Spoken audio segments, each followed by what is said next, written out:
and negotiate your claim with the insurance company, working only for you, making sure you get everything you're entitled to, not what just some adjuster working for an insurance company thinks you should get. Call SunPoint today at 888-247-7865 or contact us at sunpoint.us. SunPoint Public Adjusters, the gold standard in public adjusting. License number 2N14884. With 25 award-winning years in Northern California, Ashton & Price is your local injury law firm.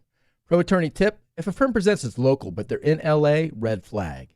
If your first consultation is not with a lawyer, big red flag. At Ashton & Price, your first consult is with a local attorney, and if serious injury prevents travel, a lawyer will come to you.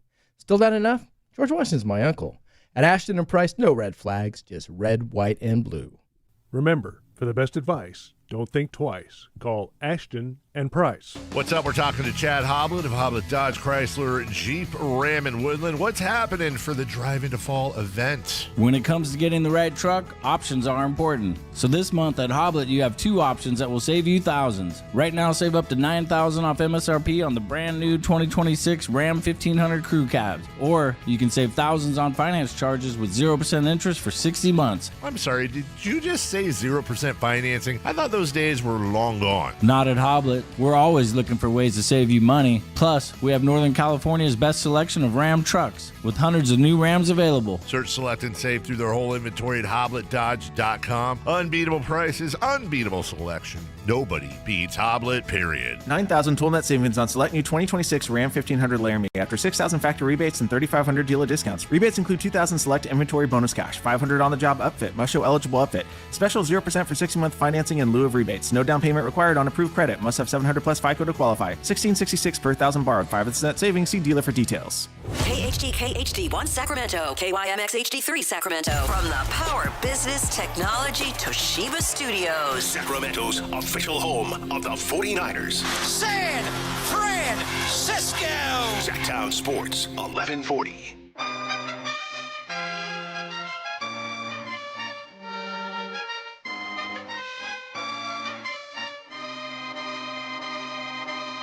Your home for Kings talk and so much more. Live and local. Allen Stiles on Sactown Sports.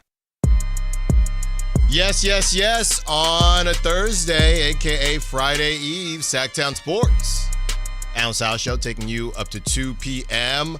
And we have made it to the first day after the great, or may I say, or should I say not so great day after a Kings game, because you can look in the sky, it's a bird, it's a plane, because it ain't no beam. There's no beam in these streets because the Kings unable to get it done to the Phoenix Suns. And it was too good to be true, right? It was way too good to be true. As I'm sitting there, the Kings up 17. Russell Westbrook's running the break. He tosses it to Nick Clifford. Nick Clifford touch pass to, Zach LaVine for the dunk. Oh my goodness. They're rocking and rolling. The Suns looked awful. The Suns looked terrible. No Jalen Green. No cohesion. That's the other argument. They had, more moves happen to them over the summer. They don't have their second leading scorer, or who we assume will be their second leading scorer. And the Kings, it wasn't what's a better example of an embarrassment of riches when it's just a lot, right? It's not an embarrassment of riches. It's too many cooks in the kitchen. That's what it was last night. There's only one ball, but the worst example of there's only one ball. This isn't there's only one ball because it's James Harden, Kyrie, and Kevin Durant. This is there's only one ball because there's Dennis Schroeder, Russell Westbrook, Malik Monk, Zach LaVine, and DeMar DeRozan. So by the time the fourth quarter came around, nobody had a lather. Nobody had a rhythm. Nobody knew who was going to take over.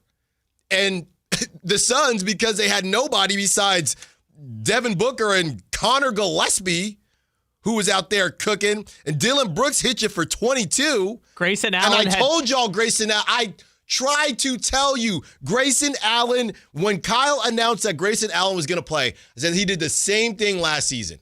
This dude, he looked Kyle. Talk about a point guard. Grayson Allen, he looked like a point guard. 18 points in the second half. Kyle, you know how many assists Grayson Allen had? 7. 7 assists. Woo. But we need 8,000 guards.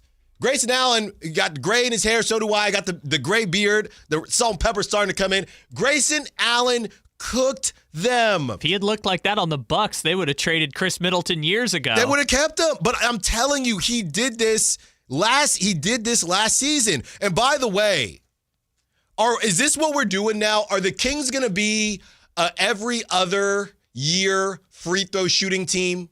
What the hell was that? When is the last time you've seen a percentage for free throws and it started with a 5? It was 2 years ago for the Kings. I don't even know they shot 56.5% from the free throw line. They missed 10. They lost by 4. They missed 10. How do you miss 10 free throws? DeMar DeRozan was clank master flex. That was just awful. 4 for 9 is completely unacceptable. I don't know what happened there. Zach LaVine, outstanding in the first half. What did he have? 8 points. He had 22 in the first half, 8 points in the second. I don't know what the hell the Sacramento Kings did at halftime. Never do it again. Don't ever do it again. Sometimes we'll try out segments, not just here, but throughout my career, and it ends up just not working.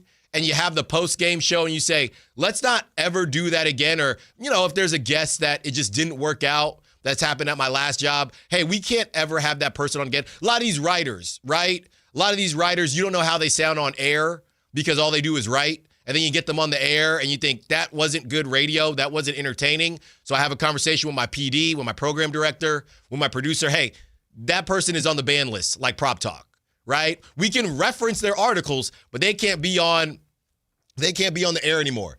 Never, whatever they did, I need a bug in the locker room.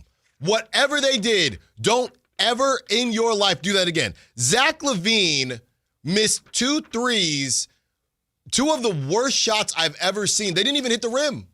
They did not, Kyle, they did not hit the rim.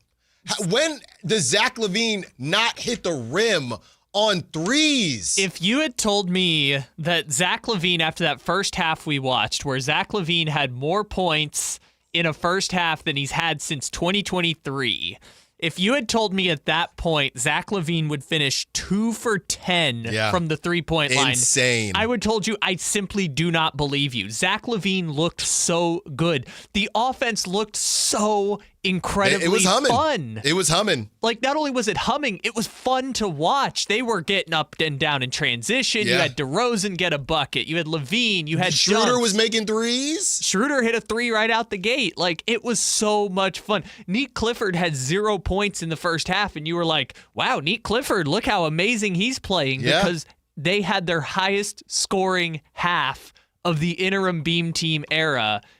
And then it just all disappeared. It all disappeared. Jeff on the chat is saying, well, there are halftime adjustments made. Tell me more, Jeff. Tell me more about the halftime adjustments. I'm not being facetious. Tell me, and I'm not being sarcastic. Tell me more about the halftime adjustments. Because to me, it just looked like when momentum stops, when the halftime ends, we've just seen, the reason I'm not giving any kudos to the Suns until I hear more from you, Jeff, is because this is what the Kings have done. Everybody on social media was saying this is what the Kings do in the third quarter. They wet the bed. You know what? I'm dealing with my number one, my toddler Styles, baby Styles number 1. She's starting to learn, right? She got the pull-ups. She's doing a great job. Okay? Sometimes she messes up and forgets to tell us she went pee-pee. Okay? That's what the Kings did in the second half. They went pee-pee. That's what they did. And it was embarrassing.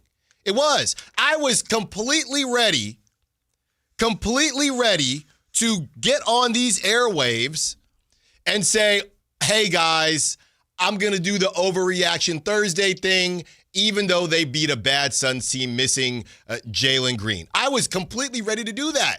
Then I'm cleaning a diaper. I come back, and the Suns are down 6 points. That was the crazy part about it. I went back and watched the highlights this morning, and I kind of forgot, like, Oh, they gave that thing away before the third quarter was over. Yeah. Like, it wasn't like, oh, the Suns slowly crept back into this game. No, they just gave it away in the third quarter, which is crazy because they were so good defensively to start the game. They had, 27 points the Suns had at the 7-minute mark in the second quarter? I think that is more of the argument that I would say versus the Suns making defensive adjustments.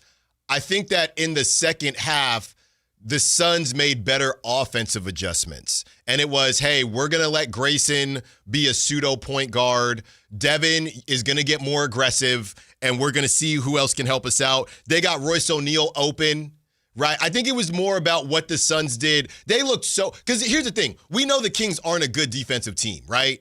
So the Suns looking clunky in the first half of a kind of – and it's not a completely brand new team. You add Dillon Brooks, you don't have KD. So a couple additions and subtractions there. I think that first half was just the Suns trying to figure out who they are going to be offense. And they're not a good team, by the way, who they're going to be offensively.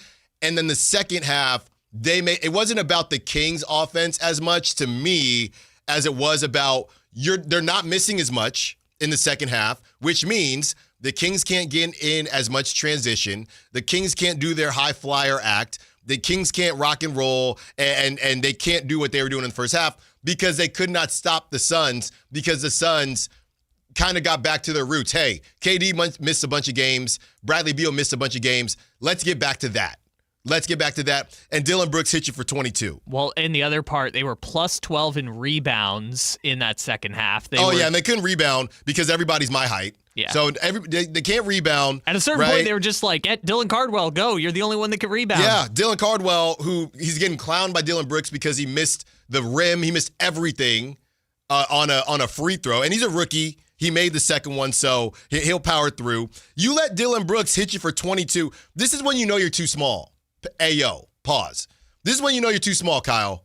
When Dillon Brooks hits you for 22 and he was 1 of 8 from three-point land. 0 for 5 in the second half. 1 of 8 from three-point land, he hit you for 22. That can't happen. That's how you lose a ball game. Grayson Allen had 0 points at halftime, came back and hit 18 on you in the second half. Like, there's so many interesting things that happened in this game, but what was most jarring was seeing them have a better first half than they had at any point in the interim Beam Team era. Like, all the points of, hey, they just needed a point guard. Hey, they can't play Malik, DeMar, and Zach on the floor at the same time. All of those points seemed validated in the first half. They were getting up and down. It was Levine in the office, DeMar in the office, but the offense still looked like it had flow. They were holding them defensively until like the last 6 minutes of the second quarter, but for the first 18 minutes, they looked excellent on defense. They did. It validated all of the decisions to run it back in that first half. Well, and again, we were still going to come on these airwaves and say the Suns are bad. Oh, right? For sure, but my point was that first half, if you look at the numbers, was better than any first half they had post the Aaron Fox trade last year. And it looked validating, and then to just watch it all disappear right away was crazy. And you know what? That's the crazy stuff. I know it's Russ's first game, but that's the crazy stuff where you're getting clowned and Zach Lowe is calling you a German disaster. That's the type of stuff that you got to remember that stuff in going into the fourth quarter. Right? That's when you got to remember this is getting embarrassing now because they still had a shot. And at that point, I thought, look, they blew the lead, but you got DeMar. This is where DeMar can go into his office. I'll allow it, and you can go from there. But that is not the situation, and that is not what happened. So we have plenty to talk about with this game. If you are a Kings tanking fan, then yesterday, I guess, was a good day for you. I guess tiny victories. I mean, I don't think that could be a good day for anyone because of how they lost. And we know even fans that want to tank, you still want to enjoy the game. And, you know, you got to win some games. And that Suns game, I said yesterday that the Kings could go, what did I say, 10-10 over the first 20. And realistically, it was more like 8-12. I saw somebody say yesterday, I don't know how this team is going to go 5-15. Now, that may be the other extreme, but again, that game was a big one, okay? And let me tell you this much. about and we played the sound going into the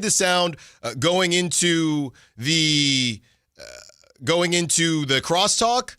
Did y'all hear about what the Jazz did? Did y'all hear about what the Jazz did? I don't necessarily know the details, Kyle, and how they managed to pull this off, but the Jazz had quite the game. Now, they've done this, and here's the thing.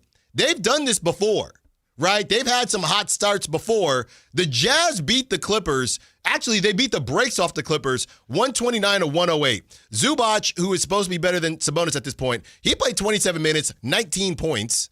Okay, Kawhi played 29 minutes at 10 points. I didn't get to see what the heck happened. No, my version of this, Allen, was at halftime of the Kings game, I just pulled up NBA.com, and I saw Jazz 100, Clippers 68. I saw that, yes. And I was like, what? The Jazz are up 30, because the final score was 21, but the Clippers outscored them by 10 in the fourth quarter. Yeah, it didn't matter at that point. They beat them by 30, basically. Right. Lauri Markkanen had 20.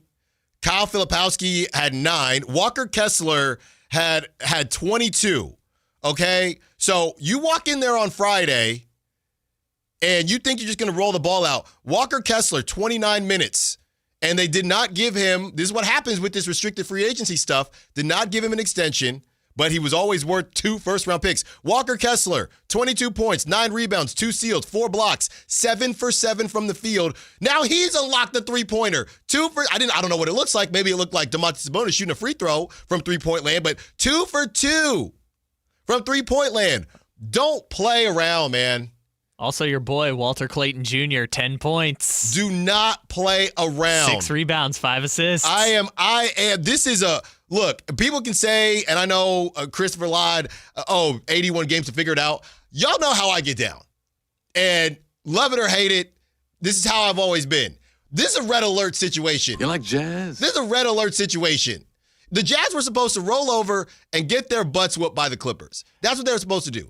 Maybe this helps because, and we'll talk more about the Jazz tomorrow, maybe this helps because the Jazz will be feeling themselves a little bit, little dip on their chip. But I don't like this at all. Keontae George with 16. Ace Bailey only had 2 in his debut.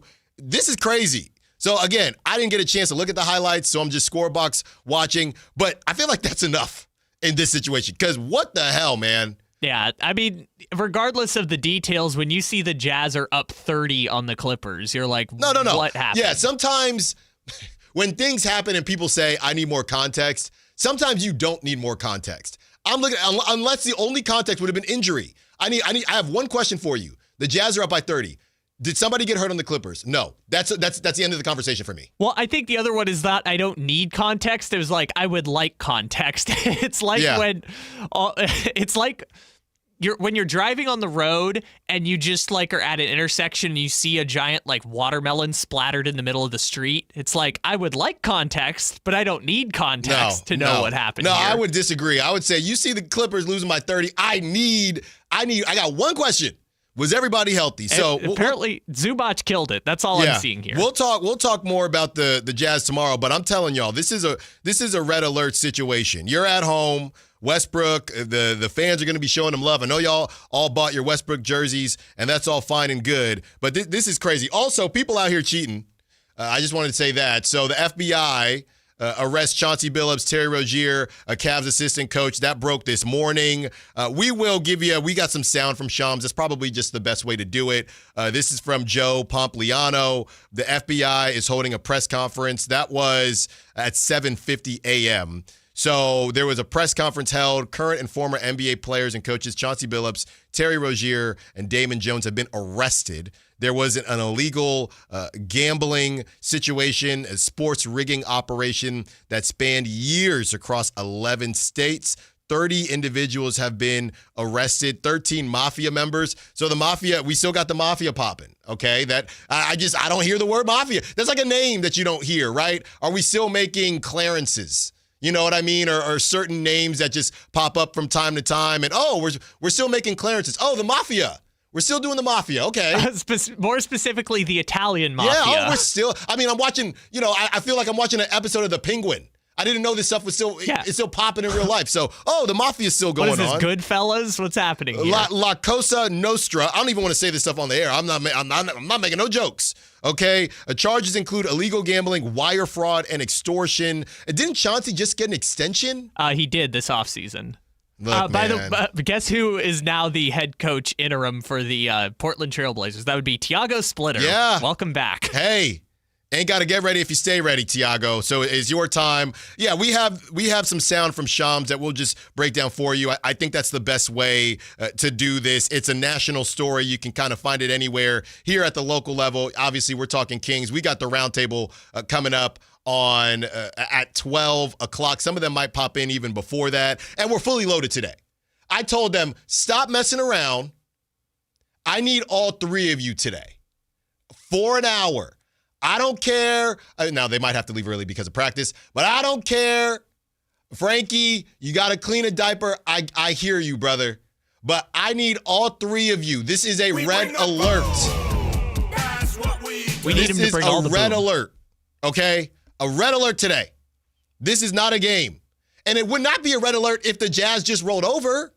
That's what I'm saying. But these kids and these young teams, they could win. You know, the Jazz did this a couple years ago where they randomly were good and then turned back into pumpkins. So you don't want to catch them in that weird stretch. Or maybe you do because Cam Boozer, here we come.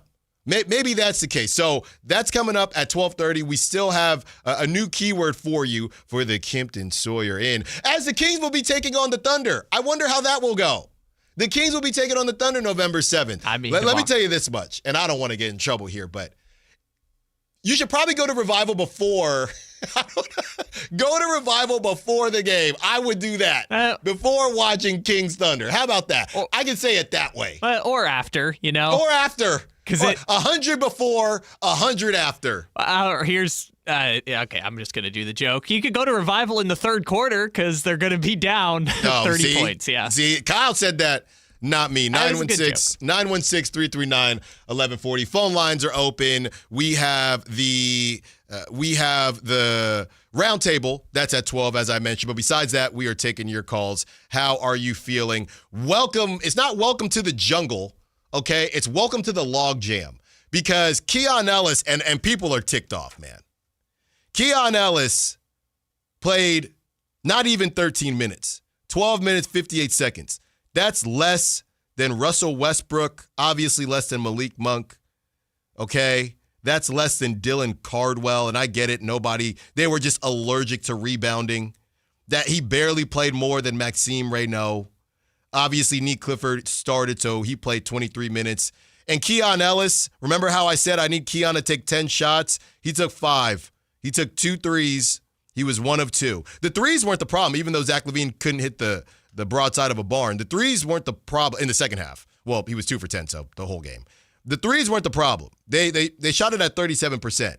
You can't shoot the free throws at 56% and expect to win a ball game and not rebound and let Connor Gillespie break your ankles, Malik Monk. You cannot do all of those things. You're not going to win a basketball game.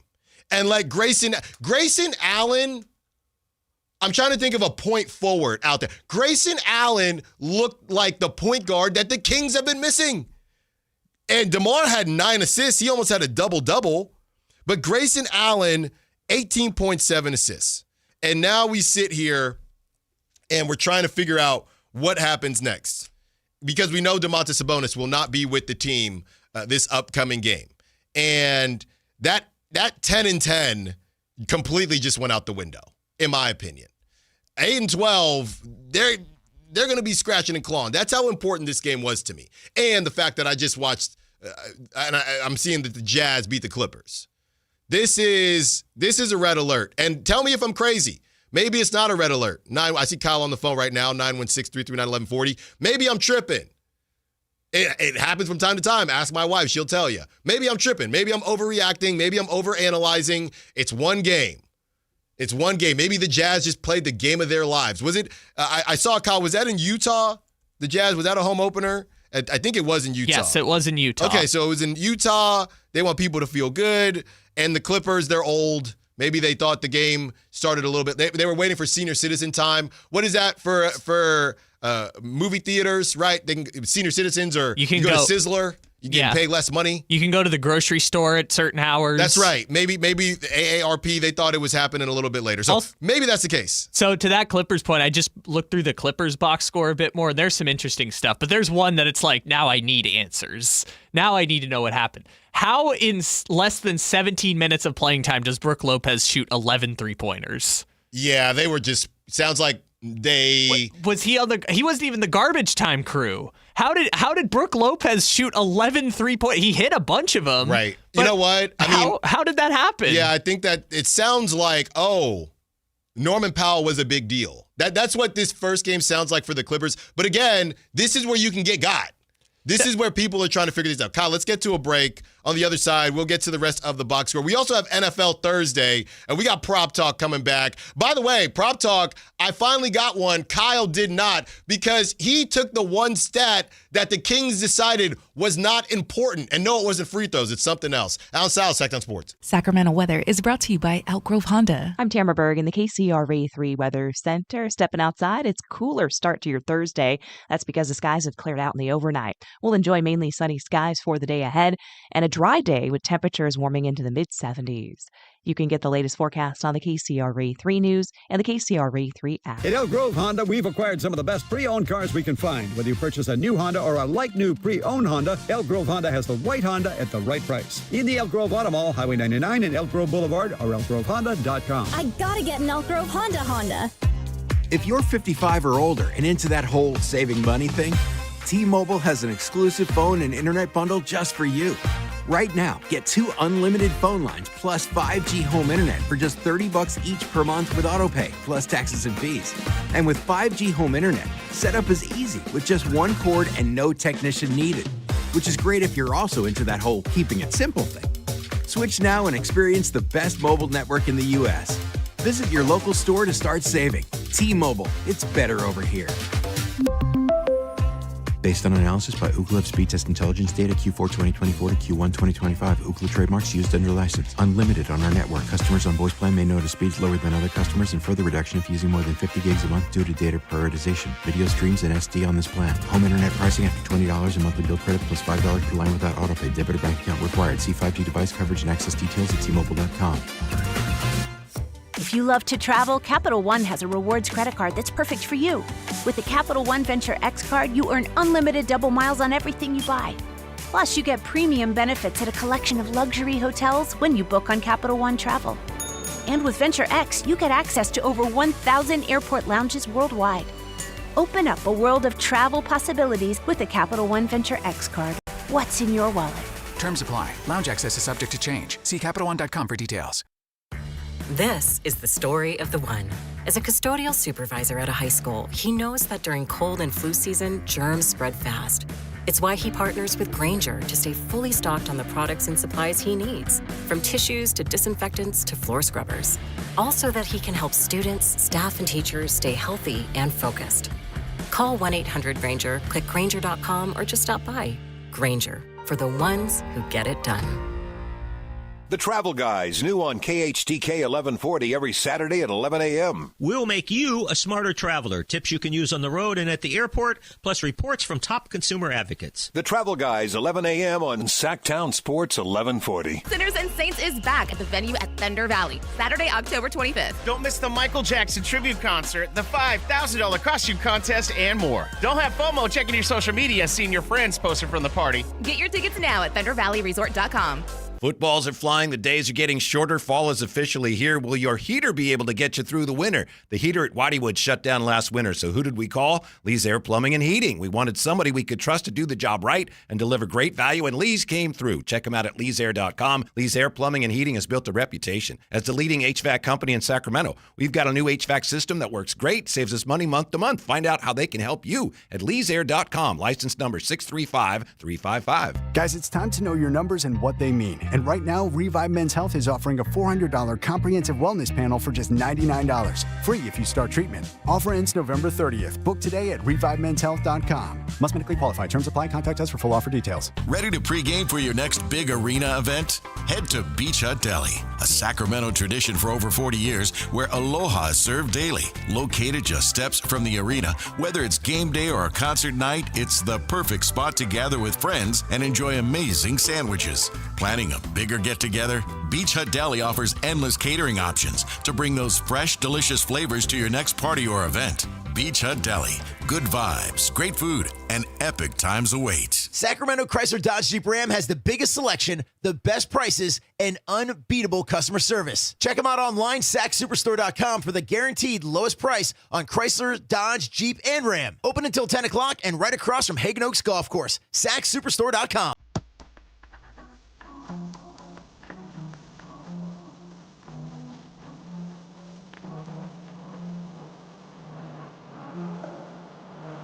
Allen Stiles. Watch the show on youtube.com/Sactown Sports 1140. Or listen on the Sactown Sports app. Minnesota Vikings and the Chargers. And Chris is going to be in here. We're not going to have time to talk Vikings, but Chris Watkins, the resident Vikings fan. Yeah, I was watching some sports talk this morning. I had the morning and the late shift. Wifey helped me out, but I was down there until about 4. I was down there for a while, feeding number 2. And yeah, nobody knows what to do with J.J. McCarthy. And we've joked before, Kyle, that your Bo Nix is my J.J. McCarthy, because I just don't understand when people decided he was going to be good. I also don't think J.J. McCarthy is definitively good. I wouldn't have taken J.J. McCarthy where he was because he wasn't that spectacular in college. He just won because his team was awesome. My whole point with J.J. McCarthy, though, is he's played 2 games in the NFL. I don't know. Yeah, he's like Devin Carter. Sure, or Trey Lance, whatever. Hopefully not Trey Lance. Shout out Trey Lance. Hey, he'll be there today, Chargers. I mean, Devin Carter, I feel like if they're DNP and Devin Carter at this point, I think we kind of know. Also, I'm looking at this. The only DNPs for the Kings yesterday were Devin Carter, Doug McDermott, Daquan Plowden, and Isaiah Stevens. Yeah, and you know what? The thing is, for him to have a DNP with the roster fully loaded is one thing. We talked about the 10, right? And how he was not a part of that 10 early in the preseason.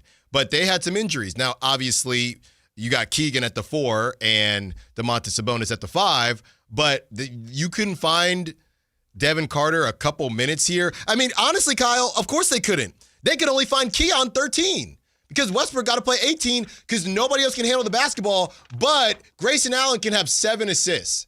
Grayson Allen can be a point guard for the dang Phoenix Suns, but we have to play Russell Westbrook 18 minutes. Also, at some point, they just saw Dario Saric and said, absolutely not. Yeah. Out of here. Yeah. No more. Dario got to 7 minutes, and they said no mas. When you lose a game, there are a couple guys that weren't negative in the plus-minus.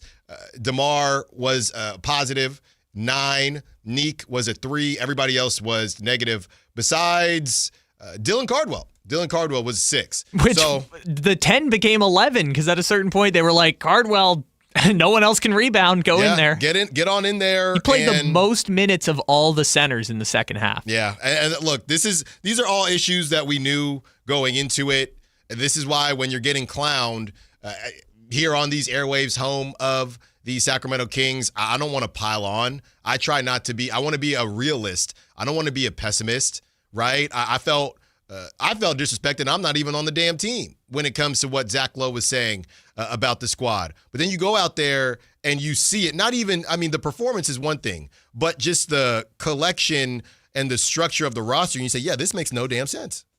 This makes absolutely no sense. You know, Maxime Reynaud, bless him. And I said this during the preseason, to be honest with you, Maxime Reynaud is a bit more raw than I would like. Hey, now. Maxime Reynaud, I would have liked him to be further along. That doesn't mean he's not going to get there, but I would have liked him to be further along. He kind of in the same vein as Dario Saric that kind of said, yeah, not yet. Not yet for Maxime, because he got in there early. So it's still early. Obviously, it's only one game. But the problem is, and the reason I'm reacting like this is because these aren't new issues. These are all issues that we thought would pop up. And if they popped up against the garbage can Suns with no Jalen Green, what do you think is going to happen against the other 10 competent teams in the West? And by the way, this whole thing is a waste of time because Victor Wembanyama, I joked with y'all before, and it really wasn't a joke.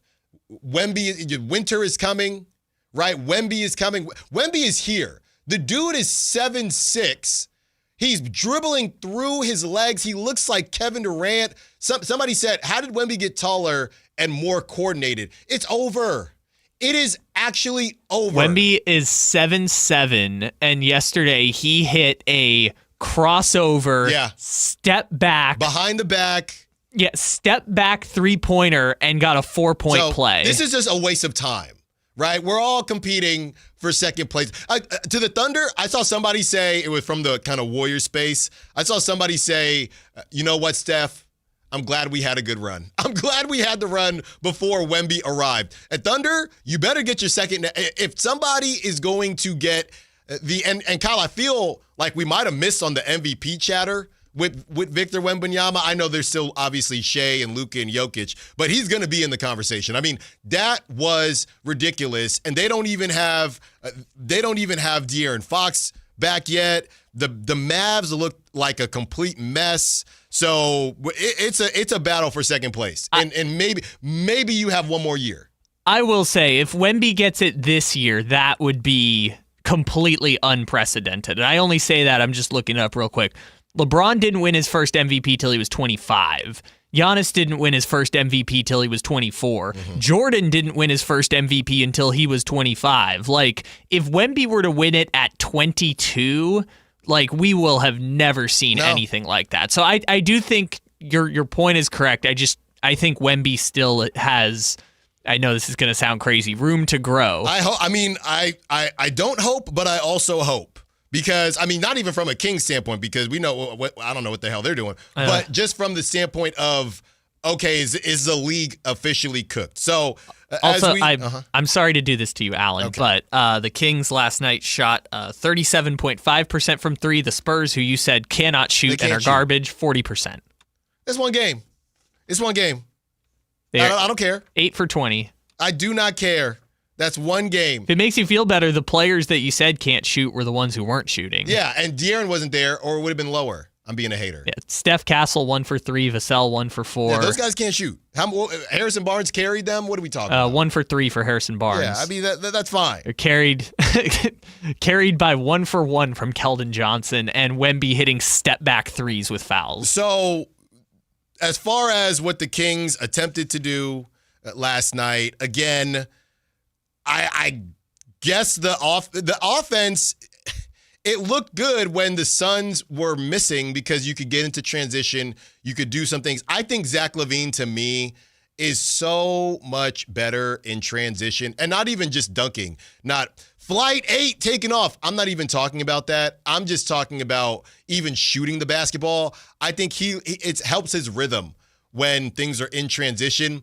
When the team can't make stops, and you're starting from a set offense, Zach LaVine is, to me, not nearly as effective. And that would go into what happened last night when you stopped getting stops and you had to go for more of a set offense, which we still aren't sure what type of offense they're running. You saw Zach LaVine struggle. You saw Zach LaVine struggle in those moments, and you needed him. You needed him in those moments, and you did not have him. And the Kings, as a unit, they just were shell-shocked in that third quarter. They had no clue. I still can't get over the 56% from free throw. DeMar DeRozan 4 for 9. Drew Eubanks 2 for 4 from free throw land. I mean, it was really just DeMar who sunk them. 5 misses. Dylan Cardwell, the game was already over by then. Westbrook 2 for 3. I mean, Westbrook, he took 8 shots. He was 0 of 3. Westbrook, he came down, man. And he came down and he took a shot from the top of the key. Okay? 3-pointer from the top of the key. basically at the beginning of the shot clock. That's the type of stuff that I'm sorry, we don't need that. That is not why you're here. I don't need you to have the bag work. I don't need you at 37 years old. I don't need you to have the bag work. I don't. And look, these guys are going to be on these airwaves, but I'm not going to sit here and beat around the bush. We do not need Russell Westbrook taking a three with 20 from the top of the key in rhythm, whatever that looks like, with 20 seconds left on the shot clock. Yeah, every time he took a shot from the top of the key, I'm like, there's no chance that's going in. That's just not why you're here. Those shots that you just described are literally how, and I'm not exaggerating it when I say it, how Russell Westbrook became the worst volume shooter in the history of the NBA. And I get it. If you can catch him sleeping, I understand. But if you miss, you did not catch them sleeping, you proved a point. There are some positives that we will get into. Russell Westbrook rebounding the basket. I mean, he might have been the best rebounder on the team. He had 6. He nearly tied it. Nick Clifford had the most rebounds. Okay? Nick Clifford had 8.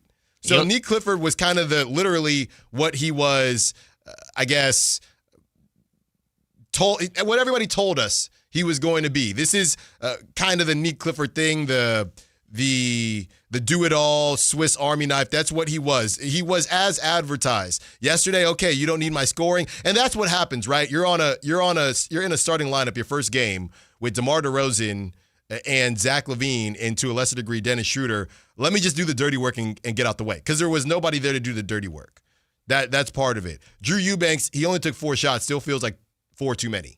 If you were to tell me he only took 4, I mean that it felt like Drew Eubanks took about 7 or 8, and that's far too many. We got Christie's cuts. Let's hear what he had to say as far as the debut, if they smelled the breakfast of the Suns, because I don't think so. And we'll hear what he had to say about the loss last night. Allen Stiles, Sactown Sports. Hey, it's Carmichael Dave here, talking to you about my good friends at American Energy Heating and Air. Now, they're upgrading their offerings to you to include plumbing, bringing that same expertise and experience into the plumbing space. They're no longer just heat and air.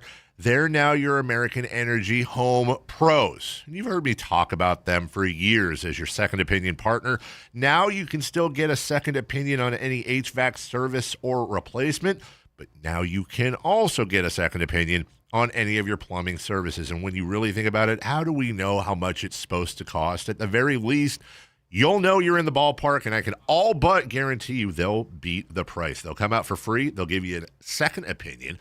And all you got to do is give them a call, 916-520-9990. That's 916-520-9990 or AmericanEnergyAir.com. Serving the greater Sacramento area since 1981. American Energy, making the uncomfortable comfortable. Just announced, Stockton Honda has been named #1 of California's best car dealers in 2025 by USA Today and Statista. This prestigious award is based on thousands of customer reviews and recommendations, ranking dealerships for service, value, and satisfaction. Out of hundreds evaluated, Stockton Honda is proud to be #1, recognized for all-around excellence and commitment to our customers. Visit Stockton Honda, where reputation meets the road. Anytime, anywhere, it's all here.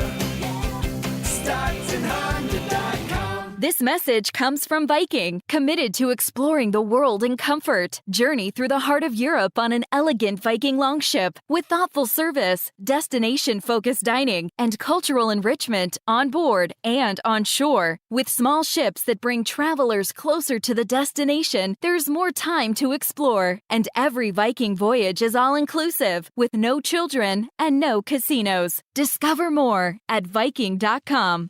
I found out that one of my players was vaping, and I said, hey, right now's the time to be honest with me. He said almost everybody in my team was vaping. The next day, all the parents came in. I said, how many of you guys think that your kids are vaping? Not one of them raised their hand. There's a joint fight to make something better. We don't sit back and let it happen. Coach Sanchez is exposing Big Tobacco's playbook. Learn how he and other Californians are beating Big Tobacco at undo.org.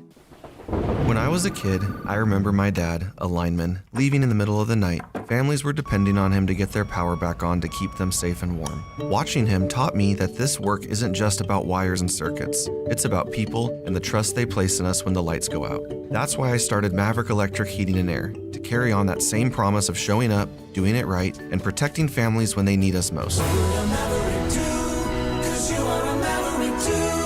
Visit callamaverick.com. If you're not looking for a brand new car, at Elk Grove Honda, we've acquired some of the best pre-owned cars we can find. We've kept only the best of our trades, and our buyer has found some of the finest pre-owned Hondas available in Northern California. You can see for yourself at elkgrovehonda.com. Whether you purchase a brand new Honda or a like-new pre-owned Honda, your car buying experience will be the same. We have the right Honda at the right price. You'll find us in the Elk Grove Auto Mall, Highway 99 and Elk Grove Boulevard. I gotta get an Elk Grove Honda. Golf to Go is brought to you by the Hagen Oaks Golf Super Shop. Here's Frank LaRosa. Born in 1892 to a socially prominent family, she was the consummate athlete, proficient in golf, tennis, marksmanship, swimming, and car racing. Many considered her the greatest horsewoman of the century. She was a pioneer in the field of golf course development with 3 world-class courses on her resume: the Women's National Golf and Tennis Club, Cypress Point, and Pasatiempo. Working for SFB Morse of Pebble Beach fame led to her second golf course development, which many consider to be the greatest golf course in the world, Cypress Point, where she developed a lifelong friendship and professional relationship with famed architect Alistair McKenzie. Pasatiempo in Santa Cruz was her third development, where she hosted the likes of Bobby Jones, Will Rogers, Babe Saharias, and more. Today, her place is alongside many others in the World Golf Hall of Fame. Congratulations, Marion Hollins, a visionary golf course architect and pioneer of the game. That's your Golf to Go. I'm Frank LaRosa. The mildest summer in 30 years has left AC makers with overstock and far below their sales targets. Your chance for huge savings. Sierra Pacific's partnership with top manufacturers mean exclusive discounts to clear inventory fast. Get premium systems installed flawlessly by friendly pros with ironclad warranties and great discounts with SMUD rebates. Plus, HVAC's tax credits expire December 31st. Call for your complimentary proposal. Visit SierraPacificHome.com. Sierra Pacific Solar Heating and Air. The guys in the big red trucks. The greatest show on dirt returns to Stockton Dirt Track. October 31st and November 1st. It's the 42nd annual tribute to Gary Patterson. 2 nights of all-out racing to the finish, crowning the 2025 champions on dirt. Tickets now at StocktonDirtTrack.com. The statewide special election is November 4th. Vote centers open October 25th. Remember to vote early and avoid the lines. Learn more at elections.saccounty.gov or call toll-free 800-762-8019.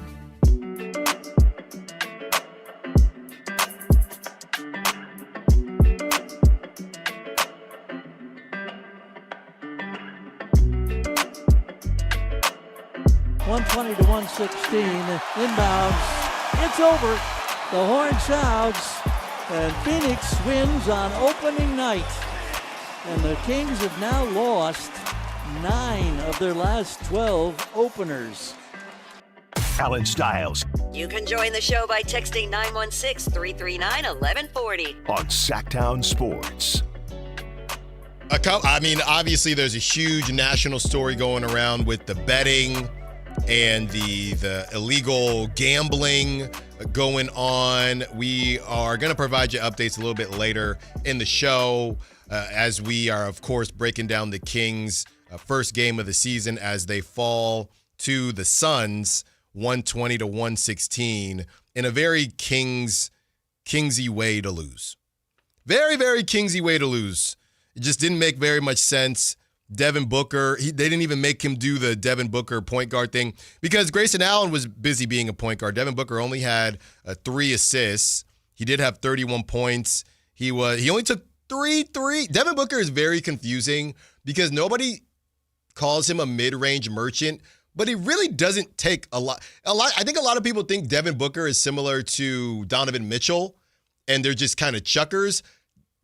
If prop talk, Schmal and Miles, he does not take as many threes as you think. Part of that is because he's got a different role every season, and sometimes he's the point guard or whatever. But Devin Booker is not a chucker from three-point land. No, Devin Booker is a big mid-range merchant, as you call it. That is, he works at his best in that like 15 to 22 foot range, basically. Yeah, and You had Dylan Brooks, like I said, 22. He was 1 of 8. They shot the three at 29%, 29.4%. They were not good from three. They also just look clunky. This is a terrible loss.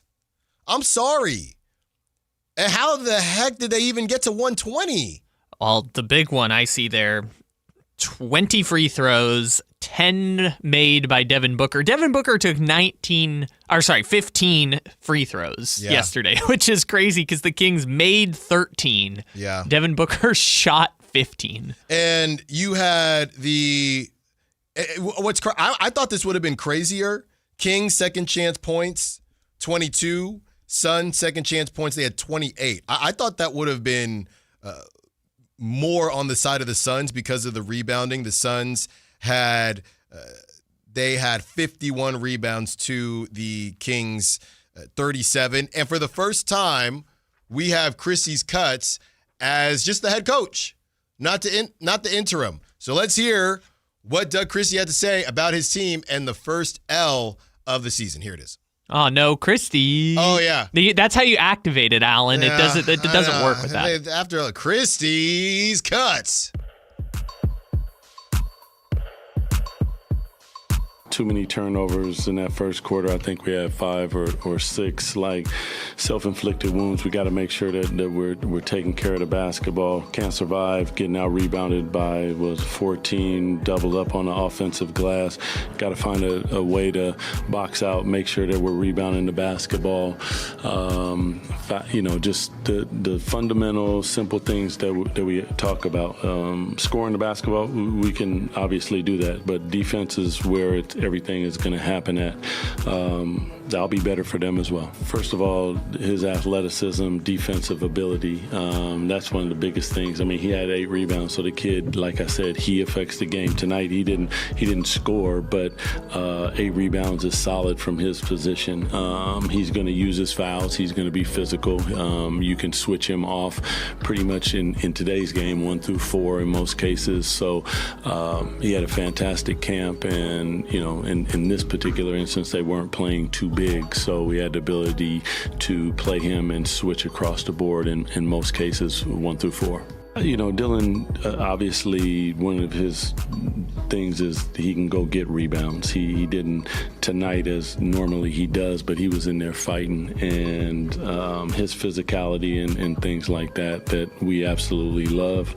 I thought all 3 bigs, they competed. It's just, it's not on just the big. It's on other guys too to come back and make sure that they're helping out rebound. And this is a team, and you're going to see a lot of teams in the NBA now because everyone kind of copies each other that they crash 5. They're sending 5 to the board. So you got to make sure that you're boxing out. It puts an emphasis on you to make sure that you're hitting people and going to get the rebound, because essentially what you're saying is on this shot, if it's missed, it's a 50-50 ball, and who wants it the most? And you can't all of a sudden pause and look at the ball or anything. You have to hit your man and then go get the basketball.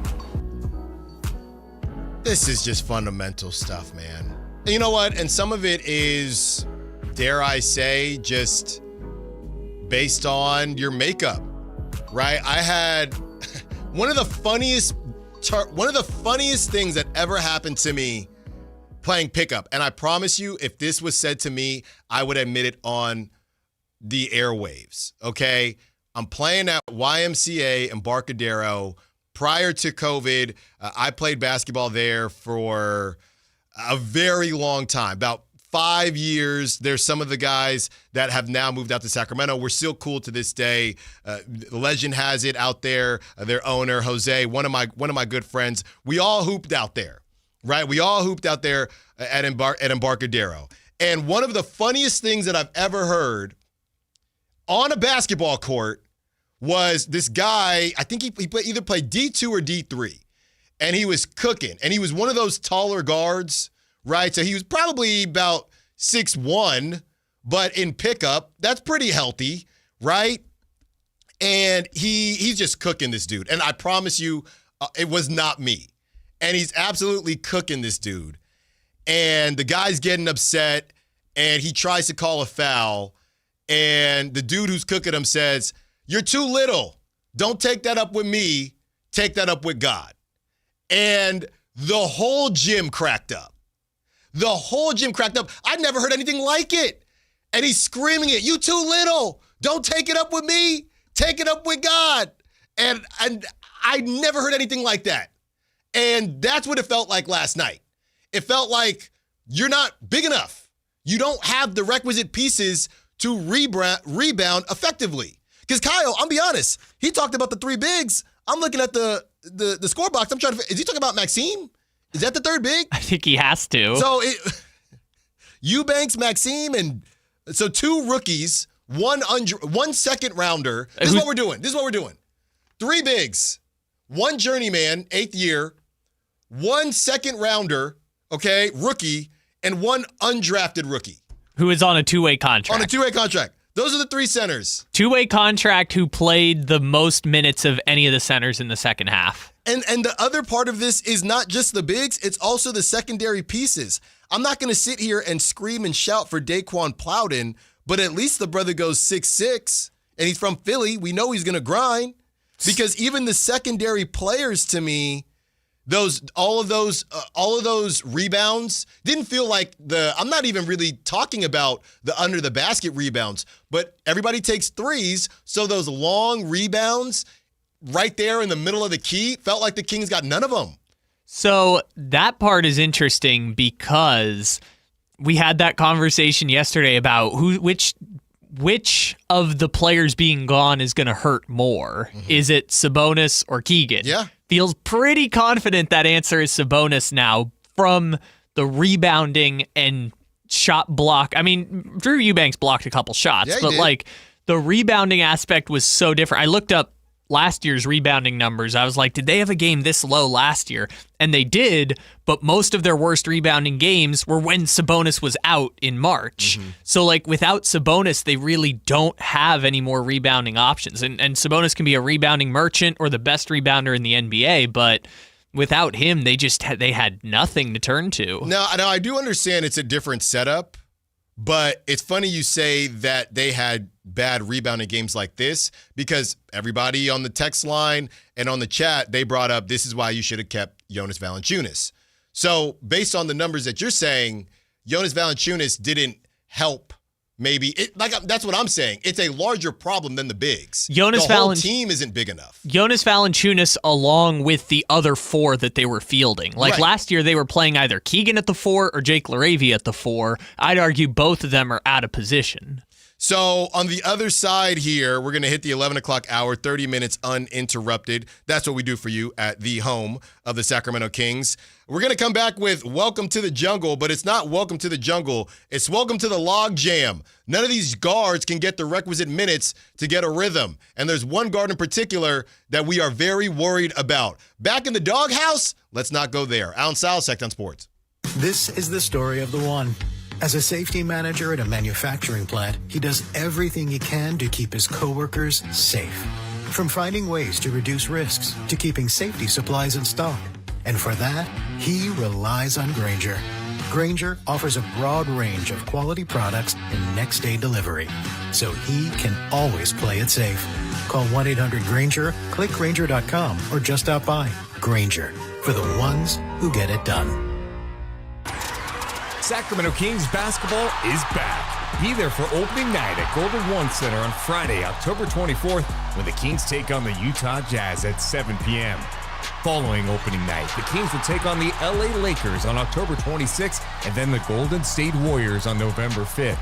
Don't miss these marquee matchups and more great games coming to Golden One Center this season. Head to kings.com/tickets to secure your seat to be part of the action.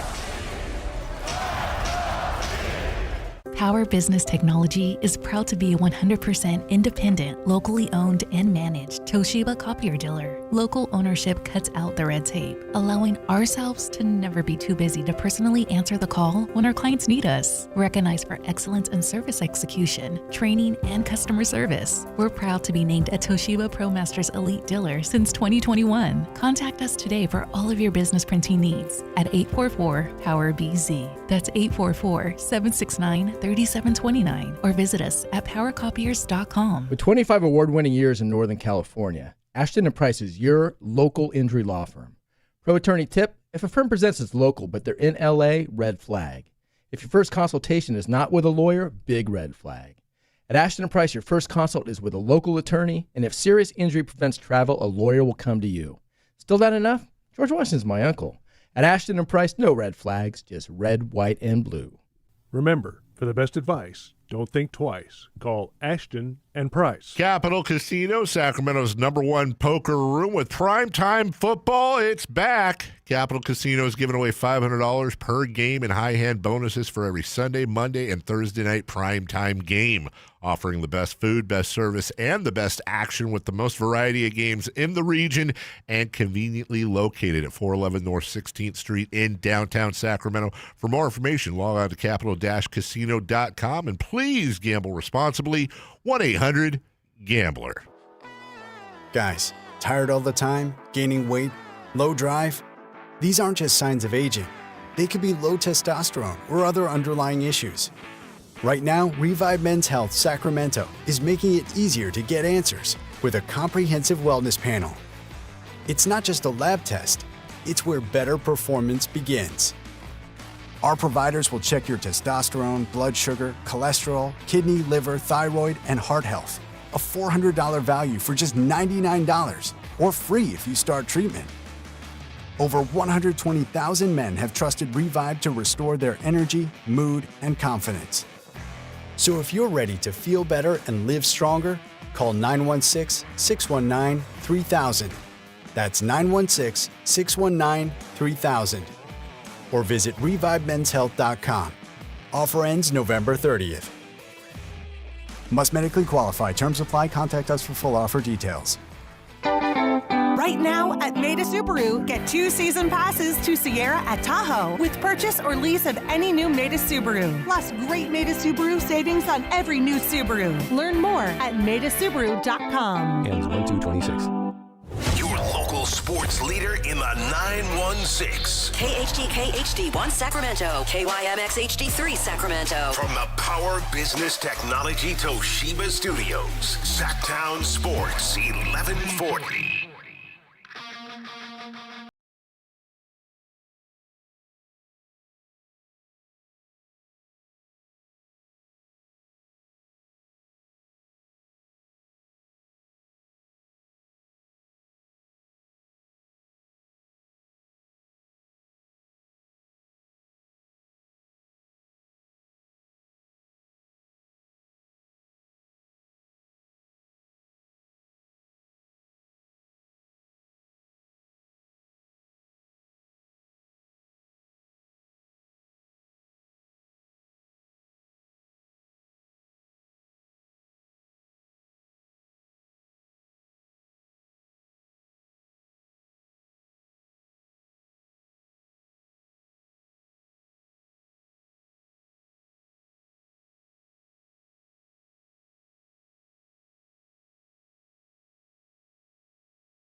Not even, sorry. 12 minutes, 58 seconds for Keon Ellis. And everyone's fears are becoming a reality. Okay? This was Doug on Keon Ellis, and it was just a very, I don't even know if it's surprising or not, but I do think it was a little surprising. Number one, when we saw Keon wasn't starting, and number two, that in a loss, he could not eclipse 13 minutes. Here is Doug on it. Yeah, listen, Keon is an ultimate professional, and he is always ready to play. In these situations, we have a log jam, so it's going to be who's playing. But his aggressiveness and his ability to knock down shots, and his defensive ability, he's going to be on the floor. He's going to be on the floor. Not tonight, though. Not tonight. Grayson Allen, come cook us. We have Hey, hold on. Colin Gillespie. Why don't you just cook? Colin Gillespie looked like, on that move, and everybody knows, I say it every other show. Malik Monk's my favorite player on the Kings. Connor Gillespie looked like the professor. I just was watching And One, right? The rise and fall of And One on Netflix. I didn't finish it, but I was watching it at the dentist's office. And Colin Gillespie looked like the professor. I'm sitting there, oh baby, don't touch him, don't hold him. Colin Gillespie was going crazy. Look, look, he only had 7 points, but Keon couldn't get no time. When you 9 of 24 from three-point land, okay? You got Russell Westbrook doing Russell Westbrook things, good and not so good. And Keon, 12 minutes, 58 seconds. This is a man. Hold on, Kyle. I'm trying to remember. So remember that guy, what's his name? A couple days ago, he went off for the Warriors. He's about 22, 23 years old. Oh, Guy Santos. Oh, yes. Jonathan Kuminga, those conversations. Keon was held untouchable, but now is getting less minutes than 57-year-old Russell Westbrook. That's what we're doing now. That is what we've decided to do with our time. And less minutes than Dylan Cardwell. That is what we've decided to do with our time. And he could hit unrestricted free agency. Don't take this too far and start to annoy people. But in fairness, Allen, we have a log jam, so it's going to come down to who's playing. It's a log jam, right? And Doug is basically saying, I got too many guys.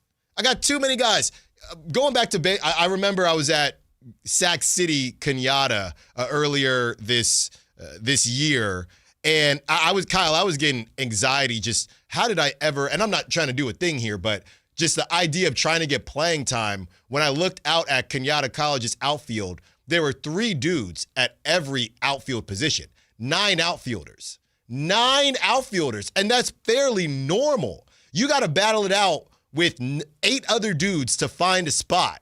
And baseball is a little bit different because your rosters are so big. But I'm thinking, man, this is crazy. And I realize that that's what the Kings are doing. And the difference is some of those outfielders stink. Some of them are actually pitchers. It's a little bit different. None of those guards can play another position. They've already moved Neek to forward. So that's a crazy part. And then I want to get to Dwayne. Keon got 12 minutes, 58 seconds with them playing Neek as a forward. They removed him from the log jam, and Keon did not get 13 minutes.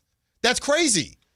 So here's kind of the interesting thing that I'm looking at going over the box score. One, that Malik Monk played 27 and a half minutes, which, doing the math, there had to be at least 1 point. I can't remember when, but there had to be at least 1 point where for a couple minutes, Levine, DeRozan, and Monk were all on the floor at the same time. Mm-hmm. But I don't think it happened very much throughout the game. But if you add up Zach LaVine's minutes and Keon Ellis's minutes, you come out to about 47 minutes and 31 seconds, which means that all but 29 seconds of the game, you had either Zach LaVine or Keon Ellis on the floor. And that weird 30 seconds, I think, in part was there was a stretch where like someone was supposed to check out, but they were at the free throw line situation. Mm-hmm. So they basically, for the most part, had Keon spotting Zach LaVine. Like when LaVine went off the floor, Keon was on the floor.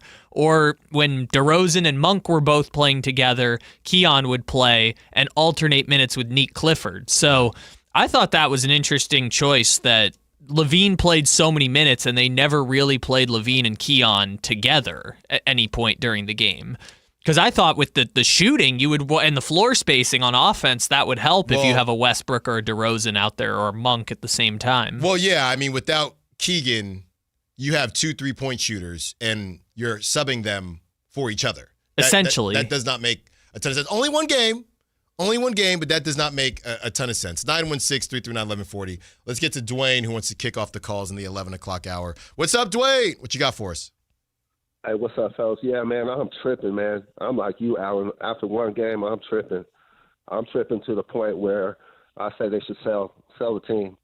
Because if this ownership group doesn't even have the basic principle of roster construction, when everybody's yelling it, and you should see it, if you don't have that in your bag, you shouldn't be an ownership group. I think it's sad for the city of Sactown because wait till it gets real bad when this turns into grumpy old black men, when they start not giving their best effort on the court and just cashing their checks.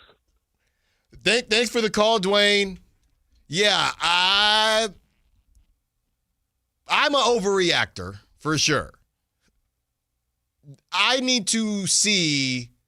I guess the only thing I'll really speak on there is we'll see what happens at the trade deadline, right? If this thing is limping and they try to convince us that they're 1 or 2 tweaks away, that's going to be an issue for people. Because, again, 34 wins, 34 and a half wins, this wasn't supposed to be a season for the Kings. We wanted to know if this was going to be a season where the Kings are the team that proved Vegas to be wrong, the way they were in 2023, the way the Pistons were in 2024. If that is not the case and they are headed towards, because at 34 wins, you're not even in the play-in. I mean, we're talking 11-12. If they, and I guess at that point you could then say, well, they could always move people in the offseason. So I guess I'll say this. Here's the safest way to put it. If they go, and I know people aren't going to like this, but trade deadlines can be weird, and it takes 2 to tango. If they are sitting at 35, 36 wins, and they finish 11th, 12th, and we're heading into the 2026-2027 season, and DeMar DeRozan and the whole crew is about to suit up again, I think Kings fans are going to say, all right, enough is enough. I think this is the one season where, and I know a lot of people have said, Sean Cunningham, hey, a lot of stuff comes off the books in 2027. I think they have to do something before then. I think that's fine for Zach LaVine, and that's fine for Domantas Sabonis would then be an expiring contract. Malik Monk would then be an expiring contract with 1 year left on their deals. That's fine, but you'd have to at least say, hey, we've made a tweak. You moved off of DeRozan, and it's just DeRozan just because of the contract situation. We've moved off of DeRozan. We got some money back. We brought in another young guy. I don't think if this goes in this direction, I don't think they can sit there and say, just wait for 2027. I don't believe they can do that. And you got to think about the locker room as well, right? You cannot be in a losing environment like that. Nobody, then to Dwayne's point, then it's going to look, if you see them smile and, they're all honky-dory and that's all great, then it's going to come off like, well, they're just cashing checks. And I don't think that's fair. That's why if this thing goes bad this season, you got to move off of somebody at the deadline. You have to move off of somebody going into next season, or people are going to say, this is a shakedown. This is a shakedown because you're worth $5 billion now because of us. The garbage man out there who's listening to Sactown Sports 1140, who spent her hard-earned money to take their little kiddo to the game, for you to run out an abomination. If it becomes that, it's not that yet, people are going to tune out. They will tune out. And then not at a large level, because we know the Kings are the pulse of this city. So not at a large level, but enough to where it will matter. And honestly, that's bad for business for me. I don't want that either. So figure it out. What's up, Kyle? Well, wow, what a great transition. No, I was just going to say, like, those things will sort themselves out. Because if we get to March, which is the quote-unquote easy stretch of the schedule, and either guys are hurt, they're 6 games out of the play-in with 12 to play, then A, people will stop paying to go to the games, yep. And B, you're going to start seeing the influx of young players playing minutes that the veterans otherwise would play. And if they go in that direction in March and April, then you know that's the direction they're going to pivot to in the offseason. Here it is, Kyle. Get in prices. This is from TickPick. This was a couple days ago. NBA home openers get in prices. I'm just going to go lowest to highest, okay? Grizzlies, $6. Yikes. Hornets, $12. Suns, yesterday's game. To get in, it cost $14. Utah Jazz, $14. The Wizards, $20. Hawks, $22. Pelicans, $25. Bucks, $26. Blazers, $27. Bulls, $29. Sixers, $30. Pacers, $31. Spurs, $32. Pistons, $33. Clippers, $33. Rockets, $40. Dallas Mavericks, $44. Timberwolves, $45. The Kings, $45. The Cavs, $46. Magic, $57. That's really surprising, the Magic of $57. I wonder who they were facing to start their season. That's a lot of money. It was the Miami Heat. That's surprising. Nuggets, $64. Nets, $66. Heat, $67. Raptors, $73. Who are they playing? I don't know, but I don't know if you saw this yesterday, Alan. Number one scoring offense in the NBA. There you go. 138 points. The Toronto Raptors. Oh, we know. Oh, we saw it. The Celtics, $80. Thunder, $92. The Warriors, $111. The Lakers, $176. And the Knicks, $233. So, Kyle, what I'm noticing is that the Kings, and look, I understand the economy. We're not trying to have that conversation. I understand that taxes, everything is different in California. But Kyle, I'm looking here. What do you notice about the other names I'm gonna say? Pistons 33, Clippers 33, Rockets 40, Mavericks 44, Timberwolves 44, Cavs 46, Magic 57, and the Nuggets 64. What's the common denominator in majority of those teams? I don't know. What is it? They made the playoffs. Oh, they did? They made the playoffs. Really? The Pistons made the playoffs, $33. The Clippers made the playoffs. And I get it. Everything is relative. Everything's more expensive in California. But the Clippers, $33. Okay, now that might be going to a tree foundation, but $33 for the Clippers at 30 there. Rockets, $40. They made the playoffs. The Mavs, they made it further than the Kings, $44. Timberwolves, Western Conference Finals, and Anthony Edwards, best name on any ticket besides, the Shays of the world, Jokic, guys like that, $44.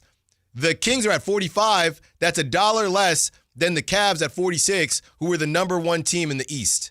Okay, and then the Magic, that was surprising.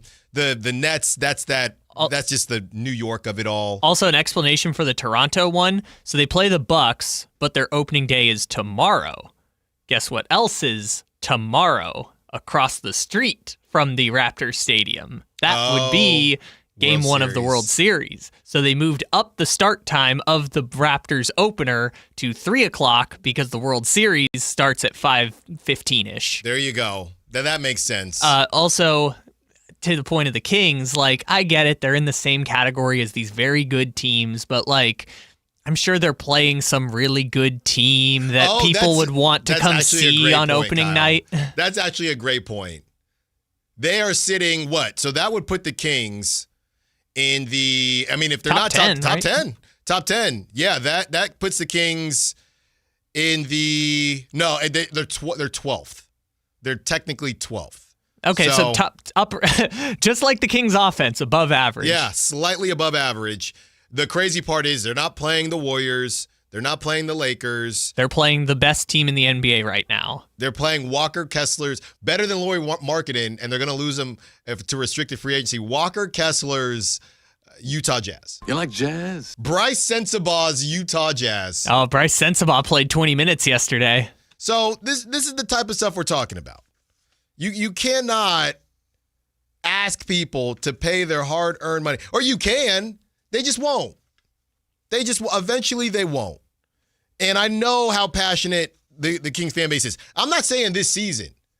I'm saying if they get through the trade deadline and going into next season, if this is part 6 of whatever this is that we're watching, that's a problem. That's a problem. And people are going to say, you know what? I'm cool. I'm good. I got other stuff. My kid wants to go to a pumpkin patch. We got to go to Apple Hill.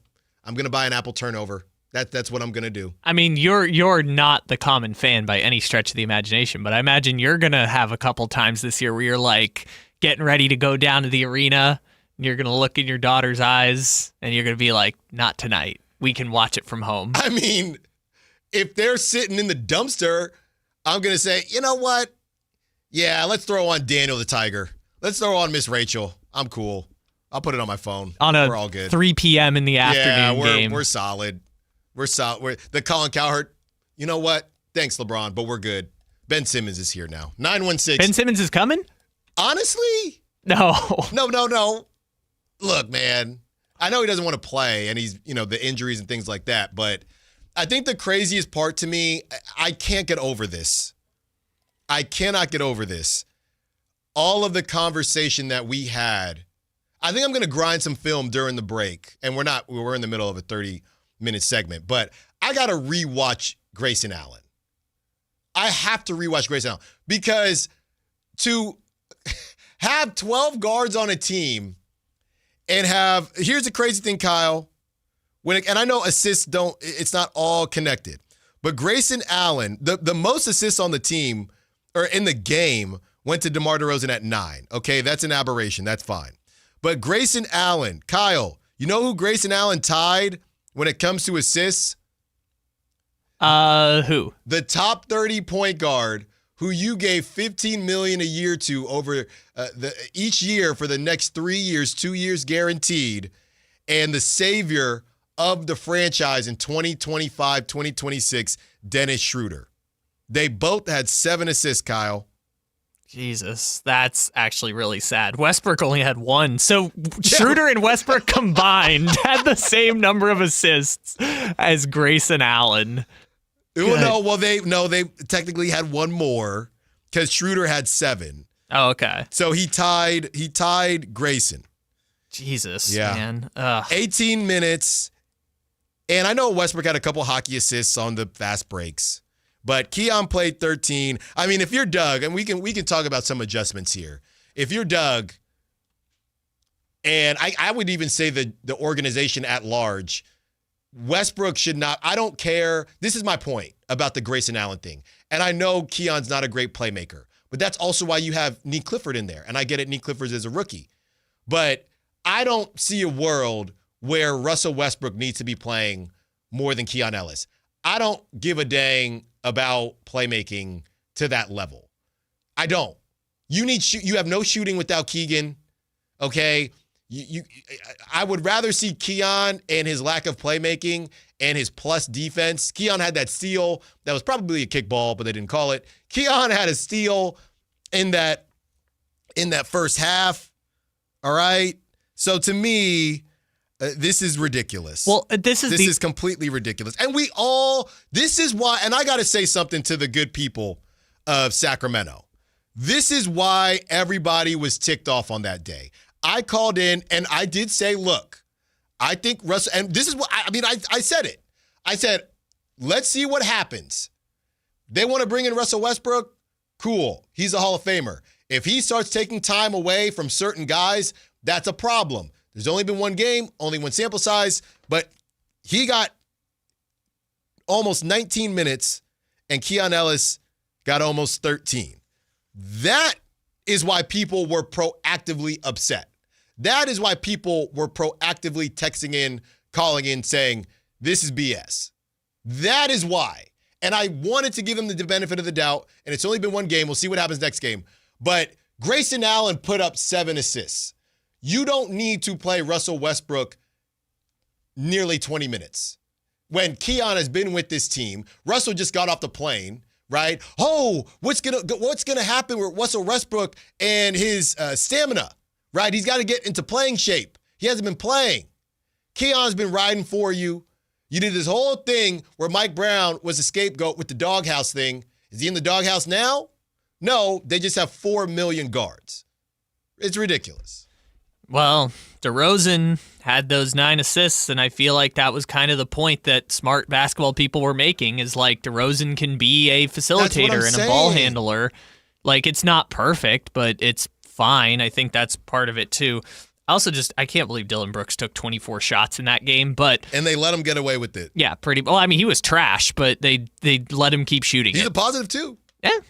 Look, the other thing that concerns me, to your point about the playmaking, is that was a bad defensive team that they're playing, right? The Suns are going to suck on defense this year. The only shot blocking they had, other than Ryan Dunn somehow having 3, which shocked to learn that Ryan Dunn had 3 blocks. Yeah, he was fine. But he didn't jump off the screen to me. 10 rebounds, though. Yeah, again, Dylan Brooks got cooked by DeRozan again. Even though we think of Dylan Brooks as this great defender, he got cooked. no defense on the perimeter. Their only shot blocker was Mark Williams, and he went in, and the Kings were like, oh my God, we've never seen such a phenomenon. But like, Mark Williams was amazing. The Kings when he didn't know. Just wait till they play at Wemby. The Kings I don't think the Kings understand that 7-footers exist. I don't think the Kings organization understands that. And to the point about Keegan Murray, Ryan Dunn, what's Ryan Dunn's position, right? That 3-4 hybrid at 6'6", no Keegan Murray, Kyle, 10 rebounds. Yeah. 10 rebounds. I mean, Ryan Dunn is kind of their version of, not Keon, but it's like, I mean, we talked about this yesterday with Steven. Like, Ryan Dunn probably has room to grow, but on this team, they need someone to play the 4. I mean, they've got the 7-guard lineup just the same as the Kings. This defense is going to stink, and all they did was just put in Mark Williams, and the Kings were like, oh, God, we've got nothing. Our offense just falls apart. Yeah, the Suns shot it at 29.4% from 3. They only shot it at 71.4% from free throw, which is normally bad unless the other team shoots it at 56.5, which is what the Kings did. The Suns turned the ball over more than the Kings. They have 15, they had 13. You know what I've always learned with the Kings, though? They tend to do the wrong things at the wrong time, right? Like the stat sheet will say one thing, but if you look a little bit deeper, the Kings had more turnover. I would guess the Kings had more turnovers in the second half. You know what I mean? You look at the three-pointers, the Kings had a higher three-point percentage, but the Kings made less three-pointers than the Kings in the second half. They don't put together a complete game. No, actually, it looks like it was the reverse. I think. Well, I know the Suns shot it better than them in the second half. I don't need to look that up. I'm looking at the turnover numbers. So in the first half, the Kings had 11 turnovers, and then they only had 2 in the second half. But I think a lot of that was just Dennis Schroeder and Westbrook were just nuking it early, which ended up being fine. I mean, again, what's the Westbrook triple-double or the James Harden triple-double is the 10-10-10. Yeah, quadruple-double. Yeah, and 10 turnovers. I mean, that's just kind of part of the equation a bit. But yeah, just looking at it here, to your point, they had more block shots. They committed fewer turnovers as a team. The Kings had fewer fouls. They took fewer free throws, but they committed fewer fouls. They had more assists. The only thing that the Suns really just crushed them at was the rebounding. Mm-hmm. And the rebounding ended up making quite a big difference because the Suns just kept getting extra chance after extra chance after extra chance to put the ball in the basket, and that's literally how they came back in the second half. On the other side, let's dig a little bit deeper into the rebounding. Doug Christie has some notes about rebounding without Domantas Sabonis. More of your calls, more of your texts, more of your Sac Chat. Allen Stiles, Sactown Sports. Tomorrow night, Kings and Jazz. Game night with Scott Marsh and the high flyer Henry Turner. Starts at 5:30 with tip-off at 7. Listen to your Sacramento Kings. On the official home of Kings basketball, Sactown Sports 1140. Sacramento weather is brought to you by Fidium Fiber. I'm Tamara Berg in the KCRA 3 Weather Center. Stepping outside, it's cooler start to your Thursday. That's because the skies have cleared out in the overnight. We'll enjoy mainly sunny skies for the day ahead and a dry day with temperatures warming into the mid-70s. You can get the latest forecast on the KCRA 3 News and the KCRA 3 app. It's about time they fix that pothole. Invented better windshield wipers. Made an internet that just works. Fidium Fiber Internet, starting at only $30 a month. It feels like Fidium. Offer available to residential customers only. Terms and conditions apply. See Fidium.com for details. Every time I turn around, my friends at Pure Talk give me one more reason to feel good about switching. This month, for instance, they're supporting Canines for Warriors, a terrific organization that trains rescue dogs and then pairs them up with combat veterans struggling with PTSD. The result? They're saving lives on both ends of the leash. This is why I switched to Pure Talk. I like being in business with an American wireless company who shares my values. Yeah, I appreciate unlimited talk, text, and plenty of 5G data for just $25 a month, and I bet you will too. But I think you'll really appreciate doing business with a company who gives back to the men and women who volunteered to defend our country. Just dial pound 250, say micro. With Pure Talk's U.S. customer service team, you can switch in as little as 10 minutes. Again, dial pound 250, say micro, to switch to an American wireless company who actually stands for something. Pure Talk. Footballs are flying. The days are getting shorter. Fall is officially here. Will your heater be able to get you through the winter? The heater at Whiteywood shut down last winter. So who did we call? Lee's Air Plumbing and Heating. We wanted somebody we could trust to do the job right and deliver great value, and Lee's came through. Check them out at leesair.com. Lee's Air Plumbing and Heating has built a reputation as the leading HVAC company in Sacramento. We've got a new HVAC system that works great, saves us money month to month. Find out how they can help you at leesair.com. License number 635355. Listen to the 49ers Red Zone Report daily, brought to you by Mountain Mike's Pizza, the official pizza of the 49ers. Mountain Mike's Pizza, pizza the way it ought to be. Hi, this is Greg Papa. Disasters hit every day. If your home, business, or building has suffered from any disaster, SunPoint Public Adjusters can help. SunPoint prepares, presents, and negotiates your claim with the insurance company, working only for you, making sure you get everything you're entitled to and letting your focus be on what's most important, your family or your business. Call SunPoint today at 888-247-7865 or contact us at sunpoint.us. SunPoint Public Adjusters, the gold standard in public adjusting. License number 2N14884. The excitement of the game is here, and so are the model year-end savings at Stockton Honda, the best Honda dealer in Northern California. Score big with low payments, more for your trade, and a huge selection. Don't wait. The clock is ticking at StocktonHonda.com. Anytime, anywhere, it's all here. StocktonHonda.com. Based on the results of the study, recognized on June 18, 2025, USA Today's list of California's top car dealers 2025. This is the story of the one.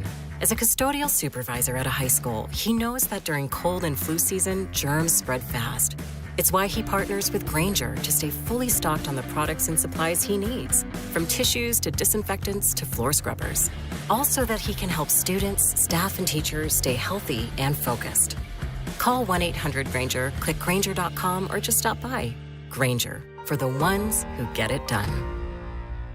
The greatest show on dirt returns to Stockton Dirt Track, October 31st and November 1st. It's the 42nd annual tribute to Gary Patterson. 2 nights of all-out racing to the finish, crowning the 2025 champions on dirt. Tickets now at StocktonDirtTrack.com.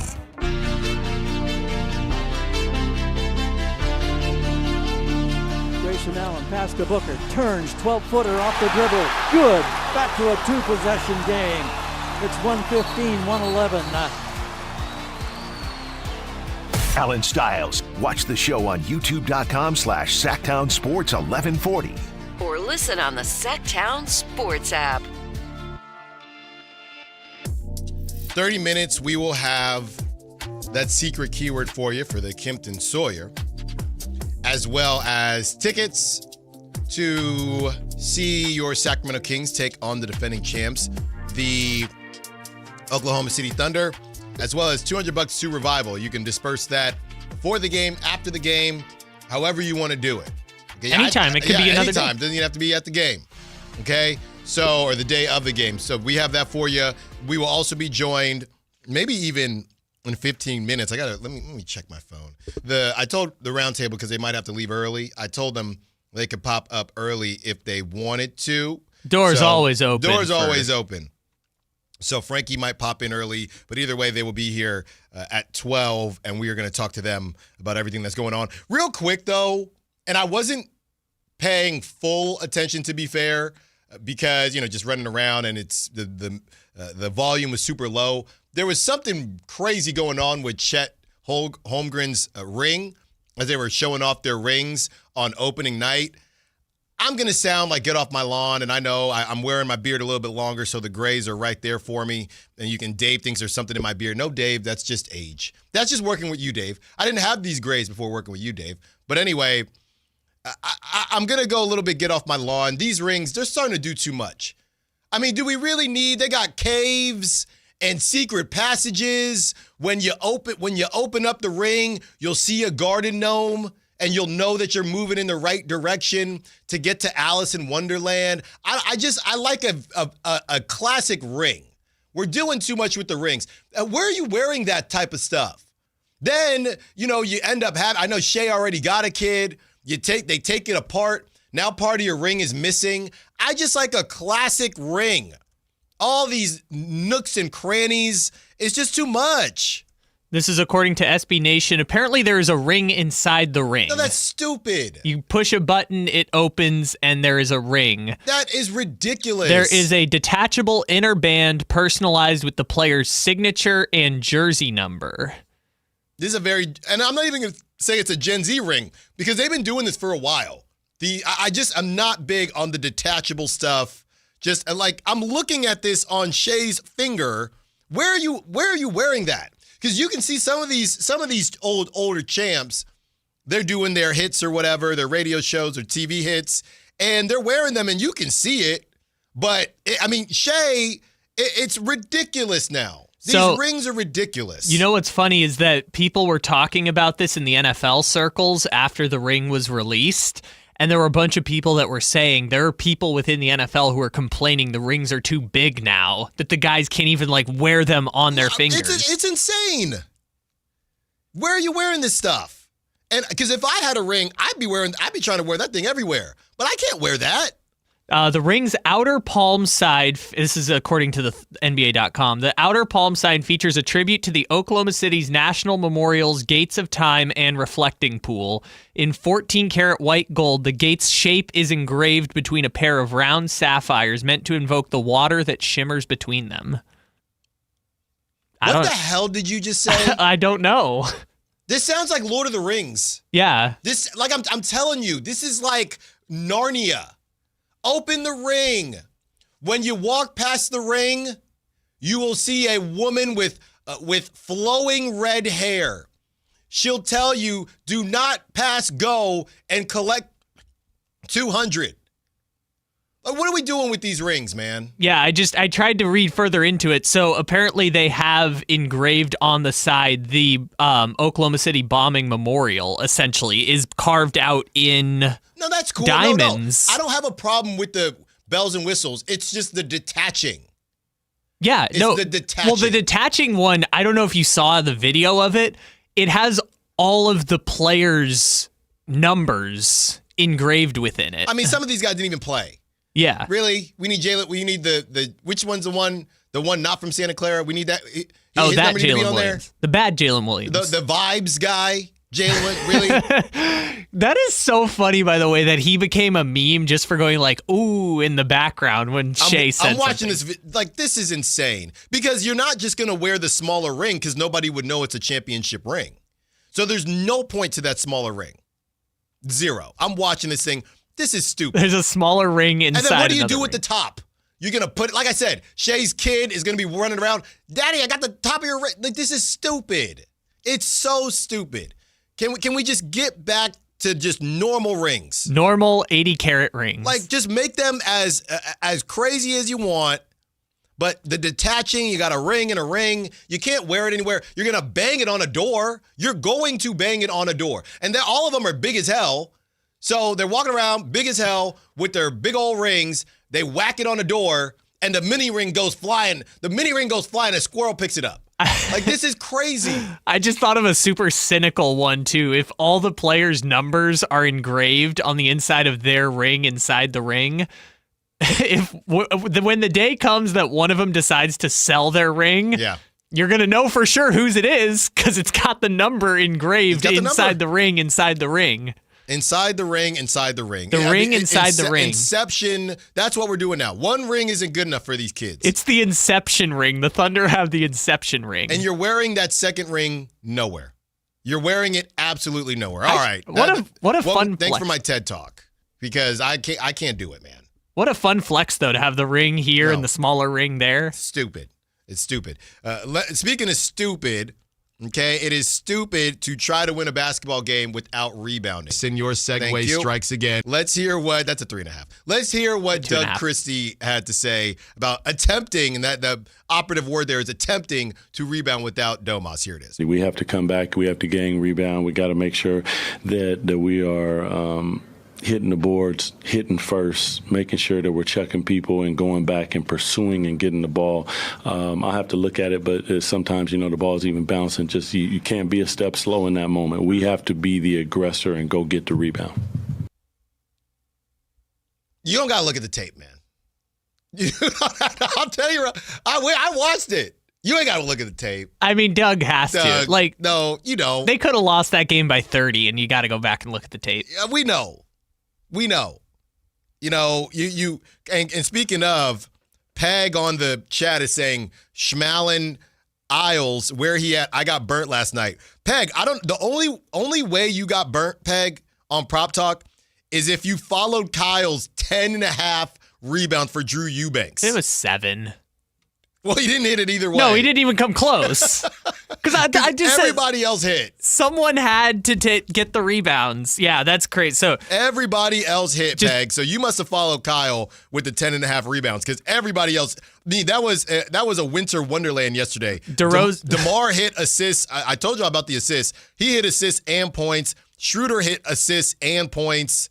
Malik, I didn't think Malik would get to 15. He got to 19. I don't know what you were on, Peg, but yeah, I don't know where you missed. Maybe Levine you missed hit. with the Suns. Yeah, Levine hit. Everybody hit. Yeah, I guess we're now an hour and 38 minutes into the show, and I feel like we haven't said enough. Malik Monk killed it yesterday. He did. Malik Monk had a great game. No, we literally sat there. I didn't know. Here's the thing.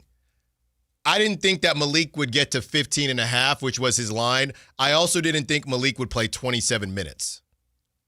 Yeah, because Malik was killing it out there. And I don't think there was ever a moment during the game where they didn't have two of either Levine, DeRozan, or Monk on the floor, which was the thing that, was it Jack Dan last year that had the rules for defending? Well, you can't have all three of them. You cannot have all three. Can't have all three, which I'm just doing the math. There had to be at least a short stretch where all three were on the floor. Yeah, but that what Jack built last season was based on Keon, too. That's what I was going to say. It was a lot based on Keon. Yeah. Keon didn't play. Keon and Keegan needed to play. And between the two of them, they both played 13 minutes. Keegan, injured. Keon, logjam. That's what it should say. That's what it should say in the parentheses. You know when somebody's injured and it says what the injury is, thumb, quad. Keon, 13 minutes, in parentheses, logjam. I did see a funny version of that this morning where someone put out Terry Rozier, DNP, parentheses, feds. Yeah. Arrested by feds. Chauncey Billups unavailable to coach. Feds. Incarcerated. 916-339-1140. On the other side, let's discuss the free throws. As my father once told me, Allen, they're free throws. Allen Stiles, Sactown Sports. Sunday, the 49ers take on the Texans. He turns, he gives Christian. Kickoff at 10 a.m. The 49ers play here. A touchdown, maybe to put it away. Sactown Sports, 1140. Okay, I have to tell you, I was just looking on eBay where I go for all kinds of things I love, and there it was. That hologram trading card. One of the rarest, the last one I needed for my set. Shiny like the designer handbag of my dreams. One of a kind. eBay had it, and now everyone's asking, ooh, where'd you get your windshield wipers? eBay has all the parts that fit my car. No more annoying, just beautiful. Millions of finds, each with a story. eBay. Things people love. Tired of hearing scary radio ads about the IRS? Tax Relief Advocates is different. TRA is here to tell you that if you owe money to the IRS, whether it's $5,000 or $500,000, we have a solution. TRA can eliminate or reduce what you owe to the IRS with zero risk to you. We have over 1,000 5-star reviews on Google and an A+ with a BBB. End your tax nightmare today by visiting TRA.com or call 800-275-1728. That's 800-275-1728. The deals are on now at the model year-end sales event at Folsom Lake Honda, your one-stop Honda shop. Looking to own or lease? Save on year-end models and drive a brand new Accord or Civic. Visit us today at FolsomLakeHonda.com, your one-stop Honda shop. As a family-owned and operated dealership since 2009, customer service is our #1 priority. Our customers love doing business with us, and you will too. Folsom Lake Honda. Go to FolsomLakeHonda.com. Your one-stop Honda shop. Everyone has a past, but what happens if you've made mistakes and made good on that past, but it keeps following you? Are you looking for an attorney to erase past records and restore your rights? Maybe even restore your gun rights? Do you need a reputable criminal defense attorney who knows even good people make bad mistakes? Well, the attorneys at Gonzalez Law Office are here to help. Find Gonzalez Law Office online at saclegaldefense.com or call them at 916-304-9187. We don't settle for less, and neither should you. When I was a kid, I remember my dad, a lineman, leaving in the middle of the night. Families were depending on him to get their power back on to keep them safe and warm. Watching him taught me that this work isn't just about wires and circuits. It's about people and the trust they place in us when the lights go out. That's why I started Maverick Electric Heating and Air, to carry on that same promise of showing up, doing it right, and protecting families when they need us most. Visit callamaverick.com. Ready to pregame for your next big arena event? Head to Beach Hut Deli, a Sacramento tradition for over 40 years where aloha is served daily. Located just steps from the arena, whether it's game day or a concert night, it's the perfect spot to gather with friends and enjoy amazing sandwiches. Planning a bigger get-together? Beach Hut Deli offers endless catering options to bring those fresh, delicious flavors to your next party or event. Beach Hut Deli. Good vibes, great food, and epic times await. Hey, it's Carmichael Dave here, talking to you about my good friends at American Energy Heating and Air. Now, they are upgrading their offerings to you to include plumbing, bringing that same expertise and experience into the plumbing space. They're no longer just heat and air. They're now your American Energy Home Pros. And you've heard me talk about them for years as your second opinion partner. Now you can still get a second opinion on any HVAC service or replacement, but now you can also get a second opinion on any of your plumbing services. And when you really think about it, how do we know how much it's supposed to cost? At the very least, you'll know you're in the ballpark, and I can all but guarantee you they'll beat the price. They'll come out for free. They'll give you a second opinion. And all you got to do is give them a call, 916-520-9990. That's 916-520-9990 or AmericanEnergyAir.com. Serving the greater Sacramento area since 1981. American Energy, making the uncomfortable comfortable. Guys, it's time to know your numbers and what they mean. And right now, Revive Men's Health is offering a $400 comprehensive wellness panel for just $99. Free if you start treatment. Offer ends November 30th. Book today at ReviveMen'sHealth.com. Must medically qualify. Terms apply. Contact us for full offer details.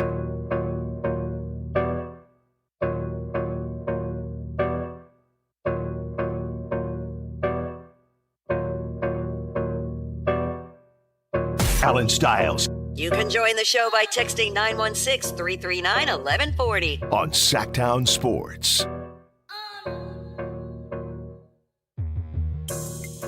He's been all over your airwaves and in your dreams. Chris Watkins joins us early. So, Chris, you guys got to get out of here at 12:45. That's what it is? Yeah. Okay, so Chris joining us early. Yeah. The rest of the roundtable will be joining us at 12. Brendan, Frankie is changing a baby. Brendan is on Highway 50. Here. I think he's in a meeting. Yeah, Brendan's on Highway 50, and they'll be here at 12. Yeah. Okay, and we will be fully loaded for the first time. First of all, of course, all season. Yeah, but I was going to say all summer even. I don't know. I think Frankie did one. Since my paternity leave. Yeah, but I don't know if we did in all. I don't think we've gone full baked potato. No, Frankie was out because of a different, not his paternity leave, but another paternity leave. We bring the boom. So he was doing other stuff. I forgot about that. So he couldn't be here. So I said, I called you guys. Many moons. I said, this is a red alert. This thing is absolutely fried. But I don't want to do the roundtable before the roundtable, Chris. Sure. So let me just get your thoughts on how bad the Kings were, specifically DeMar DeRozan. But how you find a way. Okay. When is the last time you saw a free throw percentage start with a 5? Oh man, it's been a really long time. Probably since I looked at like Ben Wallace's career free throw percentage or something like that. There were a couple games 2 years ago. I not think they were the there. 5s, bro. 50's crazy. 50 if you're is in the nuts. 50s, I'm not saying that whatever. I mean, they might have been, but the point is nonetheless that is generationally terrible. And I don't know. That's that is actually unacceptable. Yeah, you lose. Like you and I could legitimately go do that. And I get it. You know, it's easy to say they missed 10. It's easy to say, hey, well, they missed 4. And I understand there's more context to saying if they make those free it's throws. that simple. It is. It is actually that simple because like I kind of thought about it and like I think the defense, while in totality was not great. Obviously, the first quarter was good enough. I think they had enough defensive moments to win the game. Like I think again, you hold the team to 120. It's not ideal, but 29% from 3. Not ridiculous. I think Dennis Schroeder's like 8 seconds in that fourth quarter. Like that was a moment defensively where I was like, that's the kind of play that could flip a win and a loss. And I think it really is as simple as if you're not absolutely terrible from the free throw line, like you it's not pretty, but you still end up squeaking out that game. And so I think the Kings it doesn't do you any good. But I do think they did play well enough to win that game. They lost it in the details. They lost it in offensive rebounds. They lost it in free throws specifically. Those two, and then second chance points is in addition to the offensive rebounds, almost 30 second chance points. You're just not going to win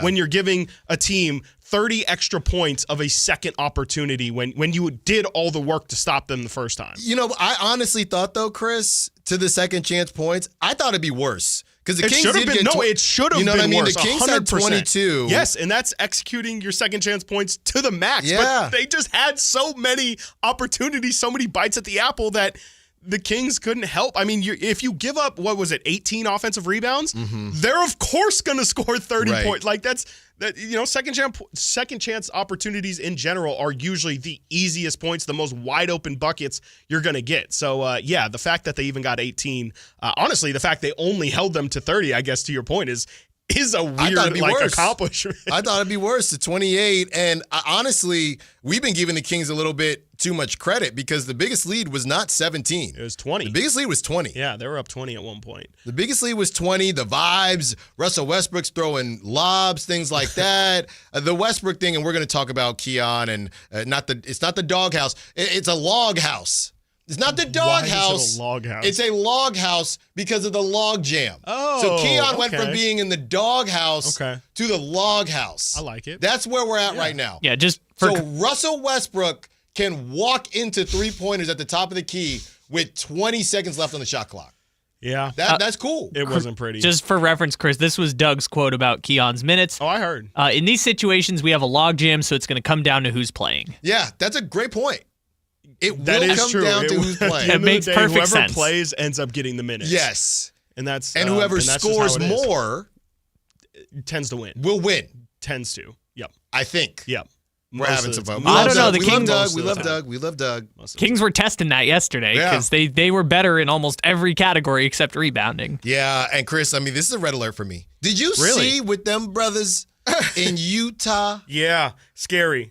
I don't know. That's very scary. Did you see what them brothers from Aspiration did to the Kings when they came here in the preseason? Yeah. That looked like two completely different teams. And that team, to your point, just got absolutely whooped by Utah. And then Utah's coming in here on Friday. You know what I'm looking at? Yeah. 2 7-footers starting for Utah. I'm looking at Lauri Markkanen and Walker Kessler. Both had 20 against Zubac in the front line that they were able to throw out. Brooke Lopez, they didn't even John have bigs. Collins, all that stuff. And Utah is just Utah is going to be a problem height-wise. Like this is going to be if we thought the offensive rebounding was an issue last night, I honest to goodness, it might be a bad day to do it, but if we're talking prop talk about the NBA on a day like today, I'm looking at Walker Kessler plus 20 rebounds. Chris, Kyle, I just saw one of Walker Kessler's threes. This is a problem. This is not a Domantas Sabonis free throw three. This brother is in rhythm. Did you see this? No, I did not. I haven't gotten to look at this to the Jazz highlights. No, you need to see this. I was going to watch them later tonight. No, you were not. I was actually. Look at this. This is a problem. Bang. I think you're over. That was 100%. I mean, that was. I think you're overselling. That's it. The closest. Where was the closest defender in that clip? He's Chris, at the free throw line. Compare that to that's a Domantas. That is a Domantas. That is a free three. That is a free throw, as we call them with Domantas Sabonis. That was quicker. Don't play with me. The form was quicker? It's butter. Okay. This is bad for a radio audience. It's butter. This is really bad for a radio audience. Go look it up. Let's see Walker Kessler. Would have still been spinning the ball. He's not LeBron. That ain't his signature move. Stare at the ball, flip that thing, do your taxes. Let's see Walker Kessler hit a step back like Wemby did. No, it's over. Why are we doing this? Yeah, no, that's actually go good. start the new league. Yeah, I was thankfully could only switch over to that Mavericks Spurs game like as the Kings were at commercial breaks or timeouts or halftime, and every time I flipped over, it was. Here's Wemby, like, for 3 minutes just controlling the game, whether it be, like, a step-back three-pointer that was an and one. He's literally blocking how I imagine you play basketball on your little basketball hoop with your daughter and how sometimes it's like, all right, I'm going to take this one seriously, and you swat the ball, like, out to the neighbor's yard. That's how Wemby is like legitimately Yeah, treating NBA 7-footers. That up and under dunk that he had, where he doesn't even jump anymore. Dumb. Yeah, it's just dumb. He doesn't even jump. No. And Well, then that's because he grew. He's 7'7" now. The boogieing in between the legs, behind the back. This is look, the Kings were disgusting in a certain way. This is disgusting in a completely different way. I don't know if you saw Alperen Şengün on Tuesday, Oh, no, too. we spent about 20, 30 minutes on it's 5 over. threes? No, it's over now. Come on. No, and he's the really one. If you want to talk about somebody who, come on, is actually taking real threes nowadays. No, he is. And I'm just saying, Walker wasn't even taking threes. Yes, for sure. Okay? For sure. We out here, look, they already said Domantas Sabonis was 6th best center in the West. If Walker unlocks this, I mean, Wemby's. Well, if you count Anthony Davis. Oh, in the West. In the West. In the West. No. This is what the streets are saying, Chris. Oh my God. No, this is what the streets are saying. Hold on now. That's crazy. Wemby. Yeah. For okay. Sure. They count just Anthony concede. Davis. Sure. They're counting him. Okay. We don't have fine. to. He doesn't want to play center, but that's fine. Even 5th. That's fine. Okay, fine. We call him 5th. Wemby, Şengün. Okay. Yeah. Sure. They want the streets saying Brendan Nunez, Zubac. Yeah, that one's crazy. You're not there yet? I will fight tooth and nail on that. And one. Kyle, who was the last one? Give me it again. Consistency doesn't matter anymore. These days. I got Wemby, AD. No, I didn't count AD for 5th. Wemby. Then you have Şengün, and the streets saying Zubac. There was one more that's ahead of Sabonis. That they said was ahead of Sabonis. Jaren Jackson Jr. Jaren Jackson Jr. Jokic, of course. Oh, Jokic. Yeah. Well, no, there's a difference between bigs and about 7th. He's 7th. Even now. Jaren Jackson, I would say, doesn't want to play center. Like, No, that guy doesn't get rebounds. That still makes him 5th with Jokic. The other one you were thinking of is Chet, because Chet's ahead of him now. I mean, Chet, all again, these hybrids. Not a center. He's so, I mean, potato, tomato. Brandon Nunez, Frankie Cardicelli. They join us on the other side to try to figure this thing out. Good luck. And you know what? I have no clue if they're going to walk me back or push me further, but that's why we have to get them on the show. Chris is already here. Yep. It's a red alert. Are they going to help me push the red alert button, or are they going to grab my hand as it's shaking and say, Allen, we got to pull you back, brother. No more yerba mates. We got to pull you back. Allen Stiles, Sactown Sports. Also, this is the story of the one. As a safety manager at a manufacturing plant, he does everything he can to keep his coworkers safe. From finding ways to reduce risks to keeping safety supplies in stock. And for that, he relies on Grainger. Grainger offers a broad range of quality products and next-day delivery, so he can always play it safe. Call 1-800-GRAINGER, click Grainger.com, or just stop by. Grainger, for the ones who get it done. Every time I turn around, my friends at Pure Talk give me one more reason to feel good about switching. This month, for instance, they're supporting Canines for Warriors, a terrific organization that trains rescue dogs and then pairs them up with combat veterans struggling with PTSD. The result? They're saving lives on both ends of the leash. This is why I switched to Pure Talk. I like being in business with an American wireless company who shares my values. Yeah, I appreciate unlimited talk, text, and plenty of 5G data for just $25 a month, and I bet you will too. But I think you'll really appreciate doing business with a company who gives back to the men and women who volunteered to defend our country. Just dial pound 250, say micro. With Pure Talk's U.S. customer service team, you can switch in as little as 10 minutes. Again, dial pound 250, say micro, to switch to an American wireless company who actually stands for something. Pure Talk. With 25 award-winning years in Northern California, Ashton & Price is your local injury law firm. Pro attorney tip, if a firm presents as local but they're in L.A., red flag. If your first consultation is not with a lawyer, big red flag. At Ashton & Price, your first consult is with a local attorney, and if serious injury prevents travel, a lawyer will come to you. Still not enough? George Washington's my uncle. At Ashton & Price, no red flags, just red, white, and blue. Remember, for the best advice, don't think twice. Call Ashton and Price. Everybody knows that Sacramento Chrysler Dodge Jeep Ram is the spot to get yourself a brand new car. That's why people are coming from all over. Folsom, Elk Grove, Woodland, Roseville. But they also have the best selection of pre-owned vehicles. All makes and models, every one of them top quality, hand-selected by General Manager Chuck Dean. Over 70 vehicles below $30,000, over 25 below $20,000. You can see that full lineup at SacSuperstore.com, and if you find a lower price somewhere else, they'll match it. And on top of that, the best car buying experience anywhere. Sacramento Chrysler Dodge Jeep Ram. Capital Casino, Sacramento's #1 poker room with primetime football. It's back. Capital Casino is giving away $500 per game in high-hand bonuses for every Sunday, Monday, and Thursday night primetime game. Offering the best food, best service, and the best action with the most variety of games in the region and conveniently located at 411 North 16th Street in downtown Sacramento. For more information, log on to capital-casino.com and please gamble responsibly. 1-800-GAMBLER. KHD1 Sacramento, KYMX HD3 Sacramento. Your home for Kings basketball for over 25 seasons. Hammer time thrown down by the league. From the Power Business Technology Toshiba Studios. Sactown Sports, 1140.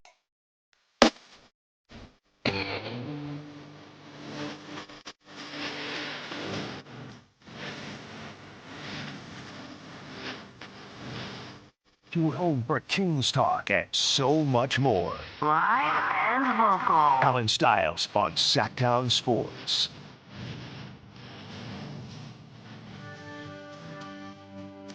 We are back, and we are back fully loaded. And for the first time, that was a great album by Ludacris. It is Throwback Thursday, by the way, and it feels like a throwback to have everyone here. And I'm really glad you guys were able to join us and get this thing going for the roundtable. Brendan Nunez, Frankie Cardicelli, and of course Chris Watkins. Guys, I'm gonna set this whole thing up, but I need to make sure everyone knows the secret keyword today to get a stay at the Kimpton Sawyer, as well as $200 to Revival and a chance to watch those Sacramento Kings from last night take on the Oklahoma City Thunder November 7th, 916-339-1140. The secret keyword today is court, C-O-U-R-T, where the Kings did not leave it all. Well, C-O-U-R-T, court. Also, wait 30 seconds to text it in because it won't count until 12 o'clock, and it's technically 11:59. We came back a little early. We'll count you. I know people. It won't count on the text line unless you wait 30 seconds. Well, I know people. 916-339-1140. All right, guys, let's get to it. The red alert, the red button's pressed. I mean, what are we doing here? I'm gonna go to Frankie first. What? Because Why? I mean, I don't know where you guys are at with this. I know I tend to overreact, but look, at this point, we know now who this team is. Hey, good to see you. Good to see you. Happy to be here. Good to see you. I like we're doing a bit to start the show. A bit? What? I don't do bits. What do you mean you don't do bits? Driving in, I hear Alan tell Chris, "Yeah, man, this thing's cooked." I mean, you can't beat. Hold on now. Could not believe it. No, hold on now. Hold on. I'm holding You on. can't beat. You had Grayson Allen. He looked like Dennis Schroeder. He looked like the all-star point guard that the Kings brought in to say the 7 assists. They had the same amount of assists, by the way. Grayson Allen, and I told y'all that Grayson he cooks the Kings. He did last year. So go ahead, Frankie. Go ahead, Frankie. Explain your team. Explain your team. 20 games they have. They're running, and Neek looked good because I've been really outspoken and optimist, a huge optimist. Well, no, you guys are saying it's not cooked. I think it's been one game, and I think that all of the concerns that we had and that people have about this team, a lot of them were confirmed last night. Yes, and there's definitely going to be an issue with the forwards and the bigs and the rebounding. The rebounding was a huge problem last night. And I mean, when you're missing a guy who has 3 straight rebounding titles, that's going to hurt a little bit. Yeah. And I'm not trying to say if Domantas Sabonis plays last night, they win that game, but it surely helps. And I don't even want to get started on free throw shooting too much because what more can you really say? When's the last time you saw a 5 to start a free throw percentage in the NBA? This ain't CYO. This ain't Yuba City youth basketball. Hold on. DeMar hasn't missed 5. There's some quality players out there. No. I'm saying I got Concord, all right? It's not Concord youth basketball. A 5, as in 50. DeMar hasn't missed 5s himself since like 2022. I mean, yeah, that's one thing that, they just have to knock them down. I'm sure after practice today, we're going to see them shoot free throws. That's all we're getting. We're never getting scrimmages again, bro. It's over. Do we Listen, have to? That's what every team does. Let's just be clear. Run here. if you miss. Yeah. You're missing two guys. Don't run if you miss. How about that? How about worry about Walker Kessler about to come into your backyard? Okay, We're so you bad. you can't have any other flies drop at this point. Go ahead, Frank. I didn't mean to cut you off. You just said this. Go ahead, Frankie. Go ahead. What? All right. Look, I get it. It's the first game of the year. They have a 20-point lead. They blow it. Mm-hmm. I think that a lot of us, and I don't know how you guys felt, there was never one moment during that hot start, or that 20-point lead, that I felt, all right, Kings are coasting. They had this in the bag. That never ran in my mind once. Right. And for a lot of other NBA teams, you're up by 20 points in the second quarter, going to half of the 17-point lead. You're feeling pretty good. I never felt that way last night. And that's just because I think we're programmed to know how this team operates. And I think when you look at the hot starts, like Zach LaVine was really impressive in the first half and even into the third quarter. What things went off the rails, obviously. DeMar DeRozan had a huge game. Crunch time, different story. And that's going to be kind of a topic of discussion throughout the year. And I know last year until February, game on the line, you know who's getting the ball. De'Aaron Fox is going to go to work. This year, Zach LaVine, I think he was, 2 of 6 in the fourth quarter or something to that nature. I have it right here. Zach LaVine was 1 of 6 in the fourth quarter. See, that's not going to cut it. So I get the concerns. I'm not sitting here saying this team is fully cooked. They very well may be. I think we all know that the expectations are low. I think I put on Twitter yesterday, I think 37 wins is my prediction. But they're missing some two pretty big, significant pieces right now. And they're trying to learn how to play on the fly with this new group. And I don't think any of us thought coming into opening night, Neat Clifford and Drew Eubanks, and Dylan Cardwell getting minutes too, by the way, but that Neat Clifford will be starting. Drew Eubanks is the starting center. He will be for the next week or so. Dylan Cardwell played 15 minutes last night in his NBA debut. Pretty wild. And that's no shot at him either. I think I get the organization's high on him. There's some things he can bring, but the depth, specifically at the power forward and center spots, is just a huge Achilles heel. They talked about when Doug said, our 3 centers, they, gave it a good go, whatever it was. You know what the 3 centers are? Drew Eubanks, journeyman, Maxime Reynaud, second rounder, rookie, and Dylan Cardwell, 2-way guy, rookie. That's what you're running out there. That's the only way you lose to the Phoenix Suns without Jalen Green, by the way. And to make it worse, you don't have a good forward to put alongside them. You're running Ryan Dunn, 4 10 guards. rebounds. Yeah, you're running 4 guards alongside those guys as well. I mean, the rebounding killed you. I'll say that if Domas is out there, I think they win that game. Rebounding for sure. And take that for what you will. He wasn't. The Suns stink. The Suns stink. They do. I will also point out. They were up 20. The Hawks, who is like the darling of the East coming into this year, they got smacked around by the Raptors. The Clippers, who everybody think is going to be much better this year, got smacked around by the Utah Jazz. By who? And guess who's coming to town? Yep. And so we'll see how that goes. But I'm just saying, it is one game. Things happen. And I would point to what you guys have mentioned, the offensive rebounds for sure, the missed free throws, but also Phoenix started switching 1 to 5 in that second half. And I thought they just went a little too iso ball, which is, you lose your offensive flow, which is why I do think that Malik made sense being out there instead of Keon. I think that Malik had good minutes. I'm sure we're going to get to the Keon conversation, but there's just little things that need to be cleaned up. It was a tragic way to lose your first game, but they have 81 more. Do we care about how many games they win this year? It's a great question. No. So I don't see why it matters. To me, especially at the beginning, we're not talking about them fighting for position seeding or whatever that. I think we were though. Well, hold on. I to Chris's point though, and I want to just real quick. I think being competitive, right? Is that the whole point? That was more what I was going to say. Is I would like them. I would definitely like them to beat Phoenix. I think your bigger point, Allen, is that there is some demons coming ahead, and if you're not going to beat the Suns and you're going to beat the Jazz, well, guess what? You have the Thunder, and then you have the Bulls, thankfully, but then you have Bucks, Nuggets, Warriors, Thunder, Timberwolves, Nuggets, Hawks, Timberwolves, all in a row. Yeah. That's a lot of losses, and so I think your point is, with it being done, I mean, it kind of already was cooked, but I just think. Yeah. I think that, again, I was never looking at this team to win games, a ton of games this year. It's more about how they look. And, I just kind of think in general last night, I think there were nuggets of really good basketball. And I think for the first half, I never thought I would feel that positive about this squad for the entire season. And so, like, the fact that they played that well in the first half, and we saw, again, like, defensive moments that I'm going to continue to point at the Dennis Schroeder 8-second violation in the last 5 minutes of the game. Like, those are really positive signs that maybe there's something here, and who knows? But when you just said you don't care about the wins, though. I don't care about the wins, but I think that at some point, like, there might be a team in here that is better than what we anticipate. There might be a team that is more competitive than what we anticipate. There might be a team in here that ends up that list of teams that I just rattled off. What if they go 5-5? Like, because they have just a better overall team, more depth than we expected.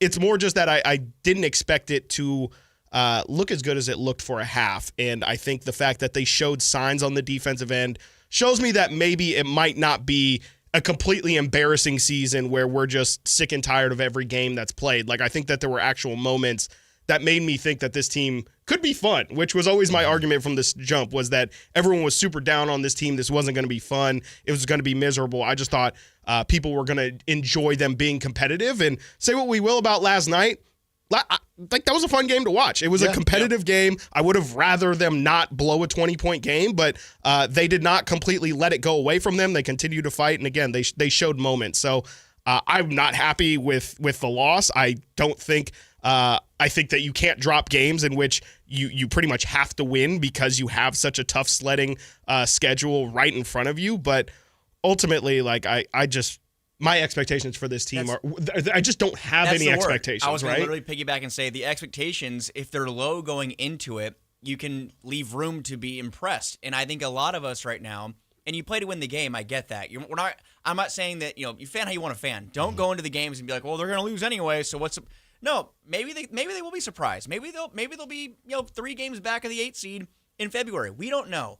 But the point is, the expectations are low, not just us at this table, as a collective, around the NBA, around the league. People view the Kings as, I think many of them are predicting them to be 15th or 14th in the West. No. I hear you on all that.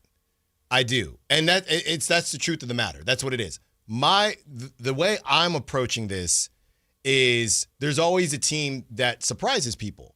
And last night, to me, I know it's only one game, and maybe they have time. Maybe they figure it out and they beat some teams that they're not supposed to beat, or Vegas doesn't think they're going to beat. But for me, my low expectations and what I've learned when we talked to Sean Cunningham not too long ago, there are a lot of fans that don't want to blow this up.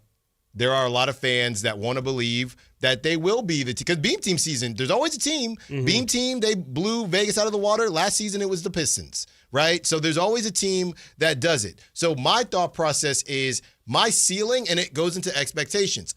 I don't know if ceilings and expectations are the same thing, but I felt like the ceiling for this team was, and maybe, Chris, to your point, we saw that in the first half. I know the Suns stink, but we maybe saw that in the first half to where my ceiling is the 8 seed for this Kings team. Now, I might be off my rocker, but that's my ceiling. So when I see you lose, but the only way I feel like you're going to get to the ceiling, unless you mess around and beat some teams you're not supposed to beat, is by beating the Suns without Jalen Green. So to me, my expectations aren't high. They might be higher than others, but that's my thought process going into it.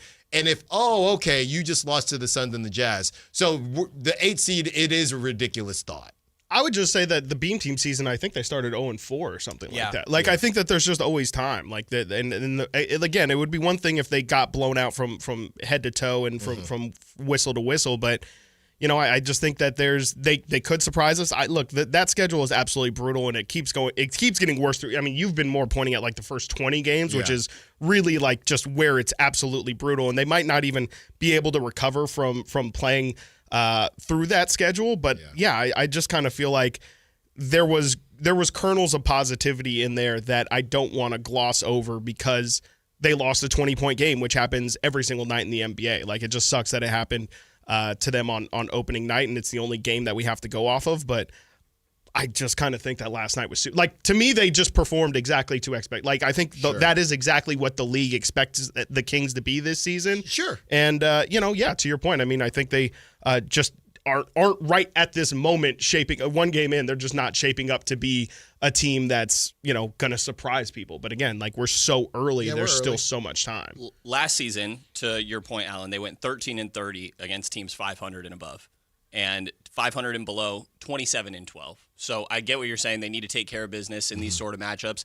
They also will win some games they're not quote unquote supposed to, and you hope it evens out throughout the course of this season. But I agree with a lot of what Chris is saying, that that's probably a good example of what I'm expecting how this year to go. Not necessarily the ups and downs all within one game, but there's going to be some games where they look like that first half team for 40 of the 48 minutes, and there's going to be games where they look like the second half team for that extended amount of time. So, I mean, again, I think a lot of it just has to do with like what is your expectation coming into the year in the first place. Something that I've been seeing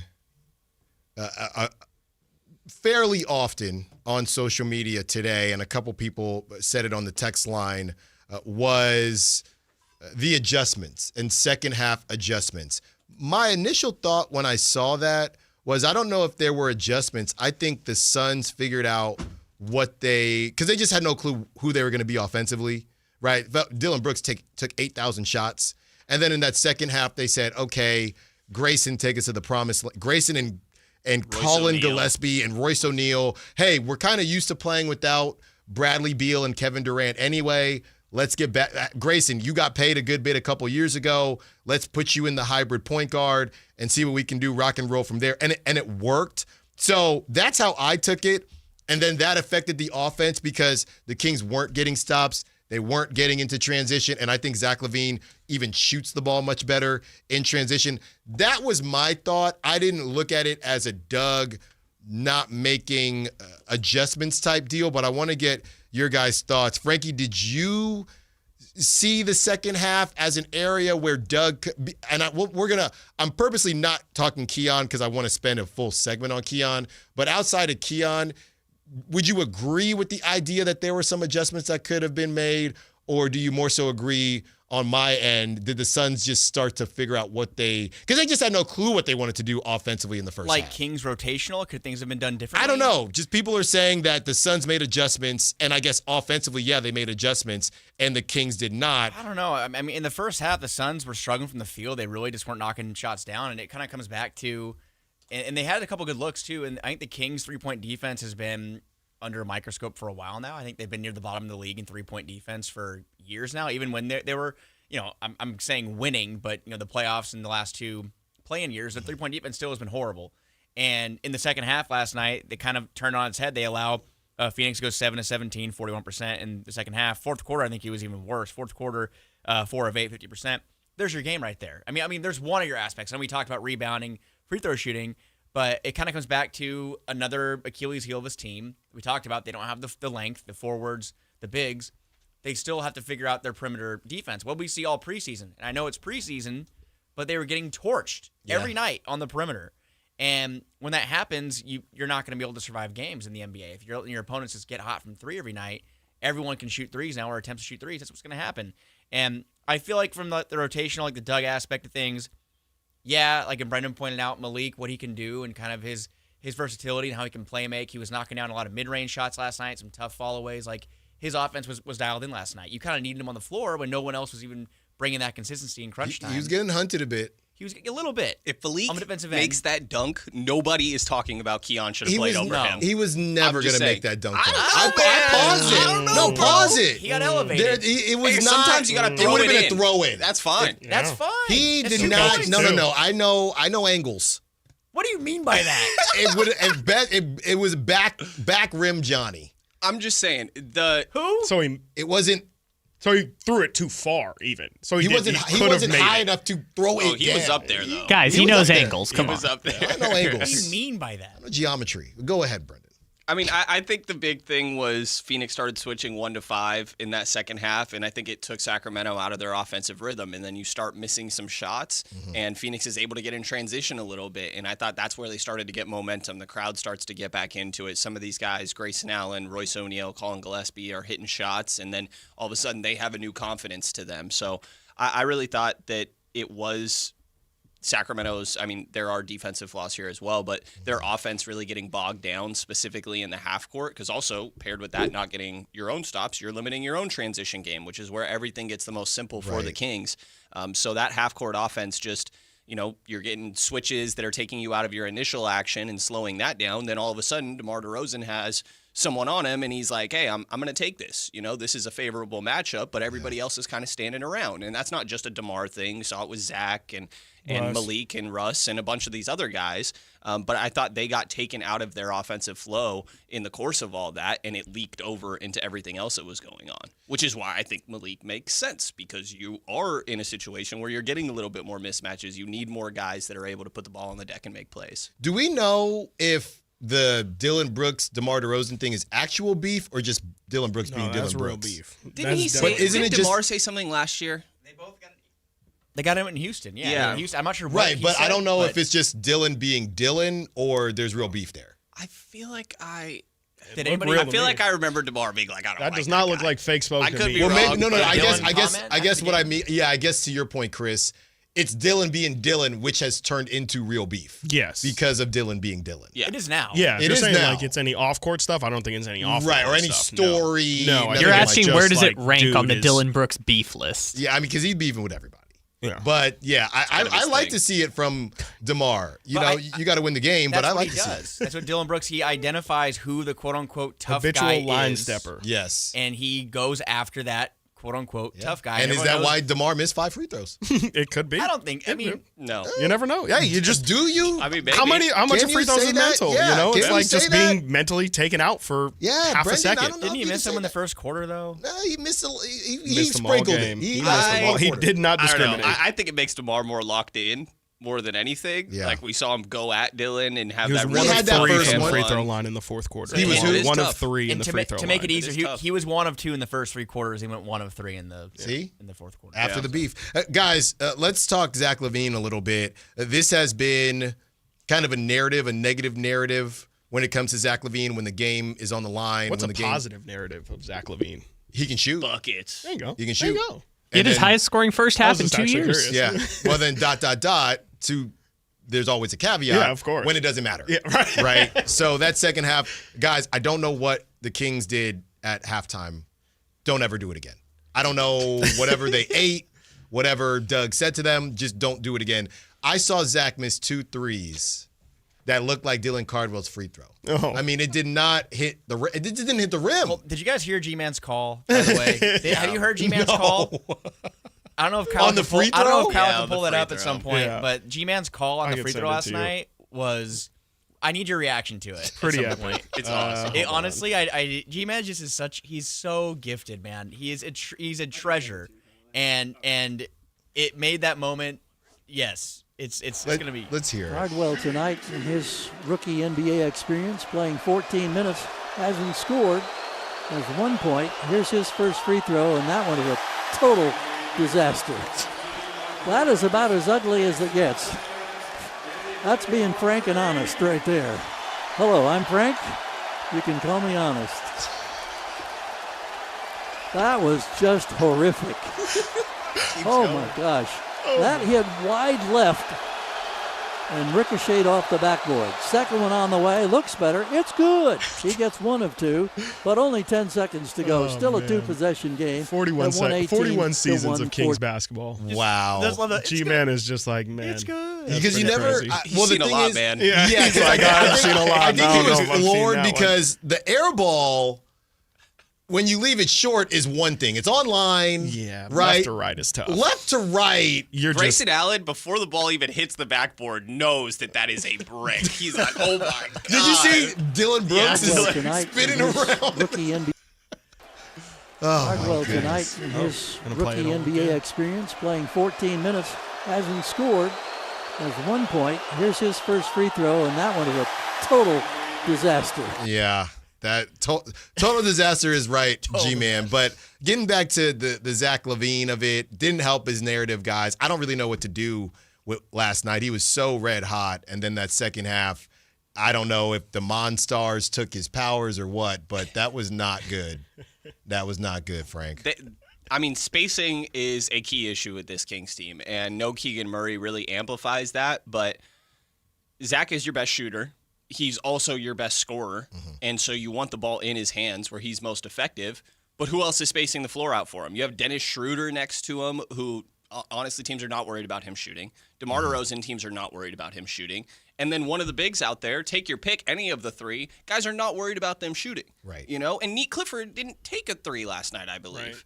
So there's no spacing for Zach to be able to do anything. All his buckets last night were like these tough leaners, you know, or step back threes, and his step back is nasty. The more I watch it, I'm like, It's every great. time he goes left, he's about to step back, and it's probably cash.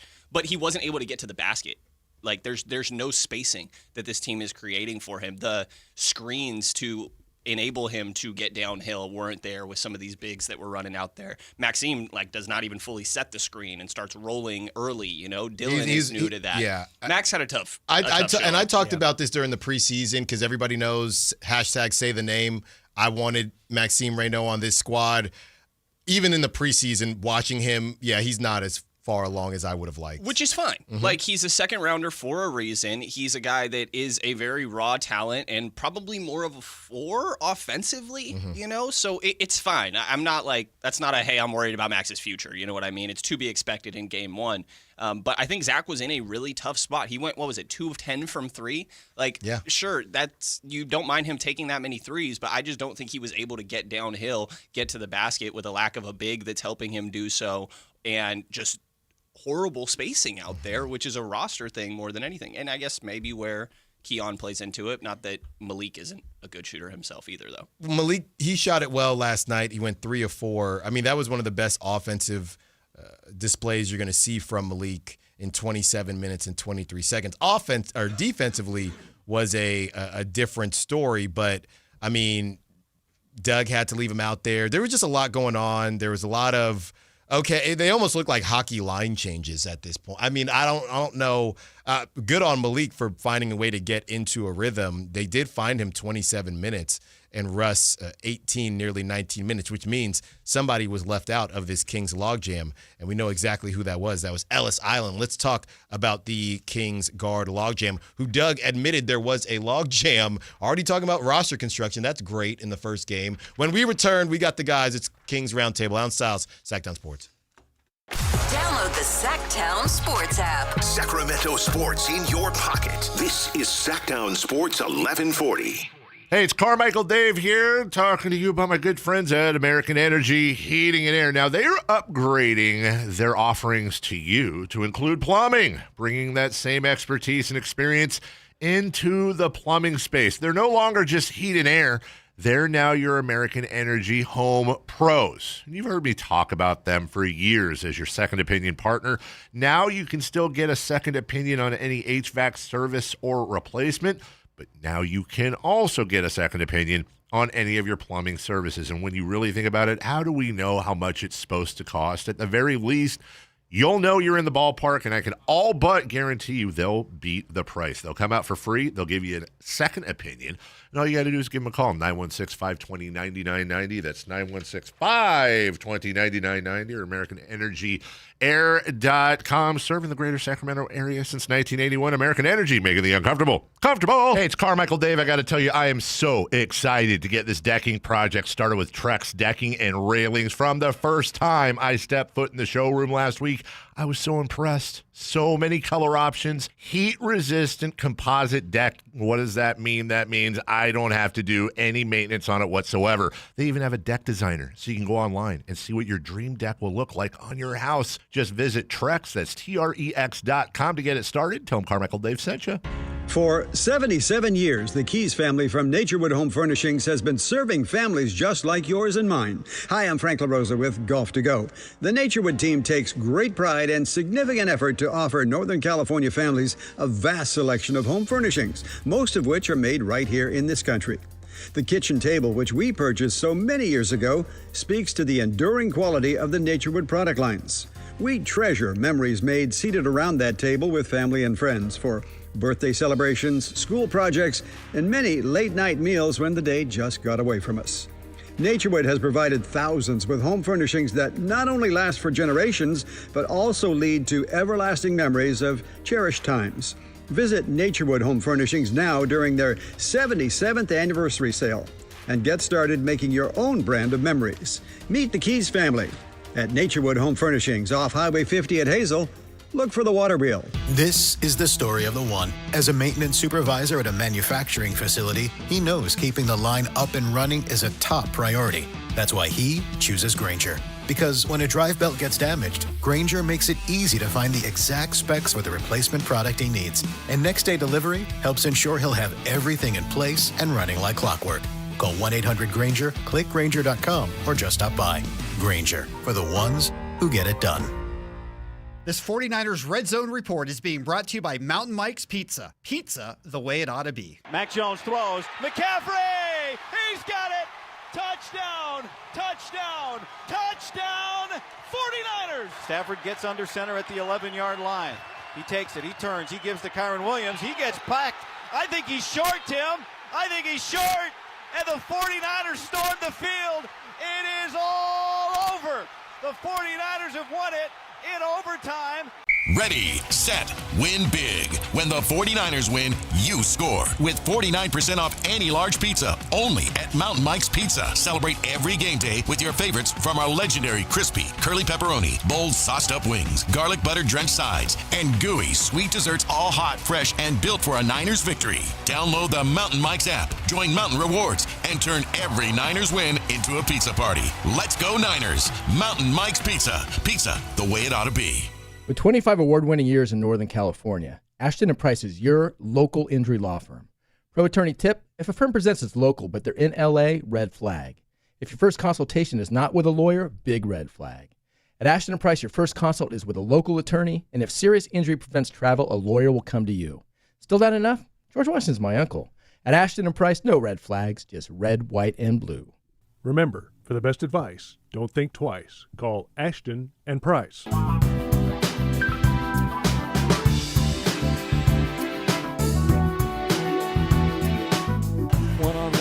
Against Brooks. Screen from Levine. Levine pops. Gets the feed. Looks left. Steps right. 1 on the clock. 3 on the way. He's got the triple. 2 seconds to go in the half. It's 71-54, and Zach Levine has a 22-point first half for Sacramento. Allen Stiles. Watch the show on youtube.com/Sactown Sports 1140. Or listen on the Sactown Sports app.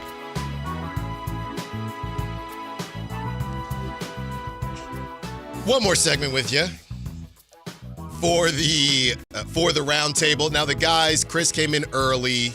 They got to run to it's shoot around or practice, fellas. Practice. Practice. Shoot okay, around is the day of the game. People want to know. Hey, all I need to know. People want to know. If you miss, do you run? If you miss, do you run? Maybe shoot 5 more if you miss. They should all shoot today their free throws with the other hand. Just to check. That sounds like a horrible idea. Just to double check. Brendan, what didn't they say? Like, we heard them last time. I think one of the coaches was like, yeah, we missed 6 free throws against, I think it was Toronto or whoever, LA, but it's like, so we all have to make 6 free throws in a row before we leave today. Like, whatever they missed, they had to make in a row. So each player? Yes. No. Are you sure? I don't think it's each player. I think it's as a collective. As a collective, right? When they go up and like alternate Liners. who's going to be the one shooting there. Yeah. Because that'd be 10 today, wouldn't it? It'd be 10, I think. Yeah. They might be getting some cardio in the game tomorrow. We might have time. We might be able to finish. And you know what? Hey, guys. hey, just real quick here. Being overworked at practice and Keon not getting minutes. Stop. Who's the coach? It feels very similar. Maybe it wasn't a Mike Brown. Maybe that guguy had some solid points. I'm just double checking. All right, let's I didn't even realize that was Mike until the second one, actually. Yeah. Let's talk about the log jam. 12 minutes, 58 seconds for Keon Ellis, and nearly 19 minutes for Russell Westbrook. Let's start with you, Chris. Am I over analyzing this whole thing? I know Keon's on a point guard and Westbrook's a point guard, but what? Just that voice was crazy. He's not a point. That's what they told us. I know. It's just that's what they sound. That's exactly what they sound like. You're that was hot. just hilarious. You're hot right now. I just thought that was funny. Am I? You want to go someone else? No. I just literally thought that the voice was funny. Your question more so being, it wasn't truly just Keon versus like Russ in terms of that minute load. More so, just is it ever acceptable for Keon to be the odd man out, especially with Keegan not playing? I mean, I think so. Like, I don't want to do the whole, like, have we overblown Keon Ellis, the role player thing? But like, I do kind of think I just don't really know where his minutes would have came from. Okay. Like, I was just looking at the first and second half minute charts. It's totally reasonable to just look at the box score and say, like, Russell Westbrook gets 19 minutes, Keon gets 12. How does that happen? Well, Russ's second half minutes, like, Russ played as many minutes in the second half as he did in the entire first quarter. So in terms of, like, adjustments and things like that, like, it's pretty clear that Doug didn't choose Russ over Keon directly. Yeah. In my eyes, it was Malik, and Malik finishes the game as well, gets in that closing lineup. I think that was justified based off of how Malik played in the first half. Malik had a terrible second half, more so a terrible fourth quarter. I was looking, Frankie mentioned Zach LaVine, 1 of 6 in the fourth quarter. Malik Monk, 1 of 5 in the fourth quarter as well. So probably not very many good numbers in the fourth quarter. There weren't, no. DeMar DeRozan was 3 of 4. That's really the only positive thing to shine. I think that he just kind of gave Malik the nod over Keon, and I think that's going to be the case on a night-to-night basis, which between Keon Ellis and Malik Monk seemed to have it going. Malik in that first half could not miss, and so I thought, honestly, in the second half, Malik should have came in sooner. I thought they really needed, when that lead was getting lost, they kind of needed an offensive punch that Malik clearly provided in that first half. I don't know, like, I just didn't think, not that Keon didn't have a good game. He put up good numbers. He had that steal, breakaway, dunk, all of that. It's the classic, like, okay, this guy, you want to put that guy on the bench. Who's coming in for him? That's kind of how I feel about Keon. You want to put Keon in. Who would it have been for? Zach LaVine, dude was on fire. Granted, again, slowed down later in the game. DeMar was on fire. He was the only one who was making shots. Schroeder, point guard, he was even playing well. And then there's the big man. So I just don't really know where Keon's insertion would have been. Brendan? Yeah, I mean, I think Malik for sure deserved his minutes. They need the playmaking, and Malik is easily a better playmaker than Keon Ellis. If we're talking rebounding, that was a problem. Keon's not helping you there. And defensively, I get why people will point to that for sure. I felt like a lot of it was that their offensive flow got totally lost. And sure, Phoenix started hitting shots, mentioned all that. But Russ is the one I would look at, if anything, right? And I get why, like to Chris's point, they tried him mainly in that first quarter and then sort of went away from it. This is still very early in the season, and Doug still has to figure out the right answer in this log jam that's going on. Keyword for today, a little hashtag log jam, I guess. Or makes me think of Robert Woodard. Shout out Robert Woodard, man. Hey. Always in your heart. Anyway, always. They could use him right now. Not really. But yeah, I mean, I just think that Russ is maybe where those minutes could have came from, because while Keon's not exactly a backup point guard, you run him next to Malik, and maybe Neek is out there as well. You have other guys that can still handle the ball in those moments. So that's really where I would look at it. But I thought Malik deserved to be out there and for sure in that closing unit. So sure, you could have found a little bit more for Keon, but I don't really think that he is solving the problems for the reason that they lost this game. Frankie? Well, and even like in a larger picture, it makes me a little, I don't know if concern's the right word. If you're in that kind of camp and you're a big Keon fan, like the concern is Keegan Murray and Domantas Sabonis, they're each going to play probably 35 minutes a game when they come back. I mean, I just wonder how much that's going to change things too, and that might hurt Neek Clifford more than Keon, because you talk about Neek last night got 23 minutes in a starting spot. Keon played 12 off the bench, 13 off the bench. I don't know. It goes back to the logjam and how many cooks in the kitchen there are, and I don't know. It's hard for me to know until we see Keegan and Domas back there about how things are actually going to work. Because if Keon's playing 11, 12 minutes when Keegan and Domas are back, I wonder if that means you're seeing 25-plus minutes from Westbrook and less from Neek. Like, you have to kind of reshuffle the deck a little bit. And I think Neek did, not to change the subject, but I think Neek did a pretty good job in his spot minutes on the defensive end. And he looked raw in a couple areas, but I do think that what he can bring, the upside there, probably you want to focus on that more than Keon, especially when you look at what Keon's contract is. His situation is there. He's an unrestricted free agent coming up next summer. Whose fault is that, Frank? Well, we're not going to – that's a different conversation. No, I'm just saying, if you're going to go there – see, man, this is what I'm saying, though. This goes back to the Kuminga thing. I mean, haven't we known for over a year now, though? Like with what part of it? With Keon, that like if he was as part of their future plans. Well, why was he? I don't want to get off track, but why was he untouchable in the Kuminga talk? I don't think he ever was really on the table. That wasn't really ever confirmed that he was ever.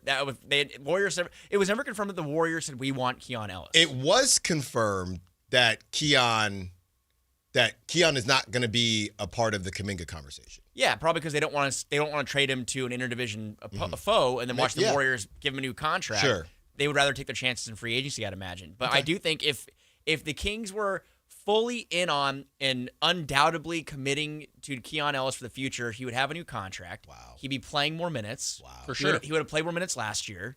Like, this is a new coach, it's a new roster, new situation. We're talking about the same thing. And I think it's because, which is going to hurt a lot of people probably in the next couple of months, unless he ends up getting an extension, he's going to probably go somewhere else and play more. That's just how I feel personally.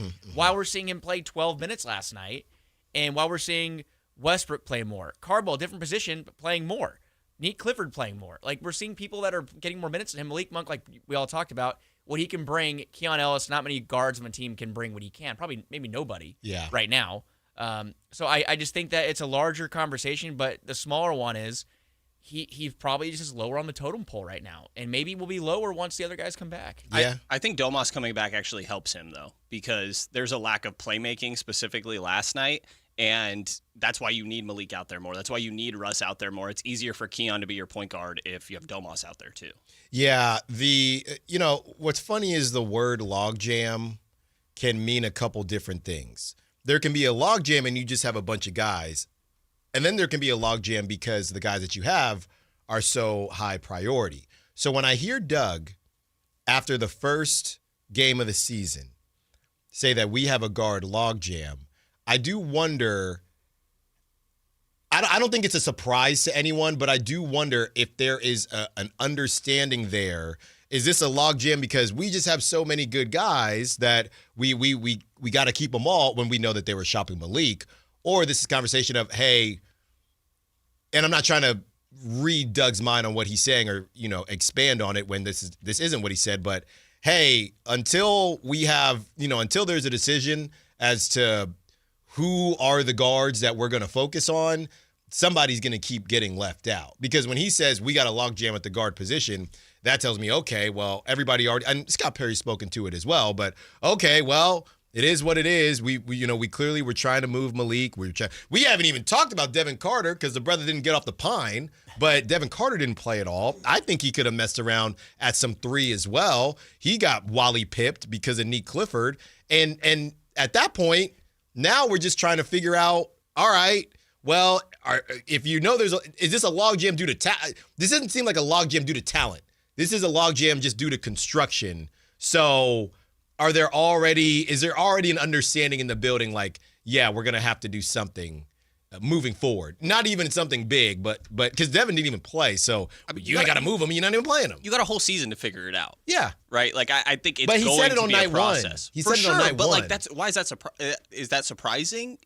We've been saying this all offseason. I think it's been really obvious. We're us. But we're us. Well, I appreciate the honesty that I guess from Doug. Yeah, they have a lot of guards on this team. Yeah. And they're on different directions, different trajectories. You have guys that are ending their careers, guys that are in the middle, like in Dennis Schroeder's case. You have guys that are trying to figure it out. Like, that's, I think, the biggest problem with this roster and this team right now is there's no clear direction being taken, no clear road. I mean, you have DeMar DeRozan, who's going to be 37. He's played almost 40 minutes. You have Russell Westbrook on the roster. He's almost 37. Like, those are blocking the guys that we talked about.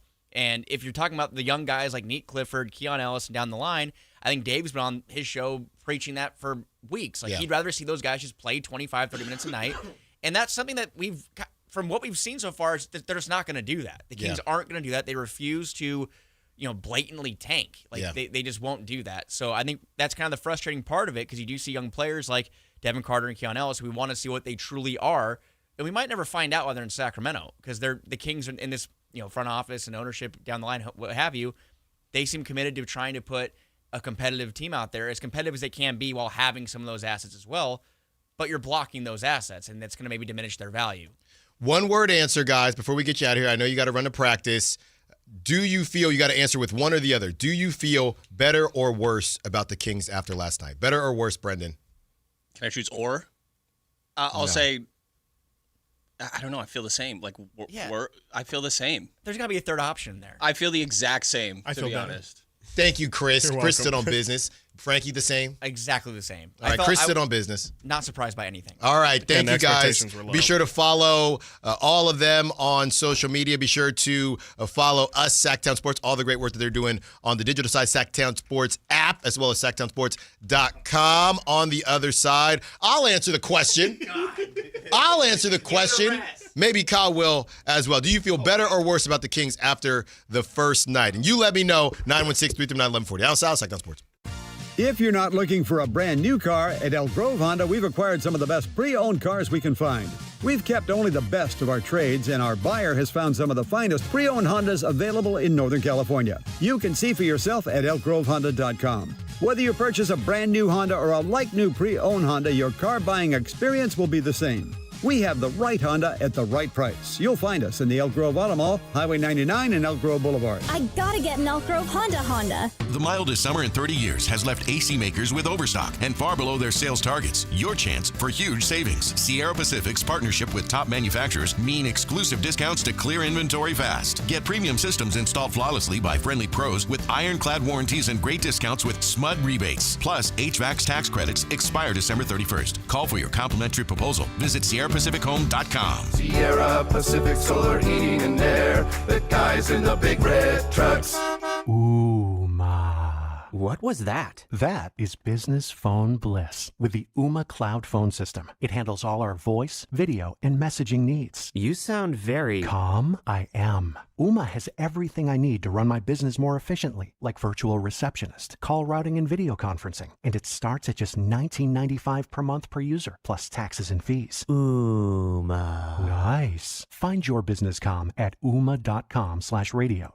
This message comes from Viking, committed to exploring the world in comfort. Journey through the heart of Europe on an elegant Viking longship with thoughtful service, destination-focused dining, and cultural enrichment on board and on shore. With small ships that bring travelers closer to the destination, there's more time to explore. And every Viking voyage is all-inclusive, with no children and no casinos. Discover more at Viking.com. When you bundle renters and auto with Progressive, you can save while protecting your most valuable possessions, like your really expensive limited edition sneakers and your new suit for your cousin's wedding. Except you never actually bought the suit because you can't stop buying sneakers. So you show up to the wedding looking like you're going grocery shopping. But hey, at least your sneakers will look good in the pictures, until you're cropped out of every last one of them.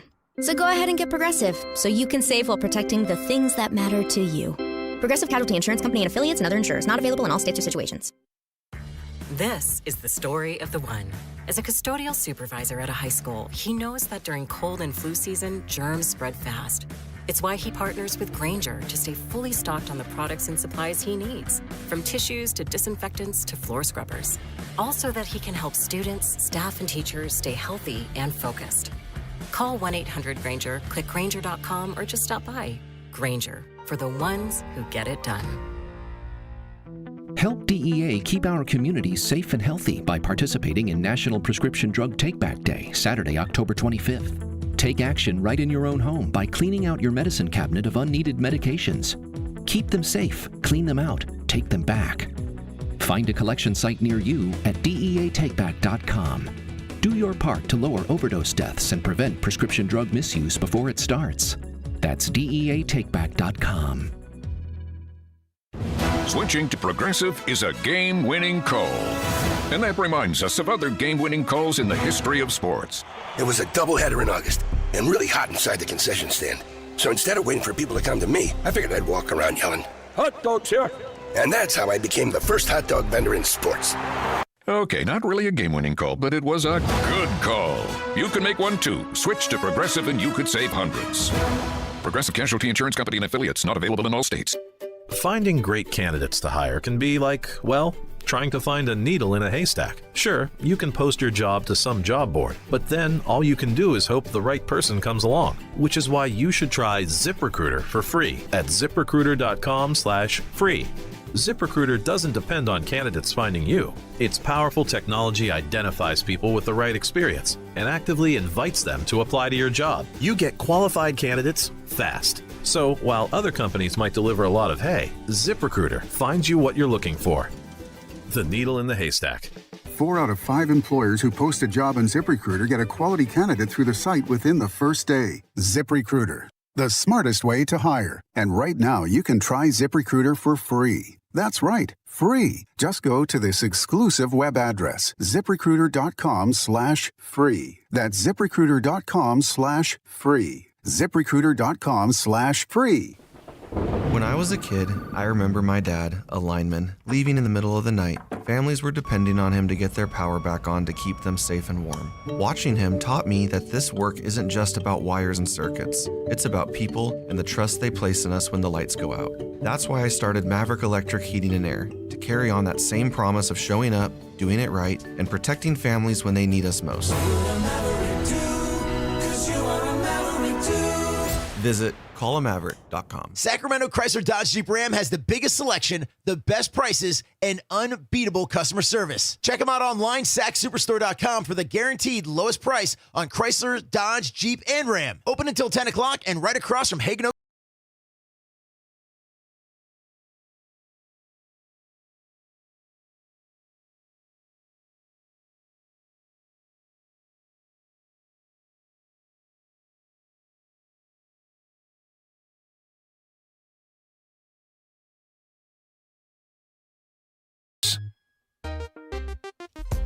Thanks to the crew. As you could probably tell, we were very excited. I was very excited to get all 3 back together. And yes, there are a lot of us, and 916 during it said, please all talk at the same time. Hey, we try to organize it for the most part. You know, it's an hour with 4 people, okay? And Kyle's hopping in too. So it's an hour with 4 people. There's going to be a minute or 2 here where we're just enjoying ourselves. Also, right? 916, you should try it. I also like I like when all 4 of you are just blah blah blah at the same time. I understand I understand how it comes across. My argument is, or not even argument, I would just say, hey man, we got an hour, it's good vibes. You know, we start laughing, we're having a good time. And we're trying to have a good time amongst a Kings team that is trying to keep us from having a good time. That's what they're doing. Senor Segway strikes again. They're actively trying. That was a 4.5. That was a 4. They're actively trying to hinder our happiness, right? We don't want that. So when the guys come on, it hadn't been the 4 of us in a long time. So yes, there are a couple times where, because I'm very cognizant of it, the same thing happens in crosstalk. Can't all be talking at the same time, because I've heard it in the car.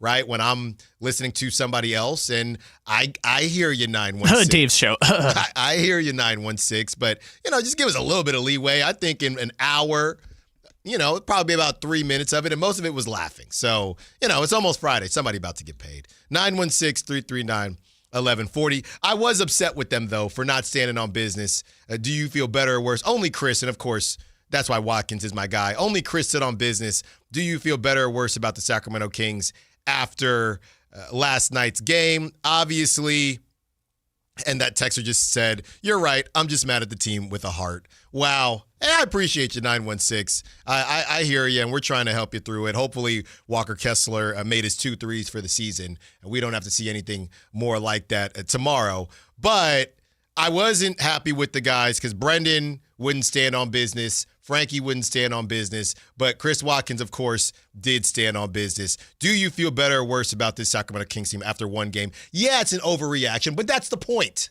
It's overreaction Thursday, okay? You do this after not every game, but you do this after big games. And the first game, the first time you see this Kings team, do you feel better or worse? Kyle, I'm going to throw to you in a second to get your thoughts on it. We see some callers coming in.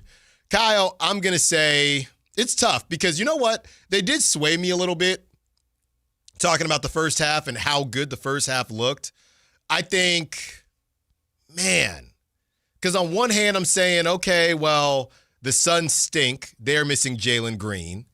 On the other hand, I'm thinking, well, you didn't have Sabonis or Keegan, arguably 2 of your most important players.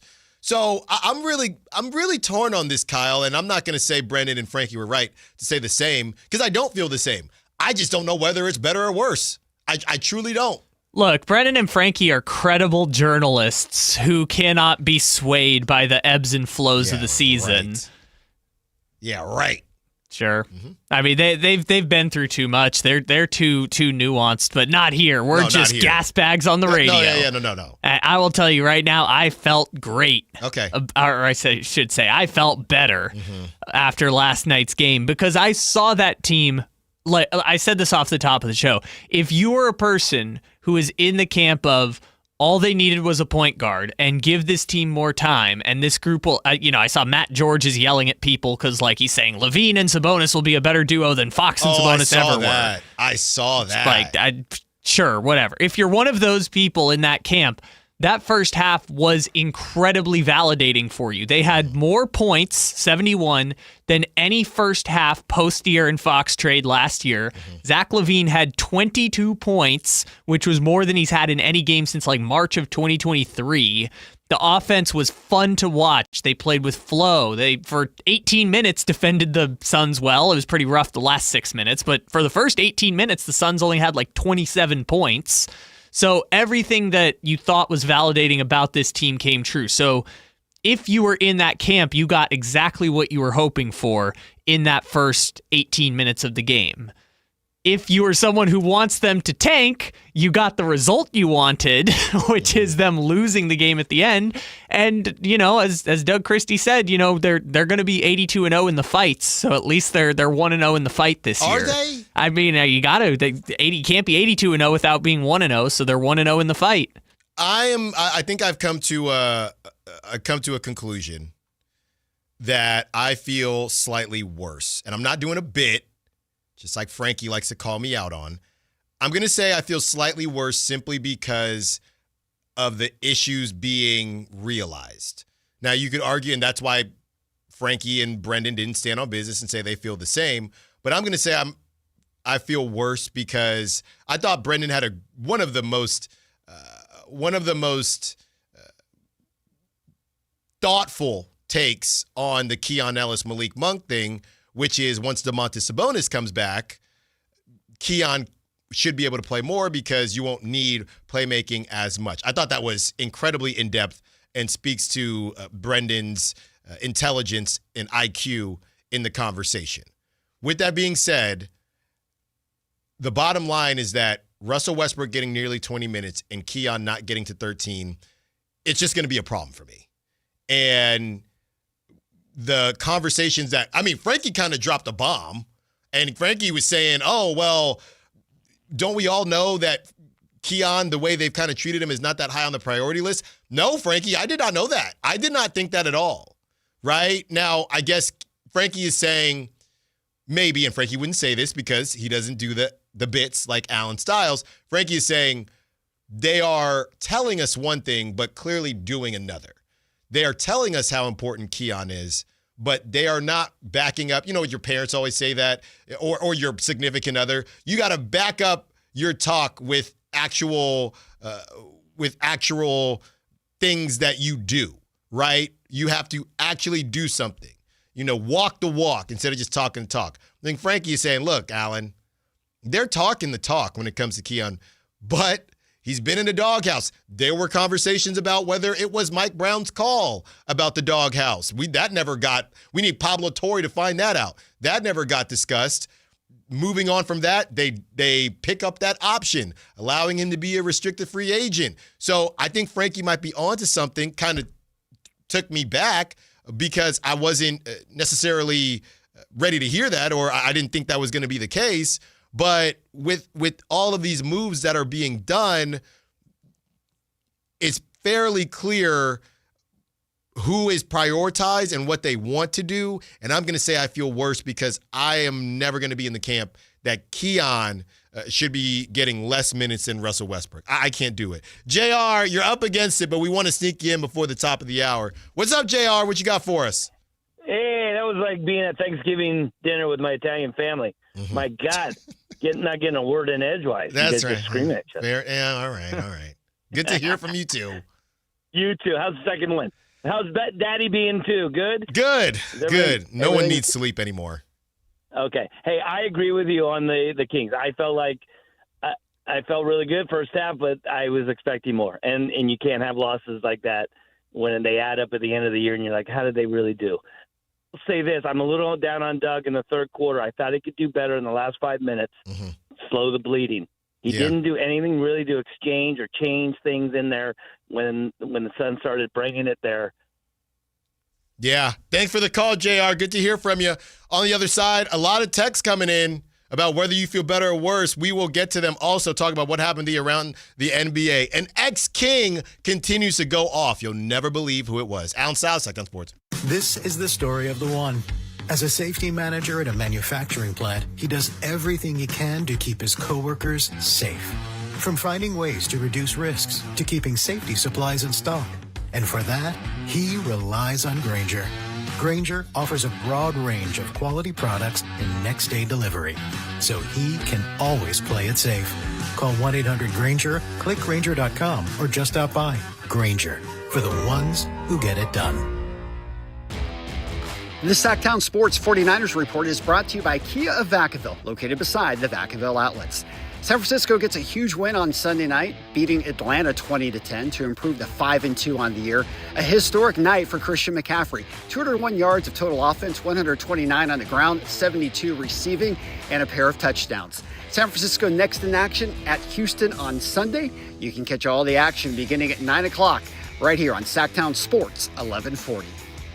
Football season is here at Kia of Vacaville. You can score big in a new 2025 Kia Niro LX with up to 53 MPG combined at Kia of Vacaville. Perfect for road trips, tailgates, and cruising to Levi Stadium in style and comfort. But don't wait. Inventory is limited at Kia of Vacaville, and these deals won't last long. Visit KiaVacaville.com or stop by right next to the Vacaville outlets for friendly service, easy shopping, and unbeatable value. All in one stop. Kia of Vacaville, where the adventure begins. Hey, it's Carmichael Dave here, talking to you about my good friends at American Energy Heating and Air. Now, they're upgrading their offerings to you to include plumbing, bringing that same expertise and experience into the plumbing space. They're no longer just heat and air. They're now your American Energy Home Pros. You've heard me talk about them for years as your second opinion partner. Now you can still get a second opinion on any HVAC service or replacement, but now you can also get a second opinion on any of your plumbing services. And when you really think about it, how do we know how much it's supposed to cost? At the very least, you'll know you're in the ballpark, and I can all but guarantee you they'll beat the price. They'll come out for free. They'll give you a second opinion. And all you got to do is give them a call, 916-520-9990. That's 916-520-9990 or AmericanEnergyAir.com. Serving the greater Sacramento area since 1981. American Energy, making the uncomfortable comfortable. Sactown Sports has your ticket to the biggest live events going on in our region. First up, get in the game Halloween weekend at the Sinners and Saints Halloween Party and Costume Contest at the venue at Thunder Valley, October 25th. Then, country fans, the spotlight's on the brand new Channel 24 venue in Sacramento as Cameron Marlowe takes the stage October 28th. Comedy lovers, don't miss the one and only Trevor Noah, November 9th at the venue at Thunder Valley. The action keeps rolling with Jesse McCartney at Channel 24 Sacramento on November 14th. The same night, legends, the Isley Brothers bring the soul to Hard Rock Live. Rock icons Heart storm Hard Rock Live on November 21st, followed by the Stray Cats November 23rd. Laugh it up with Mike Epps on December 5th at Hard Rock Live Sacramento. Sactown Sports is your home court for live events. Head to SactownSports.com. That's SactownSports.com for more info. KHTK-HD1 Sacramento, KYMX HD3 Sacramento. Your flagship station for the Beam Team. From the Power Business Technology Toshiba Studios. This is Sactown Sports 1140.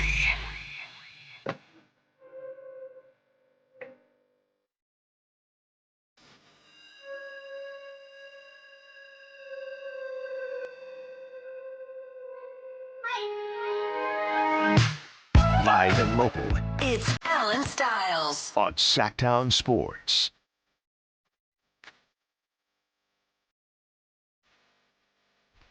There is more coming out about Chauncey Billups. I guess Brian Windhorst was on the Rich Eisen show. And there's a confirmation or trying to confirm whether or not Chauncey Billups, it was more than poker with Chauncey. So this is deep, man. Everybody loved big shot Billups. That's crazy. Now we can't talk about the one team that didn't have a superstar in the same light anymore. The one team in the history of the NBA or in the last 50 years. So there you go. I don't know. I still think that they're going to be fine because I don't know if Chauncey's a good coach or not. Also, how much does coaching really matter in the NBA nowadays? Can I say something real quick?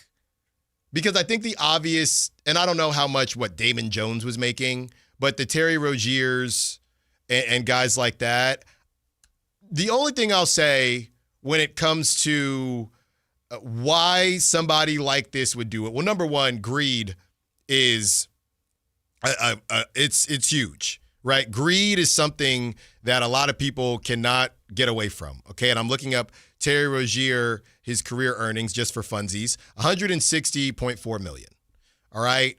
And the idea that you have enough money, look, in my mind, if you gave me $3 million right now, look, I might still do the show, but I would feel like we're good. Now, in this day and age, $3 million might not even be enough to get you set up for life.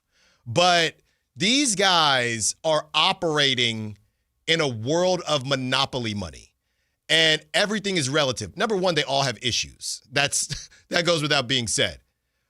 And because this is different than the Jonte Porter stuff where he's not making a lot of money, right? Relatively speaking. Yeah, but Jonte Porter also was making a lot of money. His was just all relative. It's all relative. These guys are around, the Terry Roziers, they are operating at a different level where I got $160 million career earnings, but somebody else on my team, Jimmy Butler, whatever, got $400 million.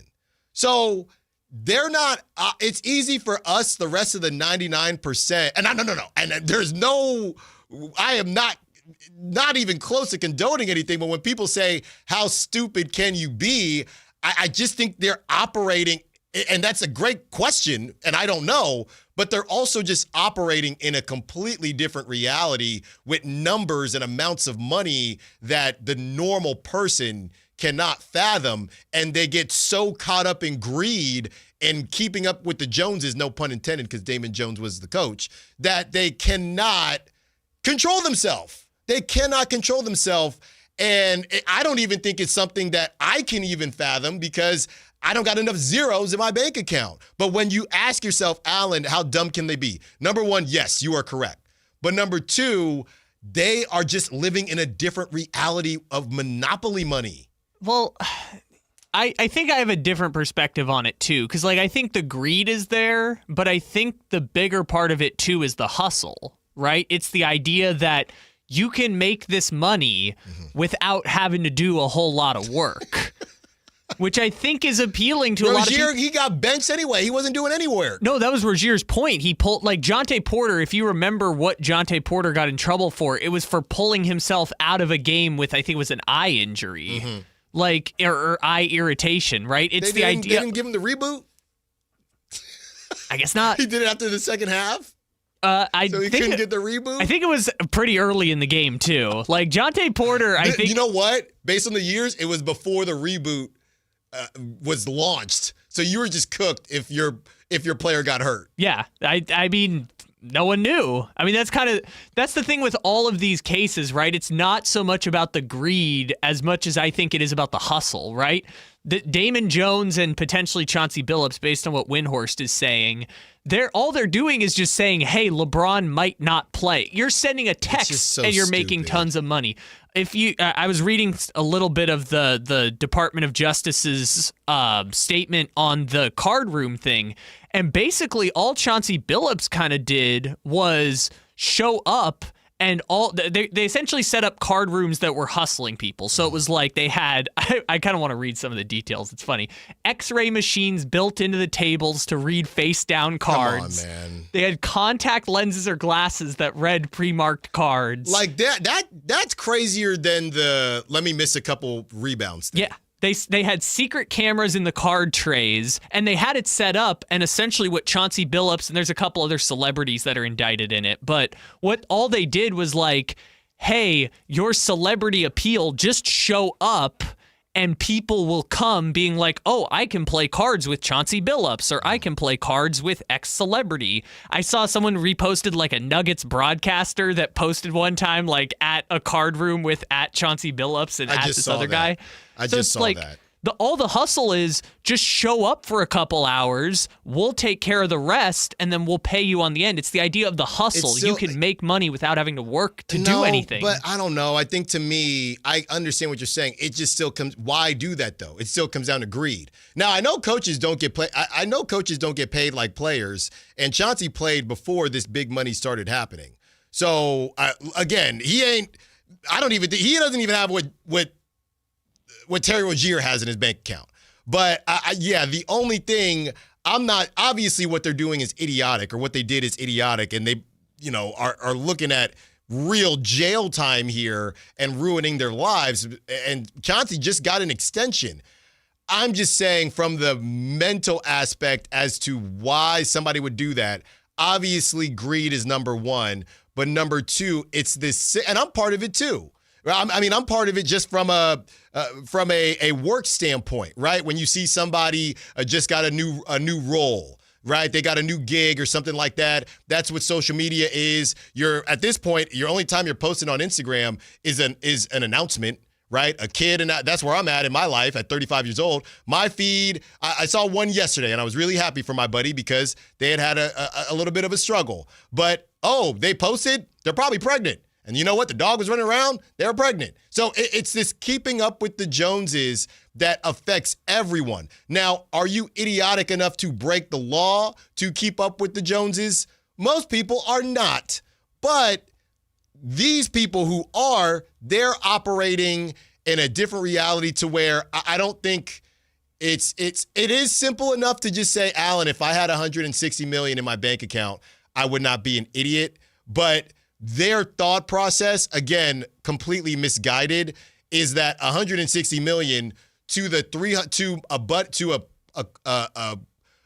teammate who's worth $300 million or $200 million, it's just even worse. And then you throw in the fact that they are pro athletes, so they think they're untouchable to begin with. That's what happens with these DUIs and all these stupid things that they do, because they think they're larger than life until they're not. Well, and the other thing is the lifestyle stuff. Like, how many times do we see former athlete in a healthcare scam or some sort of drug situation? Because, like, once you're living a certain lifestyle and the income slows down, you have to kind of adjust your lifestyle or find a way to make more money. And maybe that's the Terry Rozier situation. I don't know. I know the DOJ also said, like, Jonte Porter was motivated because he had gambling debts. Like, he owed some money to some bad people. He was tripping. Yeah, he was tripping. Jonte Porter is his own thing. Terry Rozier, it could be any number of things, but I think so many of these cases, to your point, are the idea that these are just different lifestyles that people are living than us. So I don't know if anybody has seen this show on Apple TV with John Hamm, Your Friends and Neighbors. It was pretty good. I thought the end was whatever, but the beginning and the premise, basically John Hamm, he is he handles money in some capacity, right? The not Wolf of Wall Street, but similar to it. So he's handling money, stocks, things like that. They were looking to get him out the paint because he was a little bit too powerful within his company, and they find a way to do it. So John Hamm, he's got two kids, big old house. His wife, he had recently divorced.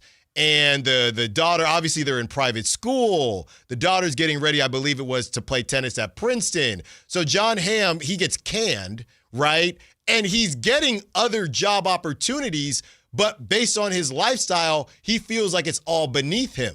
And that is why he starts stealing from his friends and neighbors, because none of them have none of them have any security systems because they all just live in a very rich neighborhood. And he's stealing all these things that nobody, I know a lot of people saw the trailer, that nobody will remember. And you think, well, John, why don't you go get for us? Why don't you go get that $150,000 a year job? That's still pretty good, but in John Hamm's mind, well, I was making $400K, so no, that's not good enough, so I'm going to steal, and we'll see if he gets caught or not. I'm not going to spoil it for you. But it's stuff like that, to your point, Kyle, where it's a lifestyle that they feel like they have to keep up with and or continue to improve. Idiots, don't get me wrong.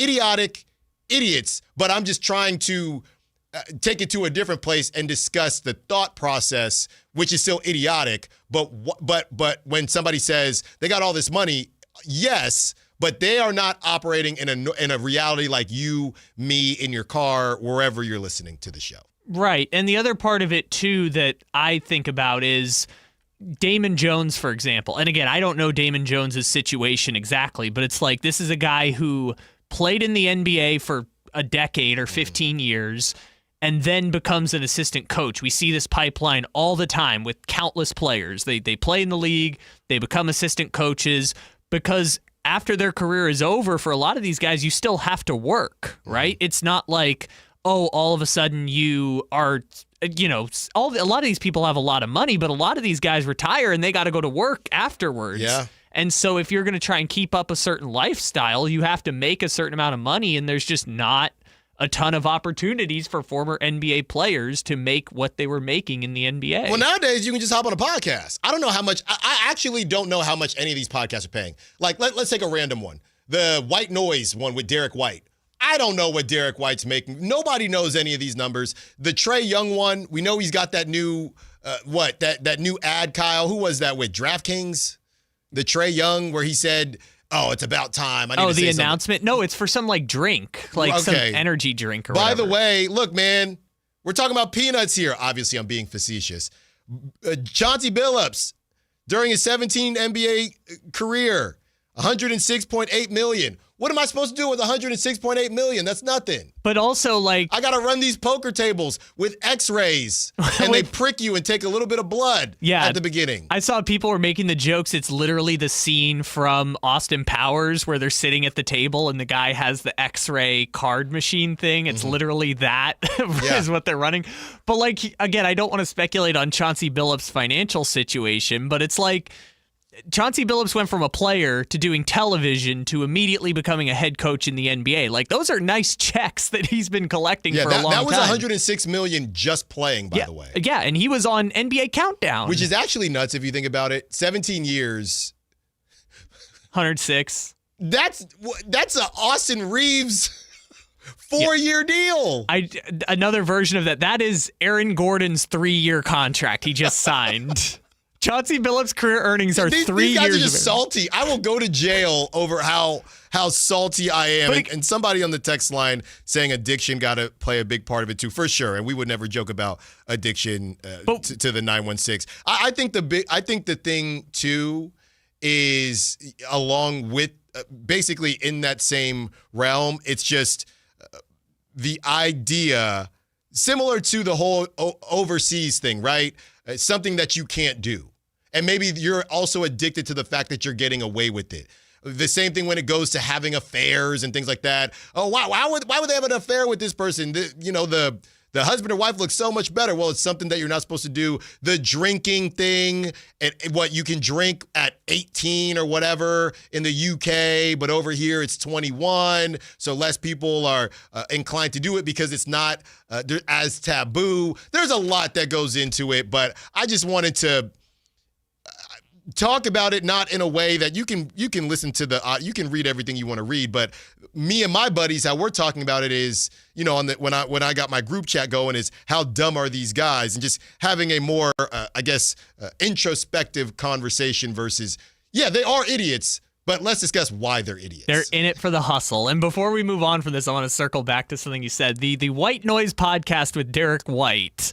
This is going to possibly piss me off. Well, you were asking, like, how much money can they actually make from these shows? Yes. Well, the White Noise podcast with Derek White has 6.2 thousand subscribers, which is 4,000 less than a certain YouTube channel I see called Locked On Giants. So you tell us, is Derek White making great money? Well, no, but he's making it. I think, you know what, and not to get too off topic here, but I think these sponsorships, because I'm assuming they're all sponsored, you know what I think we're going to see, Kyle, in a couple years, maybe sooner than that? It's going to be the same thing as what happened with the podcast, right? Remember Spotify, they were throwing money, and even Netflix too. Mm-hmm. Netflix and all these streaming platforms, they have created all these 1,000 shows, right? Then they realized they were losing money. Spotify was paying all this money for podcasts, exclusive rights to podcasts. They stopped doing it. These FanDuels and these all of these sponsors that you see, they're gonna have to. They're throwing numbers at the board, okay, to see what sticks, what doesn't. And I think in about 2-3 years, because they just get quiet, they just go away. Like Michael Porter Jr. Is he still doing his podcast? They just stop. He definitely is. Okay, well, I know there have been enough where they just stop. All right, dangerous game. I'm typing in Michael Porter Jr. podcast on company Wi-Fi. Very dangerous game here. Curious Mike is what it's called. Oh, Lord. 75,000 subscribers. Most recent video was dropped 9 days ago. Okay, well, he's back. He's back. But a lot of these guys, they just disappear. With Dwight Howard. I'm sure that's a riveting conversation. They just disappear, and I think these sponsors are going to say, okay, hey, we wanted this to pop. If the ROI is gonna stop making sense for some of this stuff. But good stuff. A lot of people were asking me to talk about it on the text line and the Sac chat. So there you have it. Wanted to at least give it a go in a different way than just stuff that you can look up. But yes, Chauncey Billups arrested. Okay, Terry Rozier arrested. There are other names that have not been brought up yet. At first with Chauncey, the thought was it was just about this poker stuff. It seems like it might go a little bit deeper with Chauncey. He just signed an extension this offseason. Looks like the Blazers are actually going to be good in a couple years. They got Dame back. Greed, man. Greed. That's all I'll leave you with. Look, I'll say this. Okay. Ime Udoka left the Celtics. The Celtics were fine.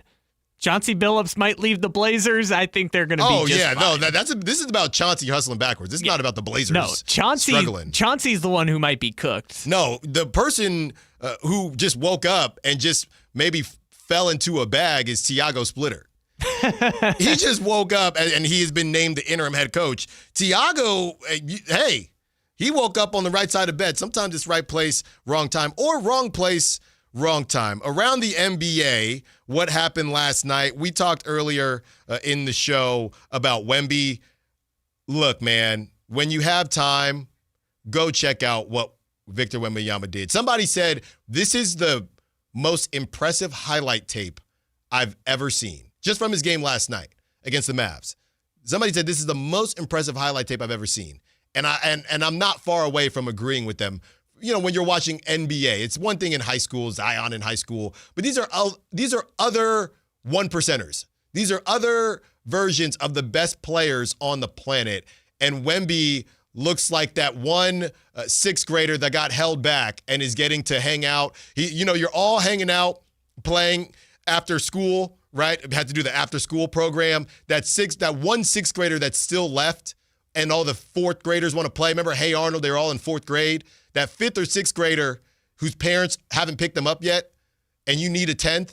So you say, all right, you can play with us. And he just doesn't care, and he's just embarrassing you. That's Victor Wembanyama to other NBA players.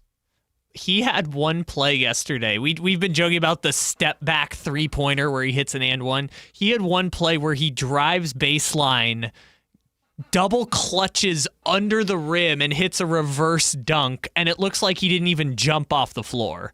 Like, he hits a reverse dunk, basically standing on the floor. Maybe he had to get on his tippies. Maybe.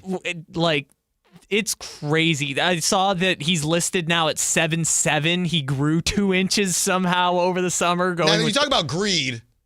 You talk about greed. Who the hell needs to be 7'7"? We're talking about coaches fumbling the bag.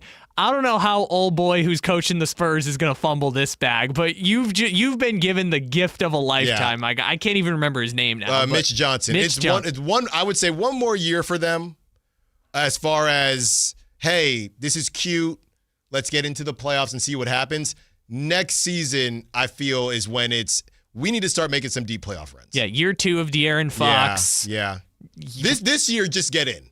Castle's going to be in year 3 at that point. Mm-hmm. I think this year is hey, if we get to the playoffs, it's going to be nice. And then by next year, it's going to be like, OKC is going to have to figure out that cap situation. And now it's the Spurs time because Wemby's going to be on a cheap contract. Yeah, and I know there's nobody that can guard Wemby, but at the very least, if you're OKC, I mean, you know what's funny, Kyle? When they have to start making decisions, I would start looking around. I think that Jalen Williams is a great player. And we're looking way ahead, right? But Jalen Williams is a great player. I think he might just be that elite version of Robin, right? From Batman and Robin all those years ago when it was Mr. Freeze and Poison Ivy, by the way. But with that being said, if you have to move on from someone, Kyle, I think simply because of Wemby, you cannot move on from Chet if you're the Thunder. Chet is, without a shadow of a doubt, untouchable simply because of Victor Wembanyama. I actually do agree with you in that. I think Jalen Williams, even though he was almost finals MVP, is an excellent player. You have a better chance of finding another Jalen Williams than you do of finding another Chet. Chet, I've heard people make the case when he really rounds into form, because he's only 22 years old, when he really rounds into form, that is a Hall of Famer that you're talking about down the line. I understand your point. And obviously, I'm not saying that Chet's going to be the Wemby stopper, but he's your best at least you got a 7-footer who can at least hang with Wemby. A lot of these teams, they don't have that. Yeah, not only that, those dudes genuinely hate each other. Yeah. That's the perfect thing. You've got a dude that not only can kind of do the Wemby things. I mean, Chet shot 20% from the 3-point line in the finals. So, we got to get that shot up a little bit, bud. He'll be okay. Yeah, oh no, the 7'1" guy can't shoot threes. Oh no. Well, I also think that and the reason we're saying this is because they're all going to be on max deals. It's the same thing with the Celtics, right? So you have Chet on a max, Jalen on a max, and obviously Shea on a max. If you did move on from Jalen, Chet is probably, because Chet's taking 2 threes a game. Chet is not an afterthought, but he ain't at the forefront of the offensive flow. If you were to make that move, and I'm saying 2 years, 1 year, 2 years, you have that timeline, Kyle, Chet will have to get cranked up a little bit offensively. Yeah, I mean, the thing we're talking about here is you know how they do the under 25 teams all the time? If I were to give you an under 23 team in the NBA right now, where it's if we can draft only players younger than 23, none of them are on the Kings except Maxime Reynaud, but if we could draft only under 23 players right now, Chet's either getting picked 3rd or 4th behind Wemby and Paolo. And then, pick, if you think Cooper Flagg is going to be great, maybe you pick Cooper Flagg. But, you're picking Chet in the top 3 or 4 of best young players in the league. Hey, some of it was Wemby being an alien, but the maps didn't look good. Your boy Clay looked awful. Yeah, Clay. And I know Meg Thee Stallion was in the building, but Clay looked awful. Clay looking a bit washed. For that bum Clay Thompson. Yeah. Except for the one quarter where he hit 4 threes in the play-in. Yeah, the Jazz smacked the Clippers. We've spoken on that. We'll see what happens tomorrow as they take on the Kings. Could have just been a random good game from the Jazz. Maybe they wasted their good game on the Clippers. VJ Edgecombe goes for 34 in his debut, doing things in that first quarter. I think he had 14 in the first quarter. First rookie to do that, I believe, since LeBron James. I saw Maxey dropped 40, even though Kyle still thinks he's overrated. The Sixers upset the Celtics, and Joel Embiid didn't jump once. You beat the Celtics, and Joel Embiid didn't jump once. Well, I saw he was 1 for 9 from the field, only played 20 minutes. It's a sad story. It's a sad story to just watch your body kind of in slow motion. I don't know what's worse, Kyle. I mean, obviously you make more money, but to try to keep coming back, or some of these quicker situations where it's, even in the quicker situations, been, 2 years. Oh, I'm cooked. Okay, right? That sucked because obviously you didn't see it coming. But Joel Embiid every year, in his heart of hearts, he probably knows I'm just maybe trying to hang around for a nice playoff run at some point in my life. Yeah, I was thinking about that this morning, looking at it, and I kind of came to the conclusion, like, Joel Embiid is kind of the modern-day Bill Walton in the sense of, like, so excellent, but injuries are going to derail his career. But the thing is, like, if you know Bill Walton's story, his was like, oh, he broke his foot, so they sliced his foot in half. Mm-hmm. And that was the medicine back in the day. Like, right. That's not, what's happening to Embiid is not supposed to happen with the marvels of medicine in today's age, where this summer they're breaking his hip to try and align his knee. Like, stuff like that's not supposed to happen in this day and age. By the way, undersized guard watch, Anthony Simons in his debut for the Celtics. I'm assuming it was pretty bad. I just have the quick Google box score up here. I'm assuming it was pretty bad as far as the efficiency because he played 32 minutes and had 13 points. 25 for Jaylen Brown, 25 for your boy Derek White. Neemias Queta, former King, 17 and 8. Peyton Pritchard, 16, and they lost by 1 to the Celtics. All right, on the other side, let's keep it going. We do have that sound from Shams, and we're going to run the Tankathon. I also have a story that I need to share with everyone. Allen Stiles, Sactown Sports. Tomorrow night, Kings and Jazz. Game night with Scott Marsh and the high flyer Henry Turner. Starts at 5:30 with tip-off at 7. Listen to your Sacramento Kings. On the official home of Kings basketball, Sactown Sports 1140. Help DEA keep our communities safe and healthy by participating in National Prescription Drug Take-Back Day, Saturday, October 25th. Take action right in your own home by cleaning out your medicine cabinet of unneeded medications. Keep them safe, clean them out, take them back. Find a collection site near you at DEATakeback.com. Do your part to lower overdose deaths and prevent prescription drug misuse before it starts. That's DEATakeback.com. You're still glowing, flirting, grooving. You still got it. But your immune system weakens as you age, making it harder to fight flu, pneumococcal pneumonia, RSV, and COVID-19. Vaccines are a key part of any health routine and help strengthen your immune response. Ask your doctor or pharmacist which vaccines you need. Schedule in minutes at VaxAssist.com. Sponsored by Pfizer. $5,000. That's the average amount of money people in the U.S. are now spending on gas in a year. $5,000. That's crazy. If you drive, you have to download Upside, the free app that gives you cash back every time you get gas. That's right. You can earn real cash back with Upside just by buying the gas you're already buying. You can literally start earning cash back today. I use Upside every time I fill up, and I've already made around $200-$300. You're putting gas in your car anyway. Why not get real cash back? If you like free money, download Upside. I'm saving the cash I earn from using Upside to help pay for a vacation later this year. Download the free Upside app now to earn cash back every time you buy gas. Use promo code BOOST25 to get an extra 25 cents per gallon on your first tank. You can cash out anytime right to your bank, PayPal, or a gift card for Amazon and other brands. Just download the free Upside app and use promo code BOOST25 for a 25 cents per gallon bonus on your first tank. That's code BOOST25 for a 25 cents per gallon bonus. Footballs are flying. The days are getting shorter. Fall is officially here. Will your heater be able to get you through the winter?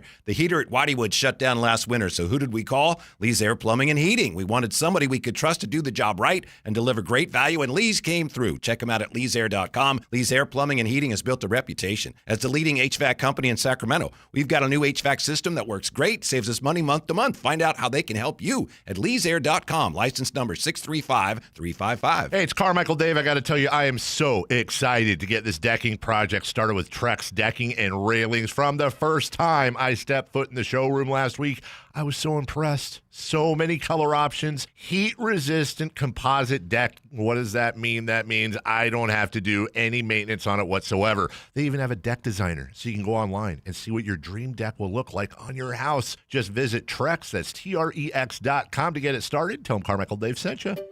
Finding great candidates to hire can be like, well, trying to find a needle in a haystack. Sure, you can post your job to some job board, but then all you can do is hope the right person comes along, which is why you should try ZipRecruiter for free at ziprecruiter.com/free.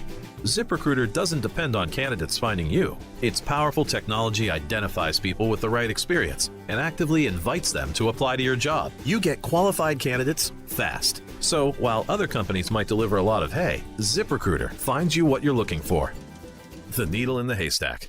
4 out of 5 employers who post a job on ZipRecruiter get a quality candidate through the site within the first day. ZipRecruiter, the smartest way to hire. And right now, you can try ZipRecruiter for free. That's right, free. Just go to this exclusive web address, ZipRecruiter.com/free. That's ZipRecruiter.com/free. ZipRecruiter.com/free. Guys, it's time to know your numbers and what they mean. And right now, Revive Men's Health is offering a $400 comprehensive wellness panel for just $99. Free if you start treatment. Offer ends November 30th. Book today at ReviveMen'sHealth.com. Must medically qualify. Terms apply. Contact us for full offer details. Sinners and Saints is back at the venue at Thunder Valley, Saturday, October 25th. Don't miss the Michael Jackson tribute concert, the $5,000 costume contest, and more. Don't have FOMO checking your social media, seeing your friends posted from the party. Get your tickets now at ThunderValleyResort.com.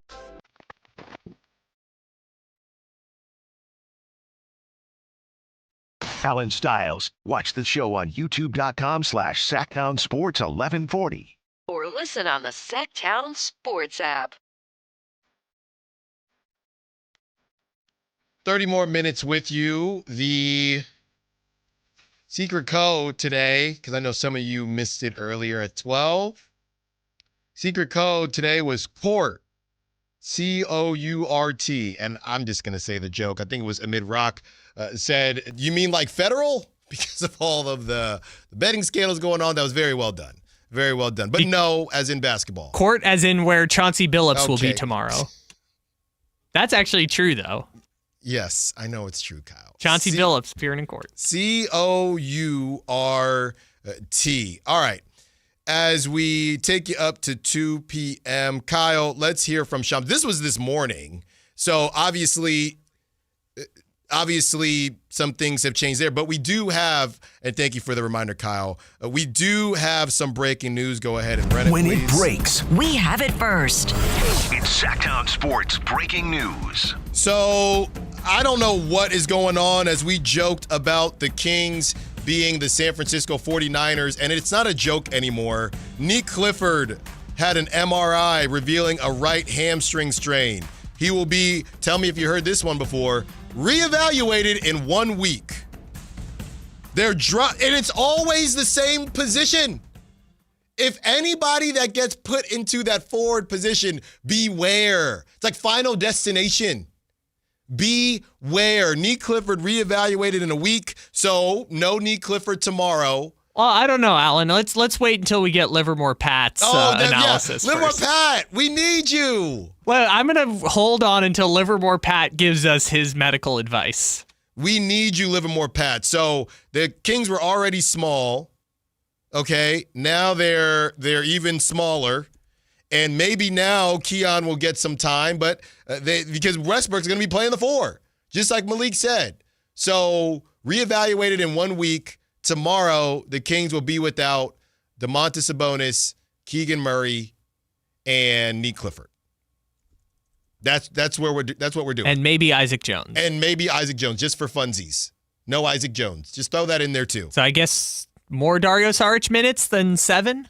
There's no choice. Okay? There is no choice against at this the point. team with the best win or point differential in the NBA? So this is crazy, man. This is absolutely insane because there's a log jam at the guard, and they had just decided to turn Neek into that wing.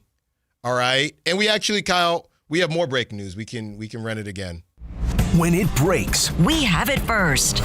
It's Sactown Sports breaking news. A little tardy on this, and I wonder how Jacob Wilson is feeling because you talk about someone sneaking up on you. Nick Kurtz has been named the 2025 Sporting News AL Rookie of the Year. What a crazy season for Nick Kurtz. Is that the real one? I mean, the A's posted it. Is there more than one? I don't know. I genuinely don't know how baseball does it. The Baseball Writers of Association of America is the real one, says Whitey. More? Yes. All right. Well, he's probably going to win that one. Yeah, he probably will. He's probably going to win both. I saw that earlier, and I was like, that doesn't seem like the real one that they use. Why the heck?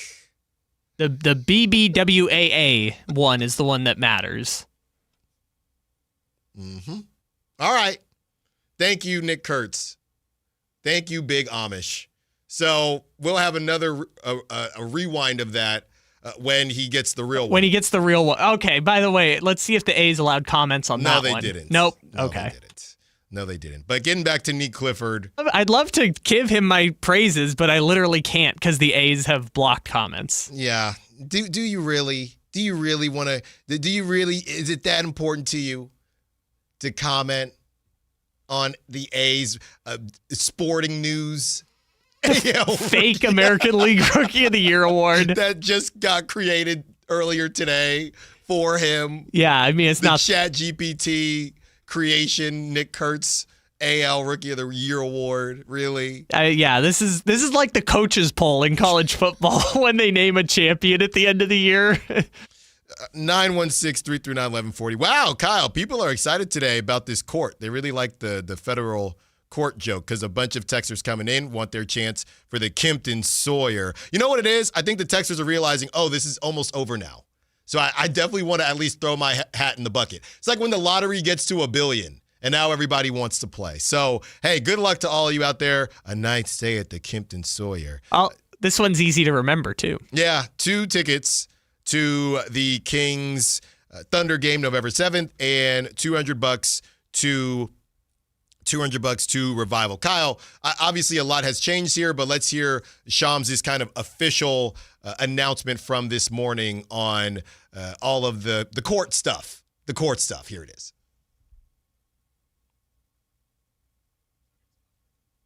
Playing last night. Rozier's been arrested for his involvement in alleged sports gambling, prop bets, and Billups. ABC News is reporting is tied to an illegal poker operation tied to the mafia. And so the FBI has been investigating this situation for several months, and in Rozier's case, at least 2 years. And today is making arrests. There is a press conference that is set by the FBI. The Eastern District of New York has been leading this investigation. I'm told FBI Director Kash Patel has also been increasingly involved in recent weeks. He will be leading the press conference today as well. But this is really seismic news in the NBA for a sitting NBA head coach in Chauncey Billups to be arrested, taken into custody for alleged illegal gambling. There you go. That was Shams from this morning. And yeah, more is going to unfold there. You can find that information is going to be everywhere, but brand new information that you can only get here at the home of your Sacramento Kings. Nick Clifford out. Okay? He's out. This is not a dream.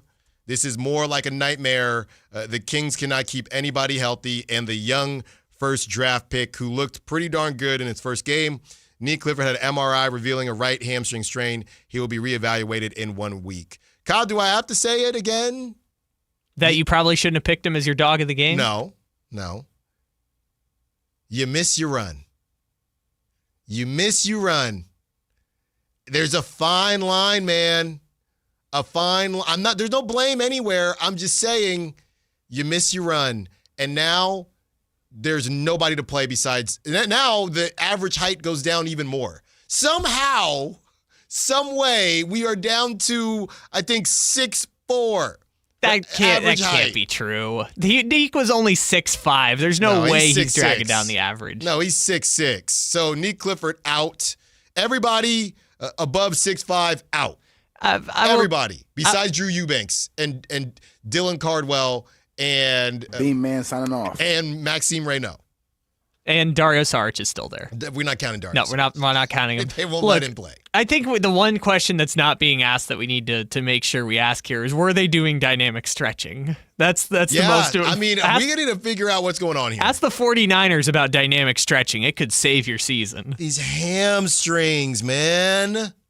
Look, you put your foot out, all right, and you reach, and you get that good burn. What you get that good burn when you can touch your toes. Your leg isn't even straight. No, because I'm not playing.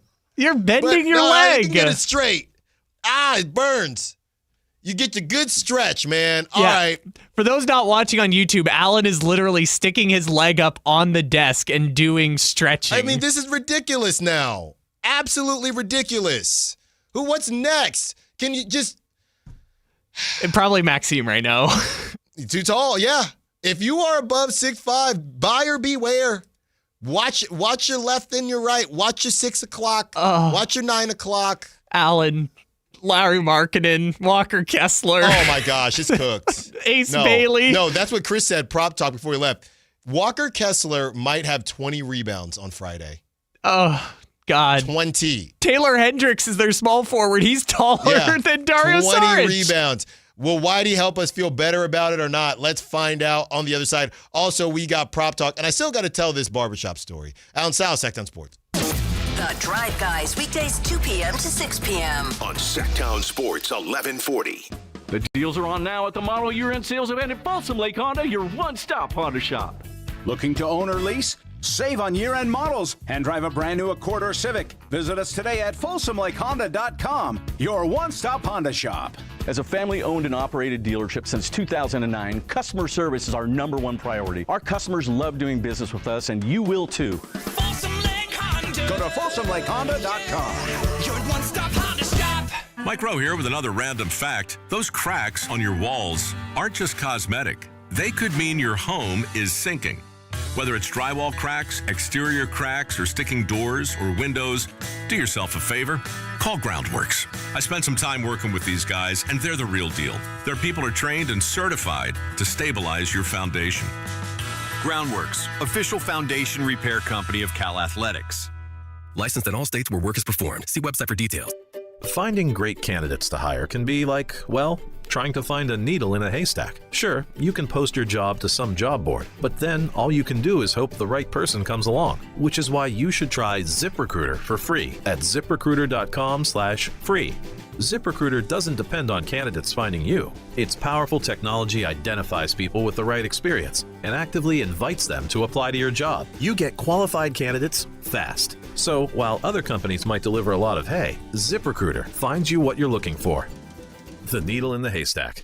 4 out of 5 employers who post a job on ZipRecruiter get a quality candidate through the site within the first day. ZipRecruiter, the smartest way to hire. And right now, you can try ZipRecruiter for free. That's right, free. Just go to this exclusive web address, ZipRecruiter.com/free. That's ZipRecruiter.com/free. ZipRecruiter.com/free. Guys, fall is here, and so are the all-new styles from Untuck It. We make the world's best untucked shirts, and this season's new arrivals are some of our best yet. From soft-brushed flannels to easy, wrinkle-free cotton, every shirt is designed to keep you sharp and comfortable, whether you're layering up for work, weekends, or nights out. Special discounts for first-time customers, so shop now. Get the new arrivals today at untuckit.com and more than 80 stores. Untuck It, shirts designed to be worn, untucked.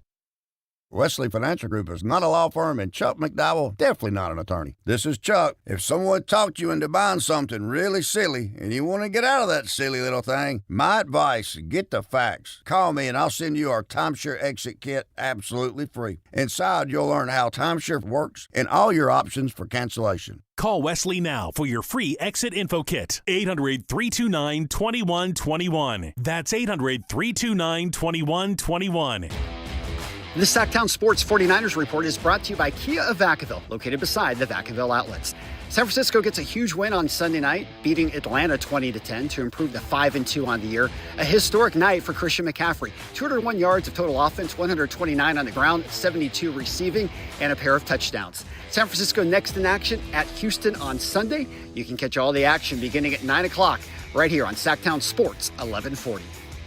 Football season is here at Kia of Vacaville. You can score big in a new 2025 Kia Niro LX with up to 53 MPG combined at Kia of Vacaville. Perfect for road trips, tailgates, and cruising to Levi Stadium in style and comfort. But don't wait. Inventory is limited at Kia of Vacaville, and these deals won't last long. Visit KiaVacaville.com or stop by right next to the Vacaville outlets for friendly service, easy shopping, and unbeatable value. All in one stop. Kia of Vacaville, where the adventure begins. The statewide special election is November 4th. All registered voters will receive their ballot in the mail. Check to make sure you're registered correctly at elections.saccounty.gov or call toll-free 800-762-8019.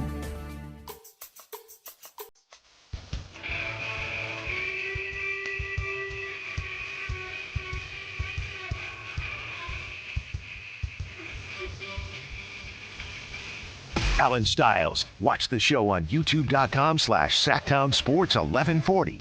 Or listen on the Sactown Sports app. Whitey Gleason joins us to close out the show. I'll answer your question. Okay. That Frankie was afraid to answer. Yes. Brennan avoided like the plague. Exactly. I feel better about the Kings because they were worse than I thought they're going to be. So I think it's going to come more quickly into focus what they need to do this year. And I think the charade of them I see what you're competing for anything worth competing for is going to evaporate like a desert mirage. Well, that it's funny. It's a very smart take because it's essentially thank you. It's we feel the same way. Whitey Gleason is right on the money. Right on the money. Yeah. But we're not. Whitey Gleason is spot on. Spot on. Well, yeah. Spot on. Yeah. Well, that happens. Whitey Gleason is spot on. Thank you. It was Spot on. one time. It was one time. You know what? Real quick. Okay. Before we get to prop talk and everything, I want to tell this barber shop story. Okay. You couldn't do that before I got here. That's fine. No, because he were was talking going about- to, and then Neek happened. And then Neek happened. Yeah. By the way, Neek Clifford out. Hammy, stretch him. Whitey, just stretch the hammy. Okay. All right. So I don't know if this has ever happened to you. I'm assuming it hasn't. And Kyle, I don't know if it's ever happened to you. But It probably hasn't. So number one, my haircut was at 2:15, right? So normally it's down the street. Show ends. I say goodbye to everybody quickly. Day was this? Yesterday. Oh, okay. And I just get out of there, Yeah, right? I was going to say. So I get out of there and I get there pretty much 2:15 on the nose, and it is what it is. Now, I hadn't gotten a haircut in a while because of the baby. I got nowhere to be. Sure. But with the game coming up tomorrow, I got to look crispy. So I hadn't seen my barber. And, barbers, they never know. Maybe Allen found somebody new, whatever the case is. I had told him that we were expecting, but he sees so many people, he probably didn't remember. So far, this is the preseason blowout of stories. Okay. Go ahead. Okay. So, Would you agree with that, Kyle? I'm going to give it time. So we're down 10. Number one, the first thing is I show up and to the barbershop and he ain't there. Barber's not the there? barber's not there. So they tell me he's at a new shop. And it did update on Booksy, but why would I check? And Sure. he tells me, hey, I told people, but since I hadn't heard from you, you hadn't asked for a cut. My kid is over a month old now. So Right. he's like, sorry, if you had hit me up when I recently moved, I would have told you. It lost, So he has a new shop in Carmichael. So number one, I'm already late. Luckily, he didn't have anybody behind him. So now I got to tell my wife, hey, I'm going to be. So you went to the wrong place, essentially? Yes. Okay, I see. So then number one, that happened. So I drive all the way to Carmichael, get to Carmichael. Hey, it's all good. I don't have anybody after me. I'm like, okay, cool. My wife is like, we were supposed to do, okay, I'm sorry. You know what I mean? But I already got this scheduled there. Getting the haircut, Whitey, and he's a great barber. But every time is different. It's like when you go to Chipotle. Like sometimes there's a little bit more sour cream, whatever it is. Sometimes you'll get a hot towel on you. Sometimes, he uses a straight razor. It's always a little different. Yesterday was the first time, and I don't know if this ever happened to you, Kyle. He cuts the hair, right? It's a good haircut. Getting ready to go. He goes, let me trim you up a little bit. I'm like, oh, okay. Takes the guard, and he trimmed my eyebrows. I've never had that happen before. That's something that you should sign off on. You should be Right? asked. And I didn't know when I was about to look in the mirror. Now I ended up, okay, it looks fine. But You didn't get Mike Woodson. It was like, it just happened. Yeah. I'm like, oh, you just cut my eyebrows. You ever seen the pictures of Mike Woodson when they accidentally cut off one of his eyebrows and then he went ahead and No. just shaved the other one off? So there's pictures of him. He had no eyebrows. It just happened so quick. Yeah. Well, it looks fun. I wouldn't have known, but you're right. I mean, that's something where you got to ask. I mean, he crossed the line. I mean, that's a big deal. I think so. The eyebrows? Yeah. They look Kyle, good you at ever cut least. your eyebrows? I have. trim 'em? I have had them cut before, Oh. but that was more so when I was a child. Oh. So I guess they didn't ask. But I did not know. Hey, let me know. Okay, 916, and be sure to let Whitey know. I've heard, I was going to trim your eyebrows, but they look okay, which maybe that's a way of Yeah, you want me Alan, to? you don't get a say. They look a little bushy. All right. Well, I didn't know if this was a thing. Ryan Smith is saying I get that done Every It's time. definitely a thing. I just think they should ask you. Manjot is saying trimming eyebrows is out of pocket. So I don't know. Nah, they look good. Don't let them tell you I otherwise. didn't mind it, but I they did a not. Good job. You know what? Next time, info. Yeah. next time I'm gonna ask for my eyebrows trimmed. Yeah, do it. I like it. I just didn't know what I was about to look at. All right. Now, I know Whitey loved that one. Don't worry, Whitey. I got way more. I'll text them to you. Let's do That was tremendous. Let's do a little bit of prop talk. This is a tough one today. Whitey just showed me Mike Woodson, Kings coach Mike Woodson. When he had no eyebrows. When he had Mike no Bibby eyebrows. told a story on our show one time, and he said, Mike, I think he was coaching the Knicks, and somehow they accidentally shaved one off, and he said, yeah, fine, and he got them both shaved. Yeah. I mean, but Whitey, imagine the haircut's done. So, it's it's off, like the cover is off, like the sheet is off of you, the cape, and I'm just getting ready to go. He goes, oh, let me get you real quick. And just ding. I was worried, Whitey. Yeah. I was worried. All right. Kyle, you go first today, buddy. By the way, Sorry, I just looked up the Mike Woodson photo. Yeah, I'm going to tweet that. By the way, you're you were wondering, going to say that this is Allen Stiles this week. By the way, I did hit for my Dennis Schroeder 4.5. That was easy money. He had 2 in, I think, the first quarter. Kyle, good luck today. You did not get close, but you've been hot though. I don't know. I feel like I've cooled off now. Had who did I have on Monday? Oh, I had the Amon-Ra St. Brown receptions. That didn't work. Yeah, should have took the yards. His yards were crazy. Yeah, I mean, God, I'm just realizing I just don't like the Lions. Not a big Lions guy, I'm learning. Because of prop talk or in general? No, just in general. Yeah. Just Dan Campbell gets under my nerves, or under my skin, on my nerves. This guy. And you just that's a Gen Z in you. He's an eye test guy. And you hate eye test guys. No, you love DVOA. Oh, what's the DVOA? That's what you love. It's not the eye test. It's these dumb coach things where they're like, we're going to be out manly. And here's this metaphor of me hitting my head on a wall. What about where he said, if they allowed me to have a lion on the field in a cage, I would have done it. Yeah. But they wouldn't let me. Yeah, see, just roll my eyes at that. Yeah. All right. Well, maybe he even didn't even want the we cage. get it. You're very manly. You don't have to just keep doing it. Anyways. By the way, I just ran Tankathon. And because the Kings lost yesterday, #1 pick. All right. As of today, based on Tankathon. Right now they're fourth. Right now they're fourth. Who's worse? Portland. They're all 0-1 teams. Yeah, that makes sense. Yeah, what about the Toronto Rangers? That was a team that was mentioned at the press conference today. Washington is Washington, Brooklyn, all the teams that lost. So let's do it, baby. Let's do it. All right, Kyle, who do you have today for Prop Talk? Allen, I know you're going away from it with those running back receptions or running back receiving yards. I can't stay away for too long. Yeah, but guess what? You know who's coming back tonight? Aaron Jones. And you know what Aaron Jones does? He catches passes. Yeah. So you know where I'm at tonight? 13.5 yards. All I need is 13.5 Aaron Jones receiving yards. Yeah. I think I can get it. All right. I love them, but they've led me astray lately. Can I go first and leave yours for the main course? Yes. I would take the Jordan Mason anytime touchdown. Fa la la la la Oh, okay. la la la. Yeah, so you guys are kind of not colliding a little bit, but Jordan Mason splitting time with Aaron Jones, Kyle. You're both spicy. No, Whitey's picking up what I'm putting down. It's That's that right. the Vikings are going to be a running back heavy attack tonight. That's right. Well, the Chargers are banned to me because you just never know what wide receiver Justin Herbert's going to pick. If I was going to do anything Chargers, I'd do Justin Herbert rushing yards. Schmelin does have his favorites. He does. Of have course. The certain ways he likes to lean on. Yeah, these. Kyle, I'm torn. You know I love my secondary receivers, especially with the Justin Jefferson. It's between Jordan Addison and Jalen Naylor.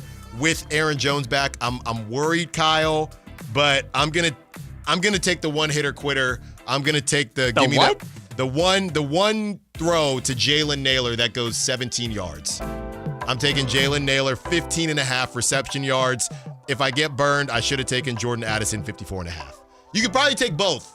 I just would probably stay away from Justin Jefferson. Yeah, Schmal and Miles will take both. I promise you that. Yeah, well, Schmal and Miles is going to have about 4 tickets. So there you go. Whitey Gleason is you and Jay today? That's right, short show. We got Thursday night football. That's right. Stay away from the Chargers unless Whitey tells you otherwise. You got Whitey Gleason, Jay Johnson coming up on the drive, guys. Thanks to all the callers, texters, sack shouters. Thanks to the roundtable fully loaded today for the first time in a very long time. Frank Cardicelli, Brandon Nunez, Chris Watkins. And until tomorrow, great job, call as always. Secure the bag. Like the beat. Don't forget about that.